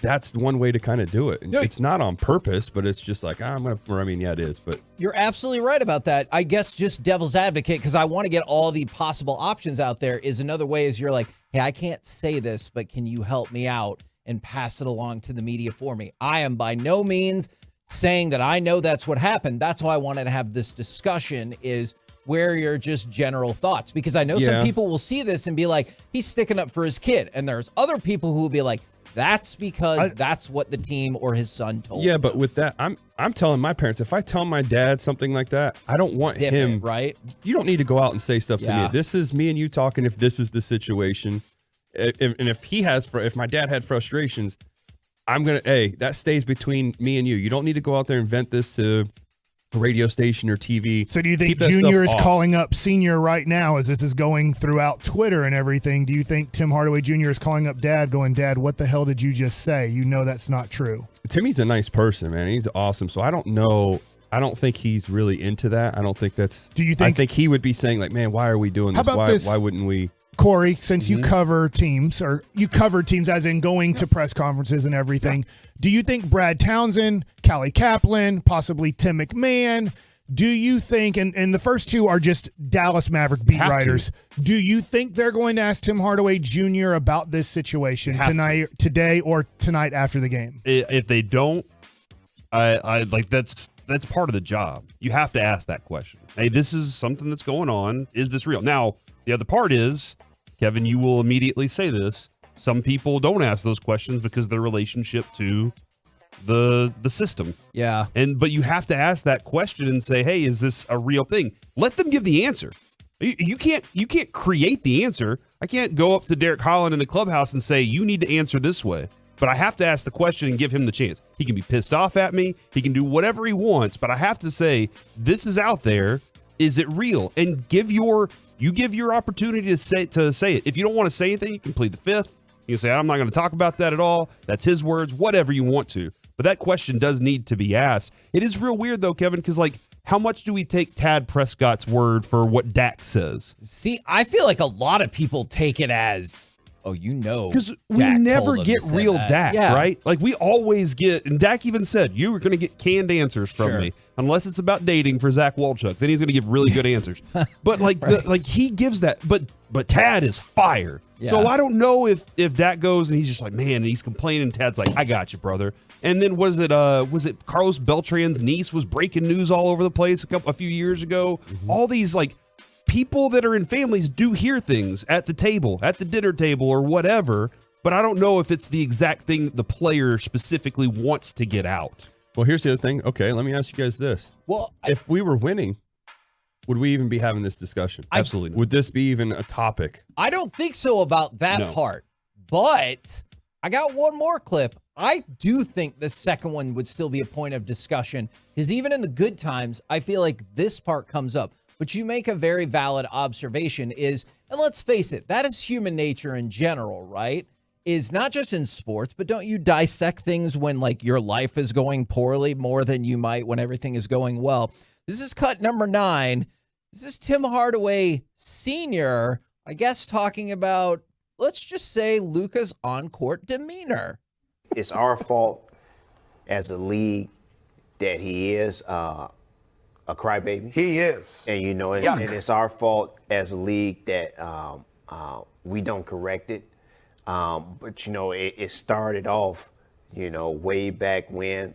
I'm not going to say LeBron. I will say, we can say LeBron. Yeah, we can say LeBron. Let's say LeBron. It's been around 20 years. Yeah, LeBron. Been 20 years. You go back, beyond LeBron, you turn about Artis Gilmore. Like but LeBron. It's a lot of people that are babies, and we made the league that way, and I wish that the referees would correct it.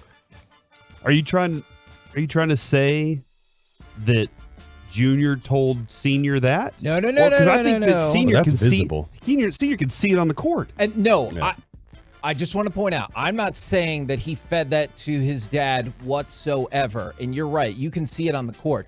I would just wonder if you're Tim Hardaway Jr., if you wouldn't go to your dad and be like, hey, that is not super helpful for me in the locker room because again, it's human nature. If your dad came out and said, even if you had nothing to do with it, if your dad came out and said, what's really dragging this show down is Kevin's attitude, I would go to you and be like, what the hell, Well, he's going to be here today. You can talk to him face-to-face. I will. Here's the tough thing. He's going to say that. Tim Hardaway Jr. and Tim Hardaway Sr. just hung out, too.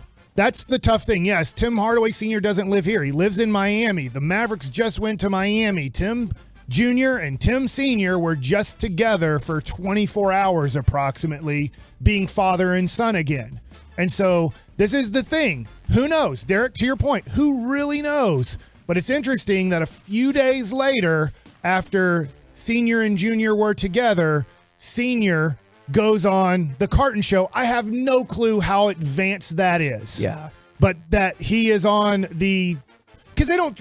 Why talk about Luka and Kyrie at this point anyways? It's about the Lakers winning last night. It's, Lakers, Boston, Philadelphia. That's who it's always usually about. It's interesting that today, at least on the Carton Show, they had Tim Hardaway Sr. on to talk quite a bit about the Luka Doncic / Kyrie Irving situation, and how many I find people, it interesting. How many people? I can also say this, Kevin. I could see my dad coming to talk to me about something, saying everything he wants to say, and me just going, yeah, and then he goes, man, my son agrees with me, and takes off, and he's like, that's word. And that's the tough part of it all. And then at the end of it, even if they had like no discussions about any of this, what hurts is, or what could be problematic, whatever you want to say, is that how many people have you heard that are directly associated with the Mavs one way or another? And if you want to argue that Tim Hardaway Sr. is not, okay, that's fine. But he played in the NBA, and his son is literally on the team right now.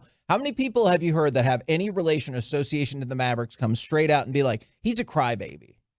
Like, not a lot. You hear it behind the scenes all the time. Right. I know we've heard it from multiple people who don't want to be on record. On record, I can't remember Tim Hardaway Sr. talking a lot about the Dallas Mavericks in the last 2 years. As far as I know, I have not seen Tim Hardaway Sr. go on shows or get on shows and start talking about the Dallas Mavericks. Maybe I'm wrong. Maybe somebody on Twitter will be like, Mike, here's 47 clips in the last 2 years on Tim Hardaway Sr. talking about the Dallas Mavericks. Well, they definitely didn't do it last year because they were winning. And then obviously I don't know how you could say that. Yeah, and I don't know how you could say anything the year before. So, I mean, it's just, to me, it's because we're losing. We got to have something. We got to have something to fall back on and blame and do all that. That's, to me, that's my opinion. Being in professional sports, when things aren't going right, you got to find something that you can blame everything on. Something is wrong. They are losing every damn game. No doubt. And that's what I'm saying. Let's try to point fingers now. And then even if you take apart all of that, just the statement of Luka's not a leader, Kyrie's not a leader, and Luka's a crybaby. That's something I want to discuss. That the leadership part. Yeah. Like I've been saying this. He's young. He has to grow into it. At some point, he's got to grow up and say, you know what? I do recognize that when I do something, my team sees it. and they have to trust me. They have to follow me. So I need to be the one that says this is the way. Because once you do that, once you establish we're going this direction, no wavering beyond that, that's when the team goes, oh man, it's time to rise. They're ready for it. Yeah, but how many times are you going to sit here and keep saying he's young? He's young. How many years has he been in the league now? Yeah. It's time to go past that. He's gotten better on the court, but this is the one thing that I don't know. Young is not always judged by age. I don't know that I don't know if he's ever really been asked to do this next part, and that is rally a team together. Well, using baseball example for the example, sorry. How many years does it take till somebody needs to get going? You give them too many chances. All right, well, dude, it's 4 years now, 5 years. Here we go. Are we still growing? Yeah. Are you saying trade Luka? Oh my God! Derek Collins. Please don't start that. Don't Next stir year? that pot. We're the KNC Masterpiece right here on 105.3 The Fan. Where, by the way, the Mavericks remain in play for the play-in tournament with another game tonight. Coming up next, it's time for Baseball Nuggets with Mike Bassick and Derek Holland. Could the next Jacob deGrom be pitching against Jacob deGrom today? Next. If you own a small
This segment on the KNC Masterpiece is brought to you by Classic Chevrolet. Classic Chevrolet looks at the road ahead and says, Texas, let's ride. They're doing their part with deep discounts on their full lineup, unprecedented savings. Make now the best time to buy. This is Texas. This is Classic Chevrolet. Relax and enjoy the difference. Find new roads. KNC Masterpiece back here on 105.3 The Fan, and it's time for Baseball Nuggets with Mike Bassick. Okay, so let's talk about last night for 5 minutes here and then try to get to today's game, which I'm super excited about. Last night, Derek and Andrew Heaney makes his Rangers debut, fifth starter for the Texas Rangers, and you watched it, I watched it, and we had very similar thoughts. Here's my thoughts, and I'll let you expand on them. Andrew Heaney couldn't execute a fastball opposite arm side, especially to righties. So when he was trying to go inside to righties, he was missing on the plate a lot. If you're not backing guys off the plate and hitting that corner sometimes, guys then they're like, I give up on the inside corner. He can't hit it. Yeah. He's throwing the ball down the middle, and he's throwing the ball away for strikes. He's not throwing in for strikes at all. And in fact, when he's missing, he's really not even missing inside to move my hands, to change my feet. He's actually missing in the heart of the plate. That's why we saw a home run off the foul pole. That's why you saw guys so comfortable at the dish. Is, to me, it's one game, Derek, but the thing that I saw, why did he give up 7 runs in 2 2/3, is because he was fighting and struggling to throw a fastball inside for a strike to righties. Yeah, you're 100% right. One of the things we talked about is, we talked about it before the show, you got to make guys uncomfortable. If you cannot get off and in the plate and make guys move, then they can scratch that off, part of their little checklist. The other thing, too, they can eliminate his slider. That is his go-to pitch when it comes to getting outs and everything. He could not throw it for a strike. When guys see that as hitters, I listen to them all the time. Okay, he's not throwing this for a strike. We can eliminate it. So now we're just eliminating pitches, and now we only have one thing we really got to look for. And as you said, and we talked about already, every hitter's view now is middle away. We can sit and cover that all day. If he comes inside, let's see if he gets in there enough, and we'll be able to react to it. But for the most part, we're going to give that to him until he shows he can actually throw it for a strike. To your point real quick, he got Adley Rutschman to pop up. I believe it was in the second inning to the infield. He executed one fastball inside in that at bat. He tried to go in there more, but he did execute one. And just to give you an idea, it's not easy to pitch in the majors. It's obviously not easy to hit in the majors. But because he executed one pitch inside, it got Adley Rutschman a little bit off of the ball that then he missed. He tried to go in again, and he missed up in the middle of the zone, but he got a pop-up off of it because Adley was at least respecting that he threw a strike on the inside part of the plate in that at-bat. Go ahead, Corey. I just had a question. I was listening to A.J. Pierzynski talk the other day about Paul Konerko.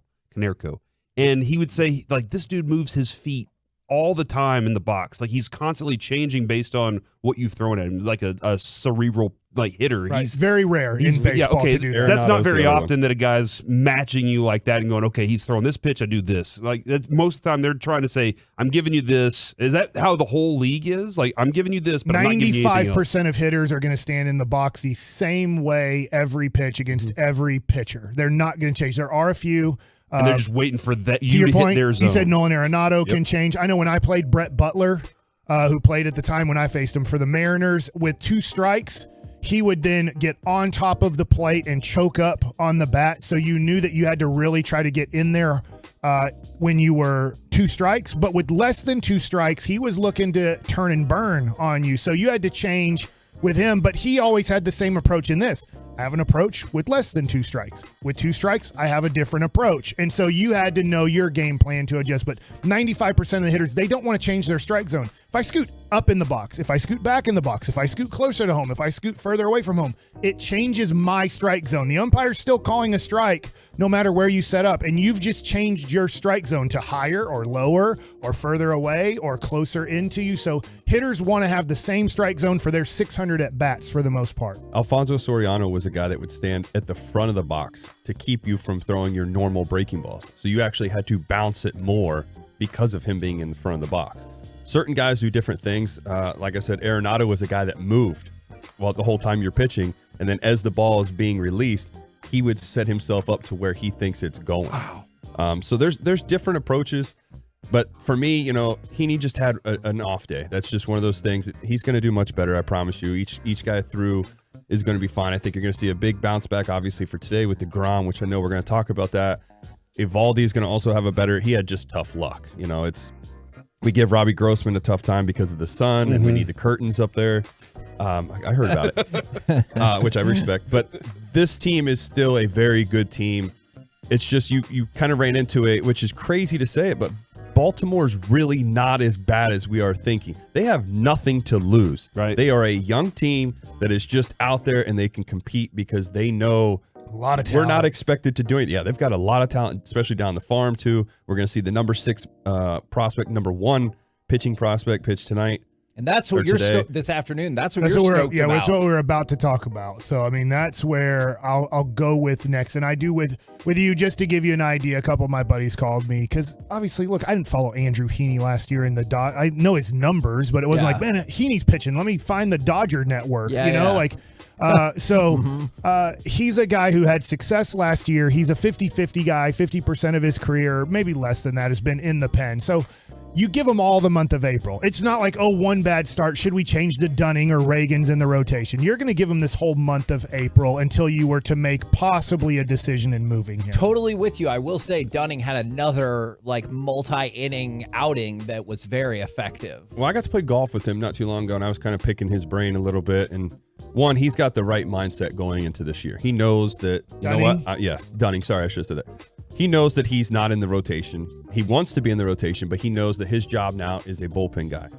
And one of the things that he knows that he can go out there and do is if I go out there and do my job every single time, I'm going to get that opportunity to possibly get out there and start. Or if something does happen, he's going to be that guy to get called upon because, one, he's stretched out. He did a great job yesterday coming into the game and eating up some of the innings after having what happened happen. Right. So those are playing factors. I know we've talked about on here multiple times the bullpen. What is the bullpen going to be like? Well, right now they are lights out, and I hope this continues. Each guy has stepped up and done their job. I don't even know, have they given up a hit in the past few games? I mean, they gave up 1 hit on the day they won 2-1, I believe. Their scoreless inning streak's awesome. So they're doing what they've been asked to do, and that's all you can ask for. So it goes to show. Let's get to real quick here. Let's get to Jacob deGrom because I have 1 minute. No, I know. I'm sorry. So let's get to Jacob deGrom and Grayson Rodriguez. You mentioned it. You are getting to see today, and it's really tough to get off work. Totally get it. It's work day, it's school day, all those things. But today you get the best pitcher in baseball when healthy. He is pitching for the Rangers. I agree with you, Derek. He should have a great bounce back day. I think that you're going to see a very good Jacob deGrom today, and you get to see possibly the next Jacob deGrom. To give you an idea, Grayson Rodriguez last year was 6-2 with a 2.6 ERA in the minor leagues. He is the 6th overall prospect. Like you said, number 1 prospect in all of baseball for pitching. Big dude. He is 6'5", 230 pounds. Wow. Throws very hard. Has a good changeup. He can hit 100, right? Jared Sandler let me know that he has a great changeup, and I believe he gave me the stat. It's very early, but the Rangers are batting, I believe, .063 so far against changeups, and that's his kind of good out pitch off of his fastball. So this could be a good matchup for Rodriguez's first game because he has a really good changeup, throws very hard, and that could, mess with the Rangers lineup. Also potentially encouraging for the Rangers lineup if they can find a way to get on the changeup today. Yes. The one thing I'd say, too, I hope that we kind of see, and we've been kind of seeing this the past 2 games, we've been a little too aggressive.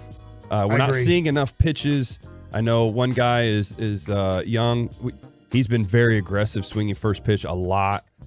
That's fine. I don't really have anything against it by any means, but at the same time, let's try to see a little more pitches. When you're 30 pitches in and you've already gotten 9 outs, you're feeling pretty damn good as a starting pitcher. And that's why we want to try to work their pitch count. I know one of the teams and they're in our division, Oakland, does a outstanding job of seeing pitches and causing you to throw more strikes.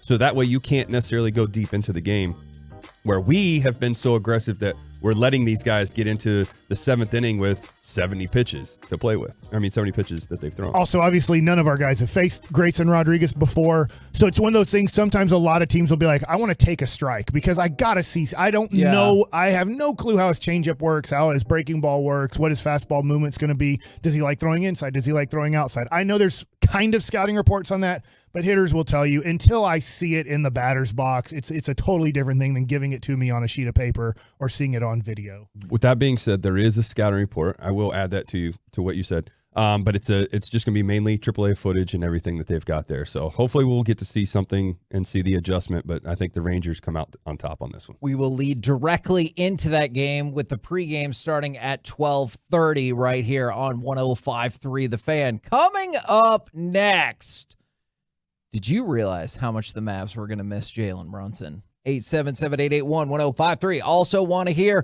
from our Cholos and our YouTubers. We'll do that next on The Fan. Always a welcome.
From our fan studio, secured by DFWsecurity.com, it's the KNC Masterpiece on 105.3 The Fan.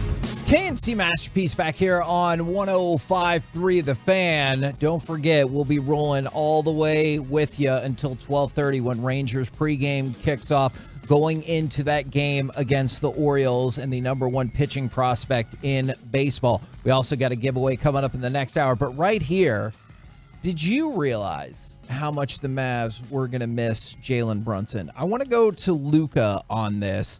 This is cut number one because he was talking about a variety of things and it gets into team chemistry and everything like that. But then the question was just posed to him point blank, how much do you miss Jalen Brunson? A lot. I mean, amazing guy, amazing player, for sure. And then he taught. What's that? It was deep. Yeah. Well, he had a longer answer later where he talked about team chemistry and everything like that. And he said people expect team chemistry to be there, but it's going to take time just like it did last year. But did you know at the time when he moved on down the road how much that was going to hurt this team or how much they were going to miss Jalen Brunson? Corey, I think we all knew it was going to hurt. I didn't know it hurt this much. Has it? Oh, I think it's been What was he defensively? Limited, yeah. But the whole reason you got rid of your defensive players is because you had no other ball handler, which was him. Like, they wouldn't have made that Kyrie trade. I'm wondering this, and I don't know this, going off of Tim Hardaway Sr. and things that I've heard, even though like everything I hear, I guess is a lie, is that Jalen Brunson might have been this team's leader to control a little bit of timeouts, to maybe keep the team going in the right direction, to not let things get so distracting that they can't handle the rest of the game. So he's a leader. He's a real leader. I think, I'm wondering, I don't know, but I think that Luka really misses Jalen taking on that role that Luka doesn't want to take on. Luka wants to be emotionally disrupted at all times without any type of recourse. And he needs people on his team to be like, let him go off on the refs or whatever. I'll get the team back together, or Luka, get with me here. And I do think that could be something in the offseason that they have to really look at. Who can rein in Luka? Jason Kidd can't do it. That's proven. Obviously, Kyrie's not going to try to do that. I understand he's been here for 3 seconds, and he's not a guy that does that anyways. But I'm like, I do think Brunson, I didn't know how much more Brunson would be missed maybe as a tough leader on this team. And I'm guessing that obviously throughout this season, Luka is a guy who's been super distracted. Yeah, I mean, think about our show specifically, Kevin. Like, here you are always trying to make us be on track when, like, we really need to be off track a lot of times, and you're always fighting against us. But it's part of the respect that we have for the show. I think more than anything, like, on the court, yes, his scoring, effective. Like, him handling the ball, effective. Having that ball handler, I don't think that, like, he was still a defensive liability. The whole team, I mean, you lose 2 good defenders by losing Dinwiddie-ish and Dorian Finley-Smith. God, I hated that. But like seriously, like, you did have to lose those guys, but like, defense is the biggest problem for this team. Right. And like, even in the fourth quarter, the final minutes of games, it's the defense the biggest problems. But when you're talking about what Mike just pointed out, I absolutely did not realize we would miss that. And it makes a lot of sense that Luka's like, I have other things I want to focus on. Like the refs. You take care. Yeah. You take care of all these little, and somebody did it for him the whole time.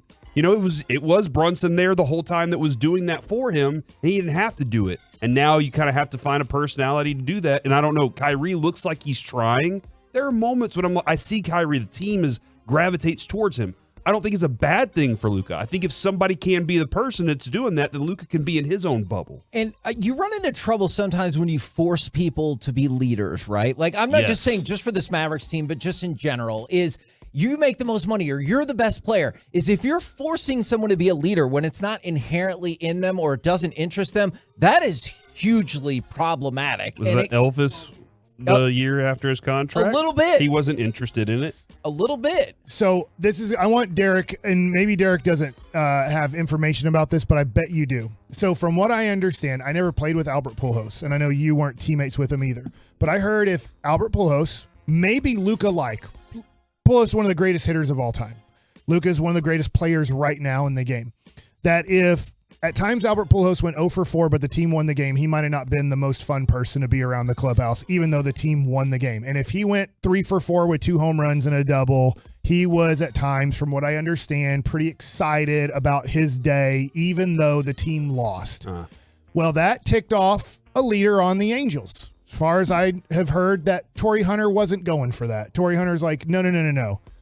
We don't base our team off of your production. We base our team off of our wins and our losses. And so there was kind of a meeting. Now, I don't know how well it all changed for Albert Pujols in those moments that Torrey Hunter was a leader in trying to get Albert to understand, even though he's a veteran, right? He's already played for St. Louis. He's now on the Angels, and they're trying to get him to be like, we get how great you are. We need you. But we also need you to be with us in losses and be with us in wins, not just be with Albert Pujols. And so I'm wondering, how bad do possibly the Mavs need a Torrey Hunter-like player to rein in one of the best players in the league? You 100% have to have that. We've had that before. I've been around it. I will not use any names, but it will really upset not just a leader of the clubhouse. It's everybody else sees it. There's other guys that, I've been out there before. I might have had the worst game of my life, and, they picked me up and we won. They don't want to see me moping around being a bum. Like, be a part of this team. Our success comes together as one. Whatever happens with your own individual performance does not dictate the win or loss here. It's a team game. So guys would get very frustrated if they saw it. And I've had teammates come out and, man, if you're going to do that stuff, then don't even come to the clubhouse anymore. Don't even be a part of this team. If you don't want to be a part of us because of your individual performance outweighing our team success, then no, we don't want that. That's how a lot of teams are. And I've had to actually do that myself last year to one of the kids in AAA. I had to let him know we won a game 14-2, and he was pouting because he was 0 for 3 with 3 punch-outs. Yeah, it does. It sucks. But at the end of the day, did we win? That is what matters the most, is us winning as a team, because we can go places when we win as a team, whether your performance is good or bad. I had a question for you, Kevin. And Mike kind of discussed this, I think, off air a little bit yesterday. Who was the leader on the Spurs teams? I believe it was Tim Duncan. Ooh, okay. Although, did you say Tony Parker? Yeah. I've heard that as well. Yeah. And there's nothing wrong with the combination leader system. I think obviously Jason Kidd, Dirk Nowitzki. I think there are going to be multiple leaders, especially on a championship team. And I think a lot of it had to do with Pop too. You know, like he was a very strong personality and voice for them. But you made a point of Tim Duncan was very good at adapting with the personalities and being able to work with them all. Dirk was the same, right? Like Dirk was, hey, come into the fold, let's win. And that was always his mindset. I don't think Dirk had the one moment where he was like, okay, they're making fun of me for coughing. And the whole team knew. Yeah. And they were like, holy learn. crap. But like, I do think that Kidd and those guys had their roles in that, and maybe Kidd was and that. Tyson Chandler, right? Because Dirk could get into his own mind sometimes. I remember Kevin Garnett getting into his face. They were having a great game, and all of a sudden, Kevin Garnett got under his skin, and Dirk couldn't do anything. Remember, he couldn't lead at all. Yeah. In 2003, 2004, Antoine Walker comes in here. It's like, October. It's 90 degrees, and he's coming in a mink coat and sunglasses, and Dirk and Nash are looking at Antoine Walker going, what the hell? But they didn't know how to lead yet, right? They're 5 to 7 years in the league, and that's the same thing with Luka.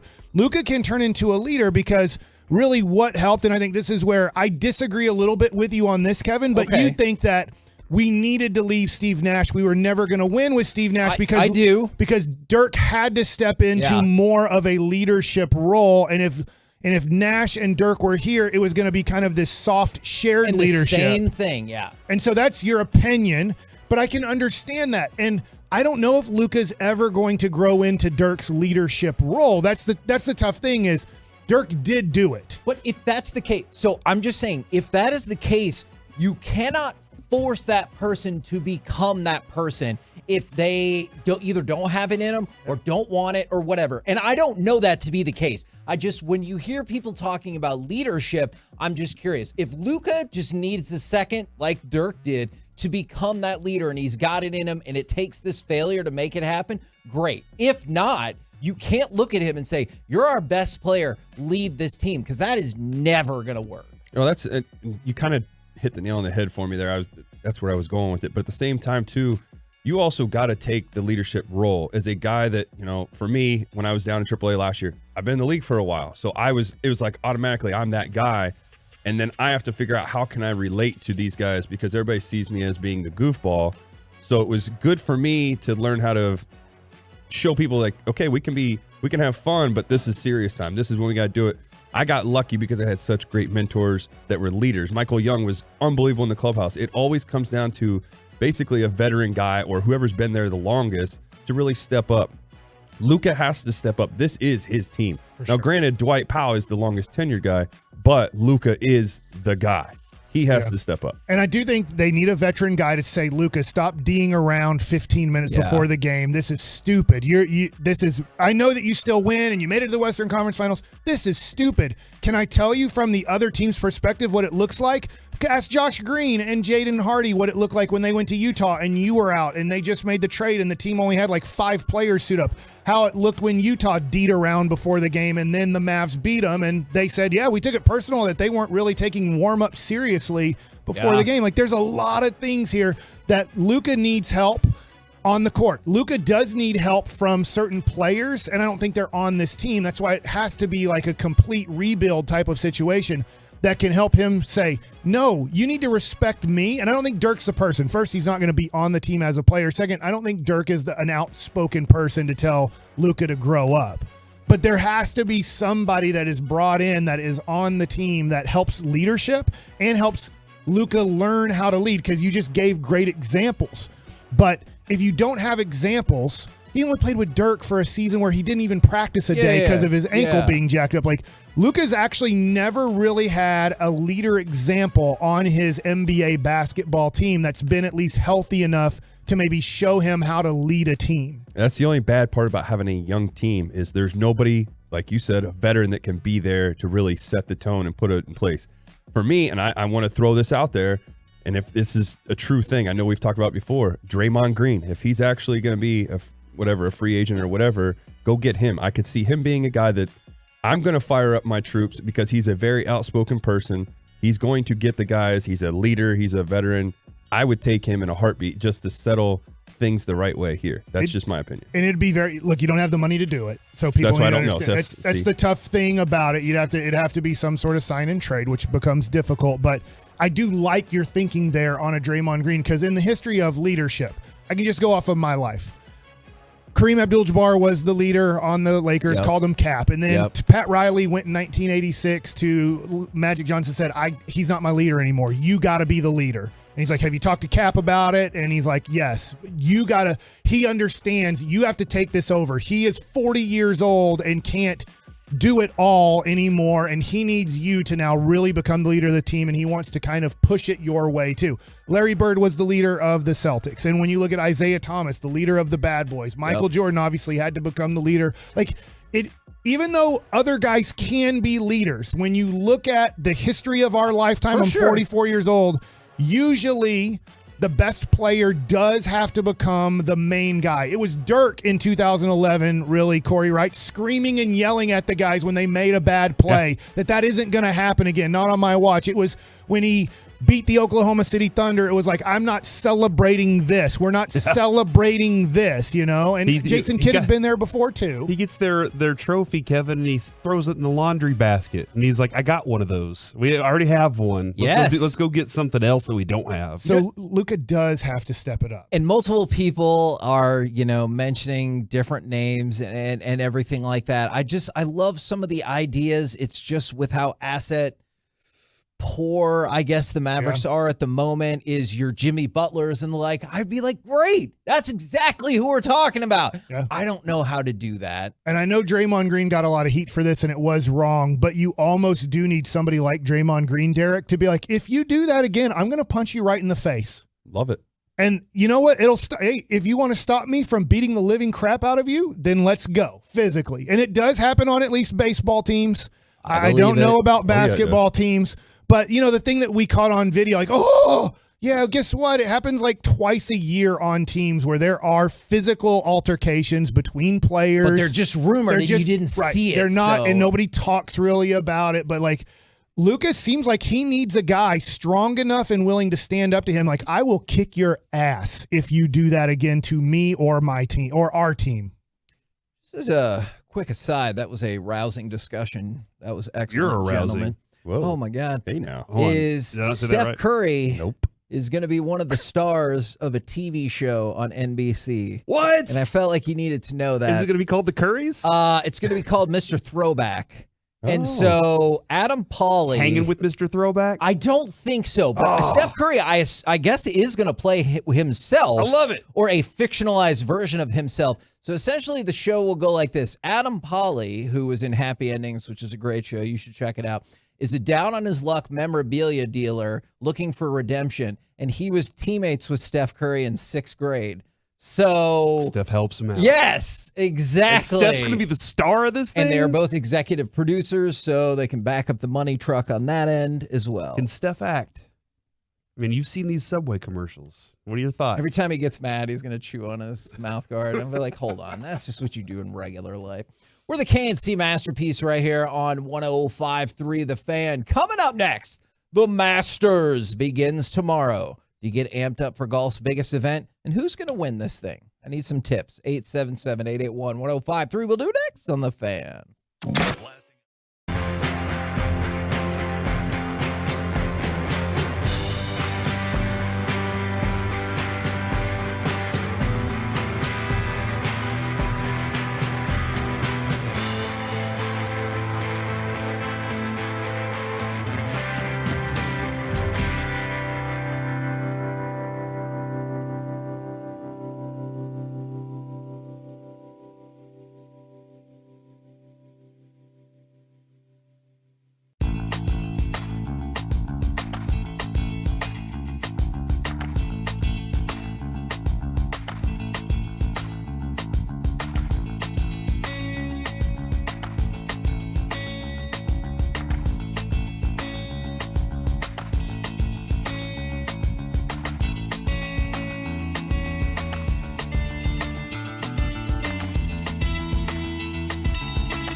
This segment on the KNC Masterpiece is brought to you by Window Nation and Frankel & Frankel. There's a reason you need a special license to drive a big truck, so companies that hire drivers and put them in a big truck should be held accountable for what happens if they hurt you. Frankly, you need Frankel & Frankel consultation. It is always free. Visit truckwreck.com. Waited for years. Many doubted we'd ever see it, but here it is. The return to glory. A tradition like no other. Is that what Mike and Derek are going to do today after the show? They're going to go have Masters putts? I'm pretty quiet on the golf course. I have heard that is Absolutely not accurate. Yeah. He is hilarious. I felt bad. We had the Marshall playing with us once, and Mike's just like yelling and everything, but he liked it. He thought it was funny. He's not doing it like The Marshall, as somebody's getting ready to hit off the tee box or something. Like the Marshall on the course? Yeah. Okay. But he'll play with us, but he was off. Like, yeah. He wasn't. I wanted to make sure Kevin understood there because Kevin was like, I don't know, I some wasn't dude named sure. Marshall. I was like, if Rocky and Sky and Chase were all No, out there as well. I'm actually thinking Okay. of buying my own little Masters jacket and playing amongst my friends as like each month, whoever has the best score gets the jacket. Do you have to play with the jacket on? No. You just get it, and then you can do whatever you want with it. It's kind of like the fantasy football trophy that we have. Gotcha. You All get right. that, you hold on to it. Do you and just size it rub directly for Bobby since he's going to win it? Yeah, I know. He is getting a 71, he said? Yeah, he said 71. He'll no shoot doubt. a 71. He's got to have a 71 through 5. So the Masters begins tomorrow. By the way, I did see, Mike, I don't know if you have this, but it might be worth a free trial if you don't. Paramount Plus, which is part of the CBS family, so they're going to be airing Masters stuff. Okay. But you'll also be on vacation and stuff. So I don't know, but something to consider. So I've got some prop bet questions for you about the Masters, but also tell me who's going to win this thing at 877-881-1053. Text in, or our Twolos, our YouTubers. I want to hear. But before that, I've got some prop bets for you. What will be the winning margin? Exactly one shot, exactly two shots, exactly three shots, 4 or more, or playoff. Because in the playoff, if you just make playoff, obviously. 2 shots. I was going to say 2. I'm going 4 now. Okay, if it's 4 or more, 3.5 to 1 on your money. I got it. Exactly 2, almost 4 to 1 on your money. The most likely winner, exactly 1 shot. But here's where your real money can be made. It's all a complete guess. Oh, for sure. For sure. What will the headwear of the winner be? Oh, A hat. Okay. Visor. No, you don't want to get your head. All right. Oh, hold on. Who wears visors? Well, That's good at Coulter golf. used to, but Yeah. he's now in the Kiffin. league. Nobody really wears Doesn't Lane those. Kiffin always wear visors, I feel like? I had to hold on real quick then about visors. Does Sean Payton stick with the visor now that he's in Denver when it's all cold, or does he go with some other like toboggan or something? Maybe he goes beanie and visor. Beanie visor. The beanie. Have you seen the beanie visor combo? The visor. Yeah. Do you think he'll need somebody to help him decide? Do you think he'll need a visor advisor? That's really All right. good. I liked it. Here's where you have a chance to make some money. Okay. If you bet hat, you're not going to make any money. But Corey, if you think visor, 9 to 1, or Bahama Jack or whatever hat. I don't know what you just said. It's the Greg Norman lid. Oh, like the straw looking Yeah. hat kind of thing. If you think the winner will have no headwear, 55 to 1. I realize that is very unlikely. That would have to be I hate saying this, a really unknown player, because Nobody sponsored them. Yeah, you're Yeah. usually wearing Titleist or Under Armour, and then on the side there's another sponsor that you have, like insurance company. So it's just tough because they have to wear their money pretty much, Yeah. and part of that is on their head. Joel Damon, Mike, was from Full Swing. He was the guy that I liked the most in that because he's really talented, but he doesn't He's think like he's somebody any has good. to be the 66th best player, whatever number he was. Yeah, he's like, somebody's got to be that. It might as well be me. He's really talented. He wears one of those bucket hats. And so that's another option. Yeah. So I have one of those. Who will, excluding the caddy, who will the winner hug first? Wife or girlfriend, parent, child, or no hug? Opponent. Is that on there? Ooh, it's not. Caddy? Did you say Caddy? caddy? Caddy Caddy's is eliminated. Yeah, caddy is Can't use that. eliminated. Because I assume they'll hug the caddy. So they have to have a wife for it to be that. Or No, kid, it could be a or girlfriend. Kid, You would- parent. Yeah, wife and girlfriend are lumped It's the together. same thing. They don't care about your marital status. Yeah, but you don't want to upset mom by hugging your girlfriend first. So that's what I'm saying. If it's your wife, your mom's okay with it. Yeah, but how if it's your serious is that girlfriend, relationship? your mom's like, you hugged that girl before me? Fascinating. Well, I know that my mom would not say that. She'd be like, you did the right thing, Derek. It just matters who What it if is, you've been right? on like 2 dates? Yeah. She's saying that after 2 dates? That little Yeah. My mom. Yeah. I've been working with this for 30 some odd years. She just rolls in No, here, my takes mom you is to just- bed Who's again. this My one, mom's- Derek? No, my Oh my God. my mom would be like, my mom Michael. is too nice, so she would definitely like, well, that was sweet of you, Derek, to go hug her first. Love this impression. Yeah, that's lovely. All right, so what's your vote? You guys still have not picked one. Oh, I kind of like Corey's the opponent, whoever was with you on that. Okay, I I think will that's because try to usually they come up go, with but they're betting going odds. to shake hands. Yeah, I think I'd- it's a shake hands. You don't I think it's they'll going to be a hug? hug to the girlfriend wife. Girlfriend wife is the Yeah. favorite at Yeah, 1.5 I to think that's 1. Child 2 to 1. Parent 5 to 1. No hug 10 to 1. That's a single guy, right? Doesn't What even about have a Wayne girlfriend. Gretzky? I don't have Wayne Gretzky as one of my options. You know, Dustin Is Johnson's he playing though? father-in-law. Yeah. Is he playing in this year's? Maybe Wayne goes to the Masters this year Yeah. with old DJ, and DJ's like, you know what? I'm hugging old Wayne Gretzky. You know what, first. Mike? I'm going to go out on a limb, and I will accept that bet if you would like to wager that Wayne $1,000,000 to Gretzky. 1. I was going to hope you'd start at 50 to 1. He is but- playing, so oh, there you go. See, there's a chance. All right. Now, The Wayne Gretzky Yeah. line. I will take that bet. It would be great if the person wasn't Dustin Johnson. It's like, no, I'm a huge hockey fan. I'm hugging Wayne Gretzky. Hell yeah. And I think if Wayne Gretzky's there and that dude won the Masters, I would hope that Wayne would hug him back. What about a random stranger?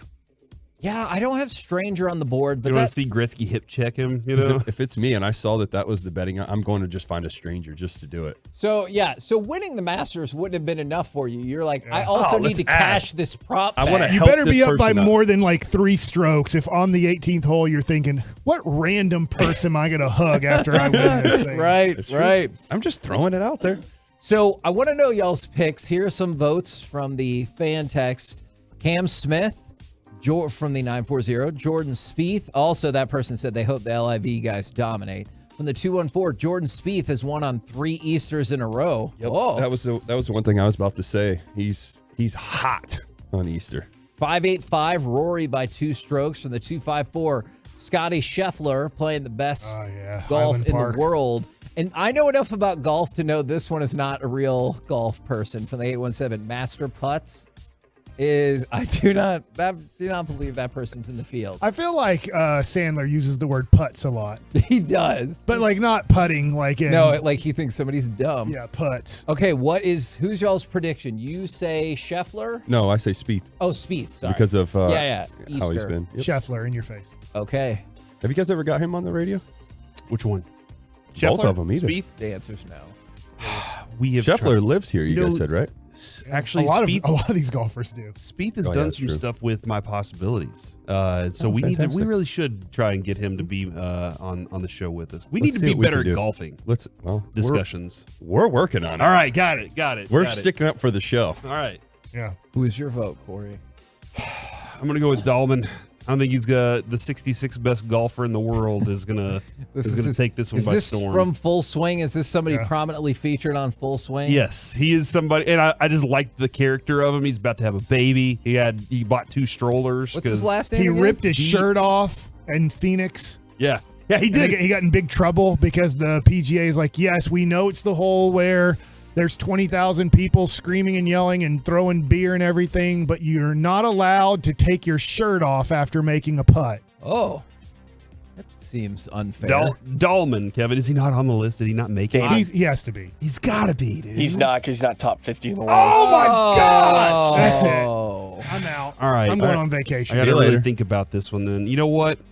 I'm gonna go. Is Matt Fitzpatrick on there? Yes. I'm not going with him either. I'm gonna go with home. I'm gonna go with hometown products. We're going with Scheffler. I'm going with Scheffler. Okay, now the worst per Scheffler CBS BMW. Sports. I would love Spieth to win, by the way. That's I who I'm would going to too. root for. That'd be awesome. They have power ranked all 88 golfers. And Joey, I want to get your vote in just a second. They've power ranked all 88 golfers, and they list Matthew McLean, who is a 29-year-old optometrist from Northern Ireland who won the U.S. Mid-Am and said his goal is not to win, but have the lowest amateur score. They have power ranked him as the worst odds to win the Masters in this group. Since he said his goal is not even to win the Masters, that kind of makes sense to me. All right, Joey, who are you voting for? I like Colin Morikawa. Okay. And sleeper pick Max Homa, even though it's not much of a sleeper. He's like 5 in the world, but I'm going to go with Max Homa. But yeah, Colin Morikawa is probably my pick. Now, that dude's elite. You guys have dominated the top of the power rankings here because CBS's power rankings for the Masters. Scotty Scheffler, number 1. Rory McIlroy, number 2. Joe Rahm, number 3. Colin Morikawa, number 4. John Rahm? John. Is it not John? Did you say, yeah? I thought I said John. I might not have. My brain's stupid. Don't You worry did. about it. Okay. He's trying to throw you off. And number 5, Jordan Spieth. So you guys are all over that. As long as we're It's talking. like that dip you did that one time. Was it artichoke spinach dip or something? What was that? What was that? Spanish artichoke dip. Spanish artichoke dip. And I really thought. Or Japan TV. Yeah, I really thought that every country had their own version of that dip. And you guys were like, hey, are you sure it's Canadian not artichoke dip. Yeah, are you sure it's not spinach dip? And I was like, no, I'm stupid. So yeah, and then Will Zalatoris, who finished second in 2021, and he's a local product as well from Plano. He is number 11. I believed, by the way, on the Happy Gilmore that he was the kid caddy for a second. Oh, yeah. And I was like, is this true? And I had to look it all up. I don't know, like a few years ago when Will Zalatoris became a known golfer and he was so skinny and small, I was like, this dude was in Happy Gilmore as the caddy kid? But it wasn't. It wasn't. and then your other selection, Joey, Max Homa, is 13th in the power rankings. Who are you rooting for in this thing? Are you rooting for Finau? I'm a big Finau fan. I am rooting big family for Will Zalatoris because I actually covered him when he was a youth. You also covered Spieth, though. Yes, I did. That is true. When they were both youth golfers. So I would be stoked about either one of those guys. I was at Jesuit the other day and they had Jordan Spieth in their, Hall of Fame and all the trophies. And I was like, what was wrong with his freshman year? He didn't win. I don't know. He won his sophomore, junior, and senior year, like every trophy you could possibly win in high school golf. But are you really any good if you didn't do it your freshman year? I was at District when he was a senior. 2 people shot under par because the weather was atrocious. One guy was like -1 or 1 under par, and Spieth won at either 10 or 12 under par. And it was just like, well, you kids gave it a shot, but you were always going to lose. Tiger Woods, by the way, on this power ranking list at 37th. We're the KNC Masterpiece right here on 105.3 The Fan. Coming up next, it's time for Gridiron Gravy. The NFL has a new scandal on its hands, and it is a big one. We'll do it next right here on The Fan. I'm Michael Jenkins.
let's start with something fun. Joe Burrow is finally the best Cincinnatian. What? Cincinnati on. Over Joey Votto? Actually, you'll see. And you know what? I'm going to take your word for that, Corey, because the fan text spoke, and they said that I definitely said Joe instead of John Rahm. So you get I apologize. You get 99% of things right. So I'll give you credit on that. Okay. All right. Like I'm more of like a B student. I'm more like 82. The problem is Kevin remembers the 1%. That he won't let it go for the next week or so. So do I. Very true.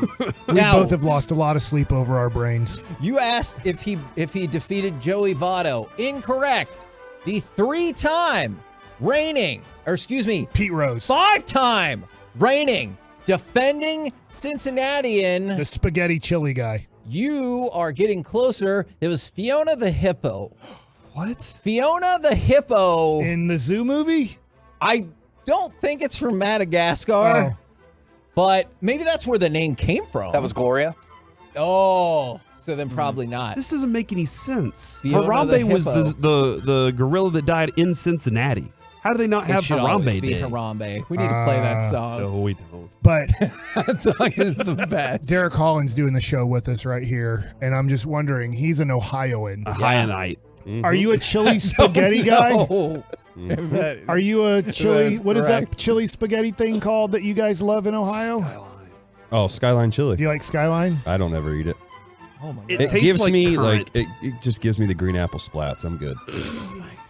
Did you? It's a safe way to say it, You've right? had it before. Do you like it like with Diarrhea. chili, cheese, onions, like I all would- this stuff, or? I would always put cheese on it, and then I put a lot of spicy sauce into Okay, it. can I just ask you a quick question? Before that, did you have nausea?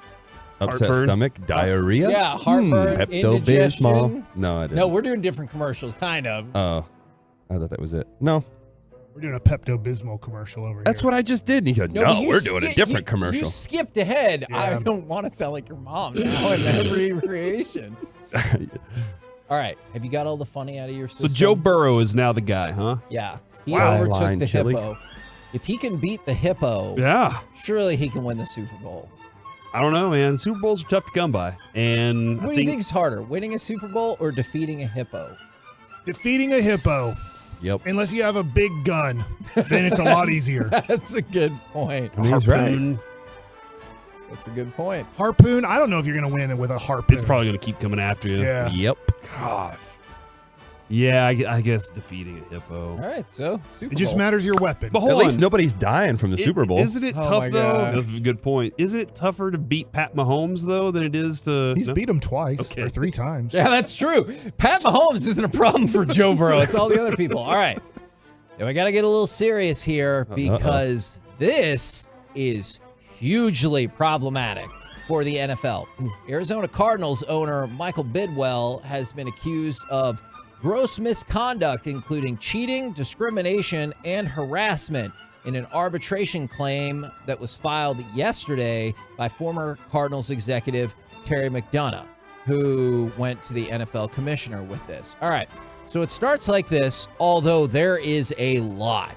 Is one of the accusations, McDonough says that both he and Steve Wilkes, who used to be the Cardinals head coach, had to take burner phones so they could stay in contact with the general manager, Steve Keim, while he was serving a 5-week suspension for extreme DUI. All right, so first of all, that's problematic enough. Is the owner demanded that me and the head coach got burner phones so we can talk to the suspended general manager. Yeah. That is going to be a problem to begin with. But let's go from there because there are plenty more accusations. The grievance also said that Bidwell fired or reduced, or excuse me, let's try that again. Bidwell reduced 2 pregnant women, one 5 months pregnant, another 7 months pregnant, to tears after screaming at them with, quote, abusive and bullying mistreatment. They had a employee survey in 2019, which they decided to make not Anonymous? Anonymous, even though it was said that it would be. Uh-uh. And then once he got the results, he canceled the survey because he didn't want any of those results revealed. And then fired everybody who said bad things. I don't believe that happened. And then one of the reasons they got rid of it is they said there were multiple people who said They worked in fear of him with his often abusive interactions. And take this for what it is. It is one person. But Tyrann Mathieu immediately tweeted out, "I played there. I can vouch." Yeah. It's that's a problem. That's a big problem right there. Here's what the Cardinals decided to do about Difficult culture to get, to rally around something, right? Well, the Cardinals have taken a different strategy. And who knows where the truth lies in all of this, and we'll find out. But these feel like things that could potentially force an owner out. I know they're in the midst of that with a different thing with Washington, but you know how most teams will be like, we vehemently deny these allegations, or, we haven't had a chance to read over the complaint, blah, blah, whatever. Okay. Here's what the public relations advisor to the Cardinals put out. We're reluctantly obliged to provide a public response along with broader context for some disappointing and irresponsible actions by Terry McDonough. Claims he has made in arbitration filings are widely false, reckless, and an opportunistic ploy for financial gain. And then they say, we told him more than a year ago his contract wasn't going to be renewed. We said we would still pay it out and everything like that. But it's the next paragraph that is fascinating.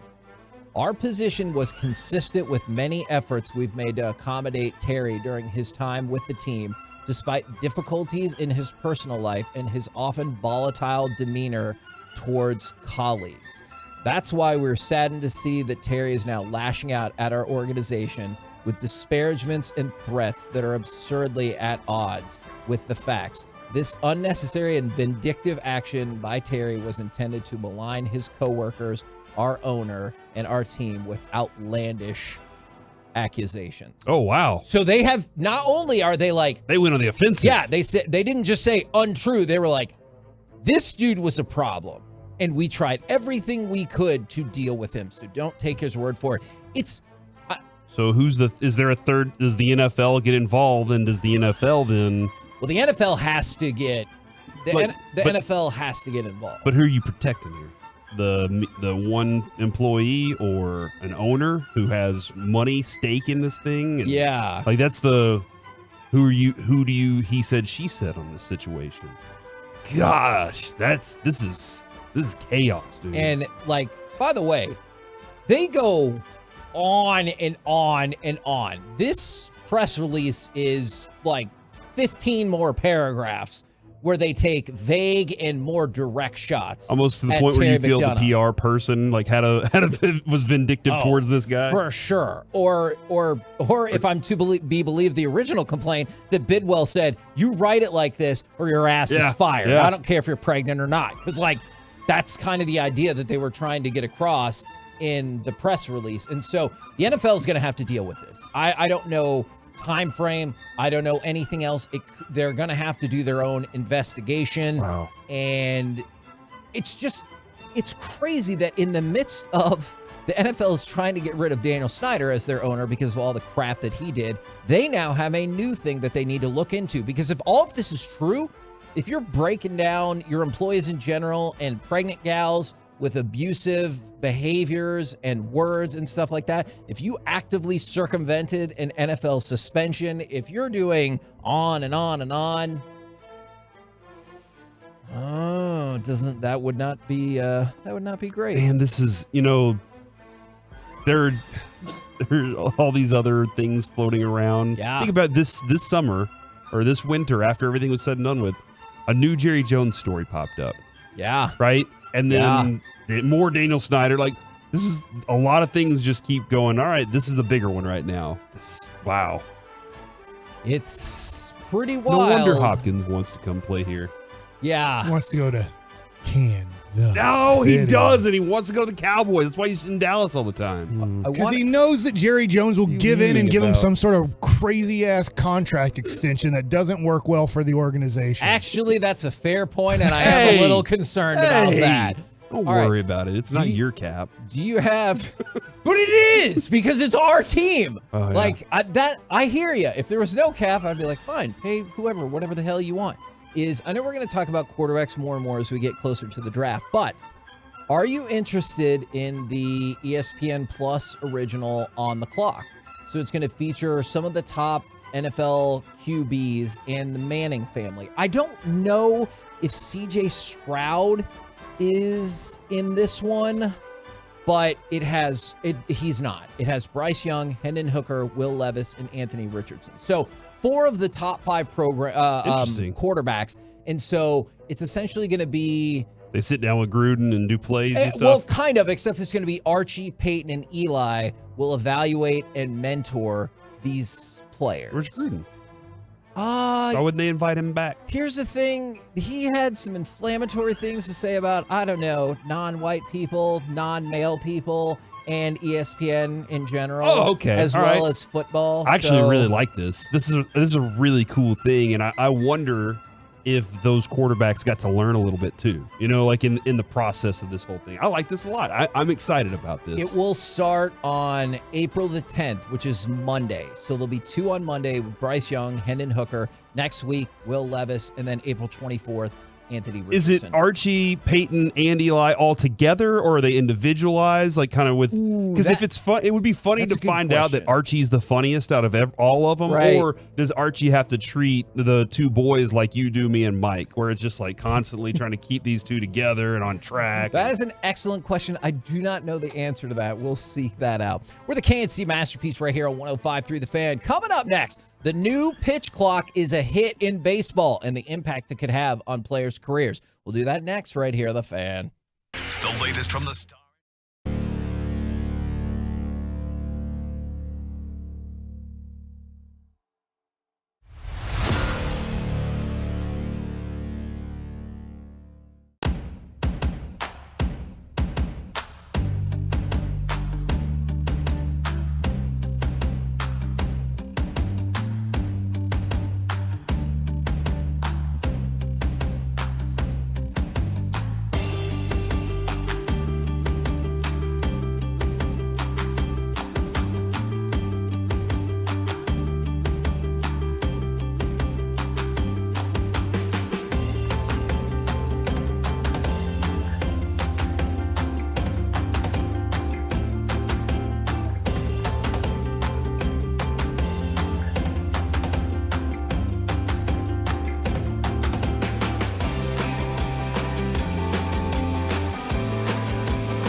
From our fan studio, secured by DFWsecurity.com, it's the KNC Masterpiece on 105.3 The Fan. KNC Masterpiece back here on 105.3 The Fan. We're going to talk a little baseball here as we're leading you up to the pregame at 12:30. But as anticipated, the ratings are in for UConn and San Diego State, and they hit with a giant thud.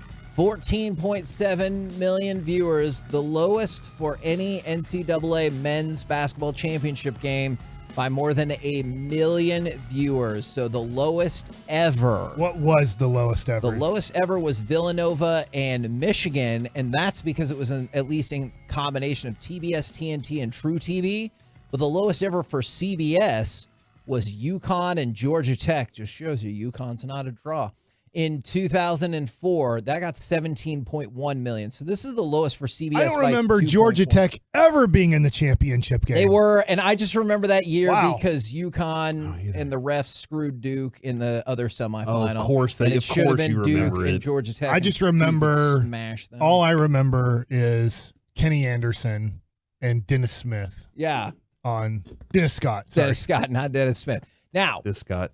2 for you, 3 for D. That was his license plate. I loved it. I really like comments like this from the 469. Kevin, I took my 12-year-old daughter to her first Rangers game last night. She had a blast, and the fact that the game lasted about 2.5 hours was great, and she was engaged and off her phone. So it's still early, but you take the information that you've got is times for games are down, and this is partially because of that, I think, but also because all the momentum built off the World Baseball Classic. Streaming viewership was up 42% on opening day. That's so nice. You've seen numbers go up and times for games go down, which feels like was the whole goal of this deal to begin with. I did some math, guys. Oh, my God. You can trust it or not. Kevin, according to my math, last year's games were 310. Okay. And this year's games are 160 minutes for the Rangers in the first 5 games. Okay. They're averaging 160 minutes, which averages out to 2 hours, 40 minutes. Okay. That means 30 minutes less than the average for all baseball games last year. If you extrapolate that over 162 games, it's 4,860 minutes.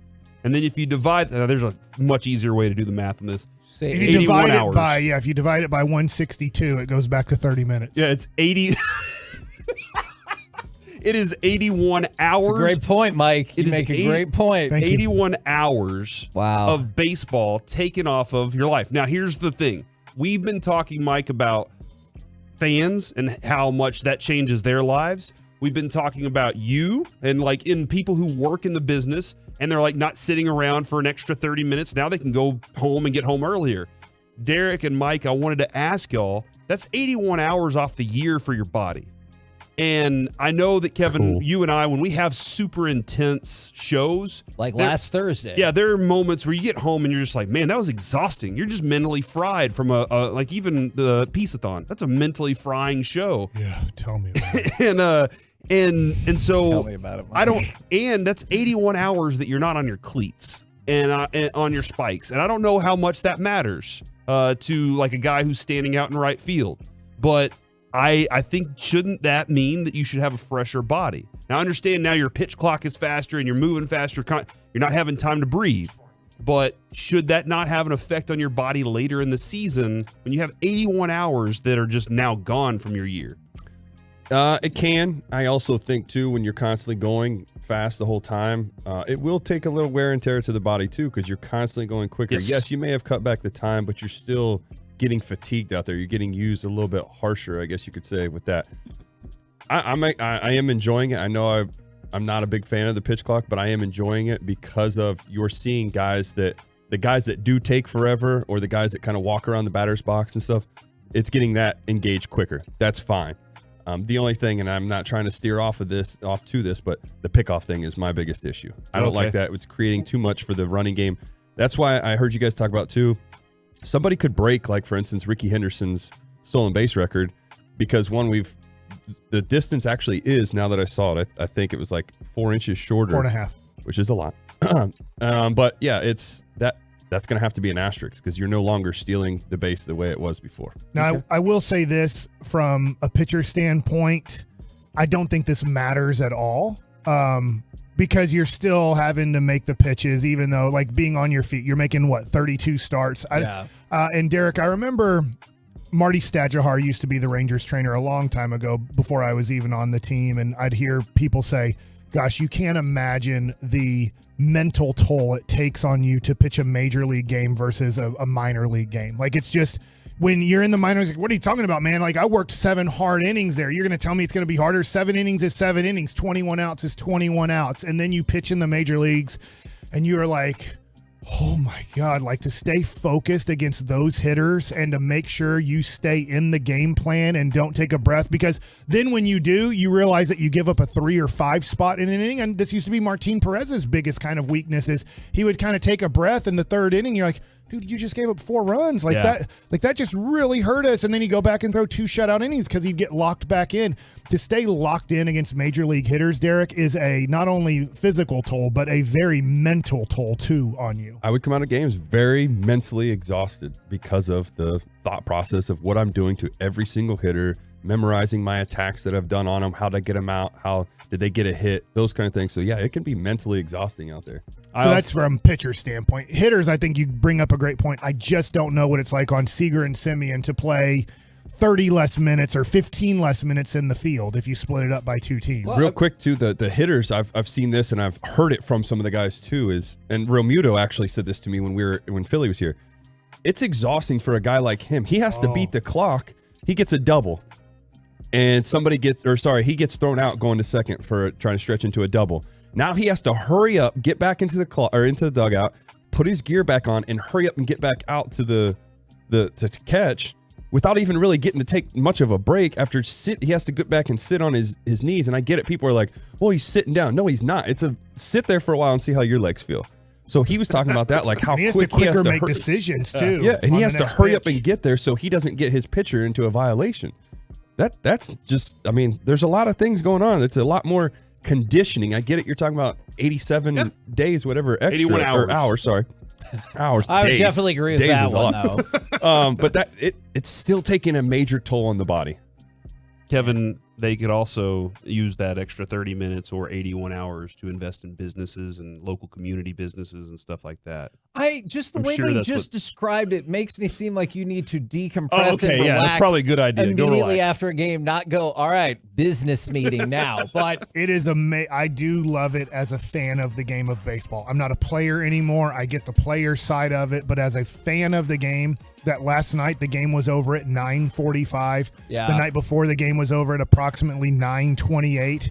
And then your games that do end up being 16-3 or 11-7. I can't remember the opening day score. Yeah, that's right.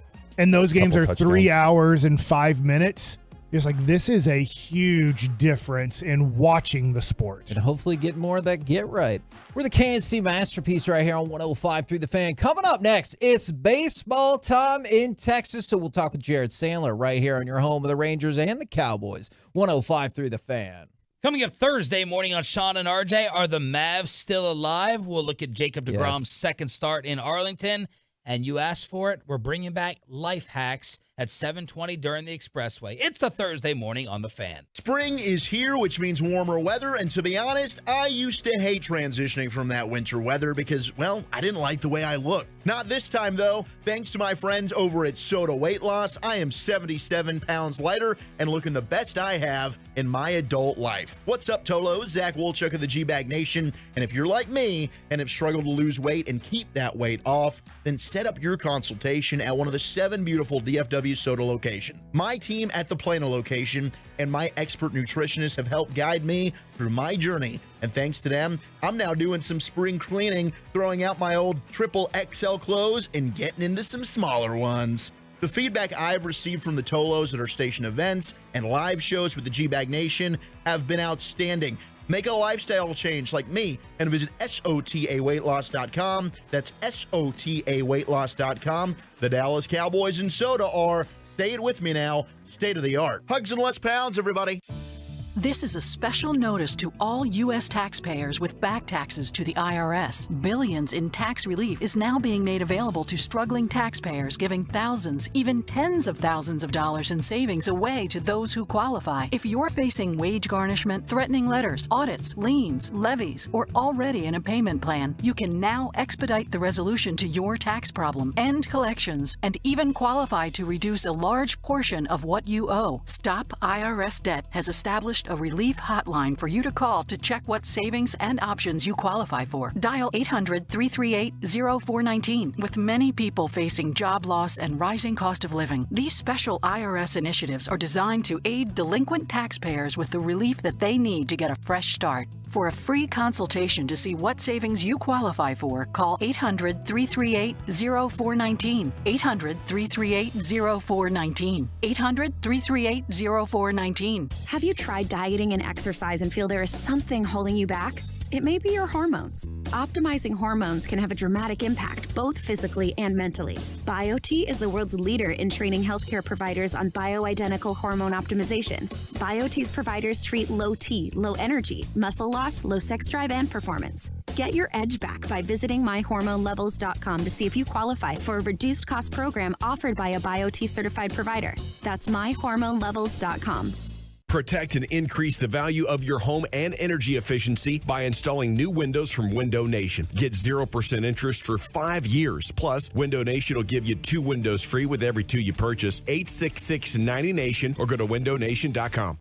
I'm getting vaccinated with Prevnar 20. So am I, because I'm at risk for pneumococcal pneumonia. I'm asking about Prevnar 20 because there's a chance pneumococcal pneumonia could put me in the hospital. Age 65 or older, you may be at increased risk for pneumococcal pneumonia. Ask your doctor or pharmacist about getting vaccinated with Prevnar 20, pneumococcal 20-valent conjugate vaccine, a Pfizer vaccine that can help protect against pneumococcal pneumonia in just 1 dose. Prevnar 20 is approved for adults to help prevent infections from 20 strains of the bacteria that cause pneumococcal pneumonia. Continued approval may depend on a supportive study. Don't get Prevnar 20 if you've had a severe allergic reaction to the vaccine or its ingredients. Adults with weakened immune systems may have a lower response to the vaccine. The most commonly reported side effect was pain at the injection site. For additional common side effects and full prescribing information, please call 1-855-213-2138 or visit Prevnar20.com. I want to be able to keep my plans. So I'm asking my doctor about getting vaccinated with Prevnar 20. Always find what you love at Total Wine & More. With so many bottles to choose from at the lowest price, it's easy to find your favorite Cabernet or a new single-barrel bourbon to try. With the lowest prices for over 30 years, find what you love and love what you find at Total Wine & More. Spirits not sold in Virginia and North Carolina. Drink responsibly. Must be 21. For the ones finding new ways to ensure the job always gets done. For the ones wearing many hats. For the ones who are hands-on, even from far away. And the ones keeping business moving forward. We are Grainger, offering professional-grade industrial supplies, plus real-time product availability and access to experts ready to answer your toughest questions. Call, click Grainger.com, or just stop by. Grainger, for the ones who get it done. A hot shower should be hot. A Navien tankless water heater makes sure your hot shower is hot, or warm, or mostly hot, but not quite hot, but warmer than warm. Whether you take it in the morning, after work, doesn't matter. Do you want a quick rinse or a full-on luxurious, I think I'm in heaven spa-length investment of time? Your choice whenever you want it. A Navien tankless water heater keeps your hot water hot. Backed up by Navien's powerful warranty. Get the hot water you need whenever you need it, period, at tanklessmadesimple.com. RJ Chop here from my good friend Dr. Mark Bashar. Have you been losing your hair? And I was, trust me, steadily losing my hair. You don't have to go through the rest of your life bald. You can go do something about it with Dr. Mark Bashar, the first in the Southwest to have this robotic hair restoration treatment. He's done more of these than anybody else. You can go see him. 817-473-2120. Mansfield and South Lake offices. Dr. Mark Bashara. Hit up markbasharamd.com. Tell him RJ Choppy for the fan sent you. Becoming mostly sunny later today with a high of 77. Weather brought to you by Jackson Hewitt. Beware of tax refund shock. Choose Jackson Hewitt for 50% off and your guaranteed biggest refund. Limited time offer for new clients. Visit jacksonhewitt.com/50 for terms. It's 105.3 The Fan, brought to you by Rubin and Associates. Are you facing overwhelming debt and financial stress? Let Mark Rubin with Rubin and Associates help you find a way out. Mark is here to guide you through the process and get you back on track. Call Rubin and Associates at 1-800-LAWYERS or go to DallasTexasLegal.com. Get the top stories, exclusive podcasts, video content, and much more 24/7 at 1053thefan.com. This segment on the KNC Masterpiece is brought to you by Frankel & Frankel. There's a reason you need a special license to drive a big truck, so companies that hire drivers and put them in a big truck should be held accountable for what happens when one hurts you. Frankly, you need Frankel & Frankel. The consultation is as always free. Visit truckwreck.com. KNC Masterpiece back here on 105.3 The Fan. Right now, brought to you by Blue Nail Roofing. Let's chat with our Texas Rangers insider and broadcaster, Jared Sandler. Good afternoon, sir. Guys, good afternoon. We're currently, you guys remember the late, great Nate Wood? Yes. That was me. He's in the booth right now. What? With his son Eli, who's a phenomenal hockey player. Mike, you should actually buy some of Eli's cards if you're, I know you like getting the prospects in the card game, but he just asked his son Eli if you wanted to get a picture with Zach, who's in here, and he just said no. So I Good thought idea. that was great. Wow. He sounds like he has that cutthroat intensity needed. Jared, speaking about collectability is I'm trying to get physical tickets for today's game. I can't go to today's game. Obviously, I'm going to go golfing instead. But I do think that Grayson Rodriguez's first ever major league start versus Jacob deGrom could be something cool to have. But in our world, it's very tough to get physical tickets today. Yeah, did you see the email I put you on? Yes, I'm trying to get it, but I think for people going to the game right now, for people that maybe are thinking about, taking a little bit of an early break from their Wednesday work day, first of all, this is a great game to go to. DeGrom versus the number one pitching prospect in all of baseball, but yeah, I think this is one of those ones that could be really fun to watch. No, for sure. And you're right with the tickets. So Josh Shelton, who's the director of team travel for the Rangers, used to have a tradition where he would get a game ticket for every game in which a Ranger made his major league debut. And it was obviously meaningful to Josh, who plays such a big role behind the scenes in getting these guys comfortable and acclimated. And that was just a way he would kind of commemorate it. But he doesn't do that anymore because, it's just that people don't have tickets. And like in 10 years, you ask some kid about, collector, you tell me you used to collect ticket stubs, they'll be like, what is that? I have no idea. But yeah, this is shaping up to be a pretty cool matchup, especially because Grayson Rodriguez is from about 200 miles from here. A lot of people from his high school, Central Heights, have made the trip. There's a lot of blue T-shirts. They're the Blue Devils, which I know Hagee likes. Nice. They're here, so that's going to be a lot of fun. One of the top prospects in all of baseball against Jacob deGrom. Hopefully, it obviously works out in the Rangers' favor, but will definitely be a memorable game for Grayson, and maybe fans making the trip to Globe Life Field today will be in for a treat. I know, like the first start for deGrom, it wasn't a lot of high exit velo or anything like that. But is there anything that he wants to change up as opposed to the first start to hopefully have a significantly better outing? Yeah, absolutely. I think fastball command, glove side. So that's to right-handed hitters, the inside part of the plate. And one thing he made a comment about after the game was, on the home run that Alec Boehm hit, he went back and looked and saw him that he was kind of leaning. He was cheating to the outside corner, maybe even a little bit off the plate. And the way to combat that is to pound him inside. You back him off a little bit. You prevent him from leaning, especially when you throw 100 miles an hour. That's not going to hurt your cause. And so I think that's something to watch for is how he attacks right-handed hitters, and is he going to attack them more, over the inside part of the plate, and is he able to do that effectively? Because I think that was one of his big takeaways reviewing the film from his start against Philadelphia. Jared, what do you think about the way the bullpen has been used so far and the way that you expect them to be used today? Well, I really like the way that Bruce Bochy has deployed his relievers, and I especially like the fact that he felt like Will Smith provided better matchups in the ninth inning on Sunday than his other options, so he went with Will Smith. And we saw this with Seattle last year. They have they had 3 or 4 guys who had closer type stuff and had closer type numbers, but none of them had the egos, at least, it didn't seem as if any of them had the egos to cause problems when Scott Service would use them in different situations. One day it was Paul Sewald in the 7th, and then he'd get the 9th the next day because, those were the way the matchups played out. Well, Jose Leclerc, I kind of battle with this.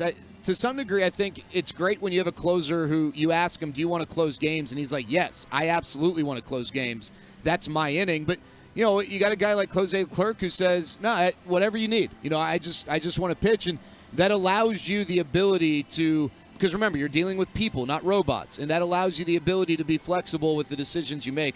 So if that's something that the Rangers are going to continue to do, I like that. And then obviously the way the bullpen's pitch has been outstanding. And credit to Dane Dunning, who, 2 outings, multiple innings both times. He's looked really, really good. Coming off hip surgery, he said he was pitching through some stuff last year. He still was okay. And if he's taking a step forward, that'll be really big for this team. Appreciate it, Jared. Best of luck on the call. There you go. Jared Sandler. We have been the KNC Masterpiece. You want to give me a prediction? Rangers win 50-0. Oh, my gosh. Rangers win. Rangers win or no? 3-1. All right. goes Winner. 7. All right. Stick around. Rangers, Orioles coming up next. We've been the KNC Masterpiece. Come back with us tomorrow, 10 a.m. to 2 p.m. right here on 105.3 The Fan. Hey, thanks to Rockwell Ford, it's 35 minutes of commercial-free Fan and the Expressway. Sean and RJ mornings at 7:20, KNC middays at 12:20, and afternoons with G-Bag at 5:20. Right here on 105.3 The Fan and the Odyssey app. RJ Choppy joined by Bo Hopkins from Zerez. It's a great time of year to make sure your carpet, tile, hardwood, upholstery are all cleaned. Zerez is the way to do it. Bo, how do you guys do it? No soaps, no chemicals, no detergents. Well, simply put, whatever goes into the carpet, we got to be able to get it back out. So we don't use those products. We use a product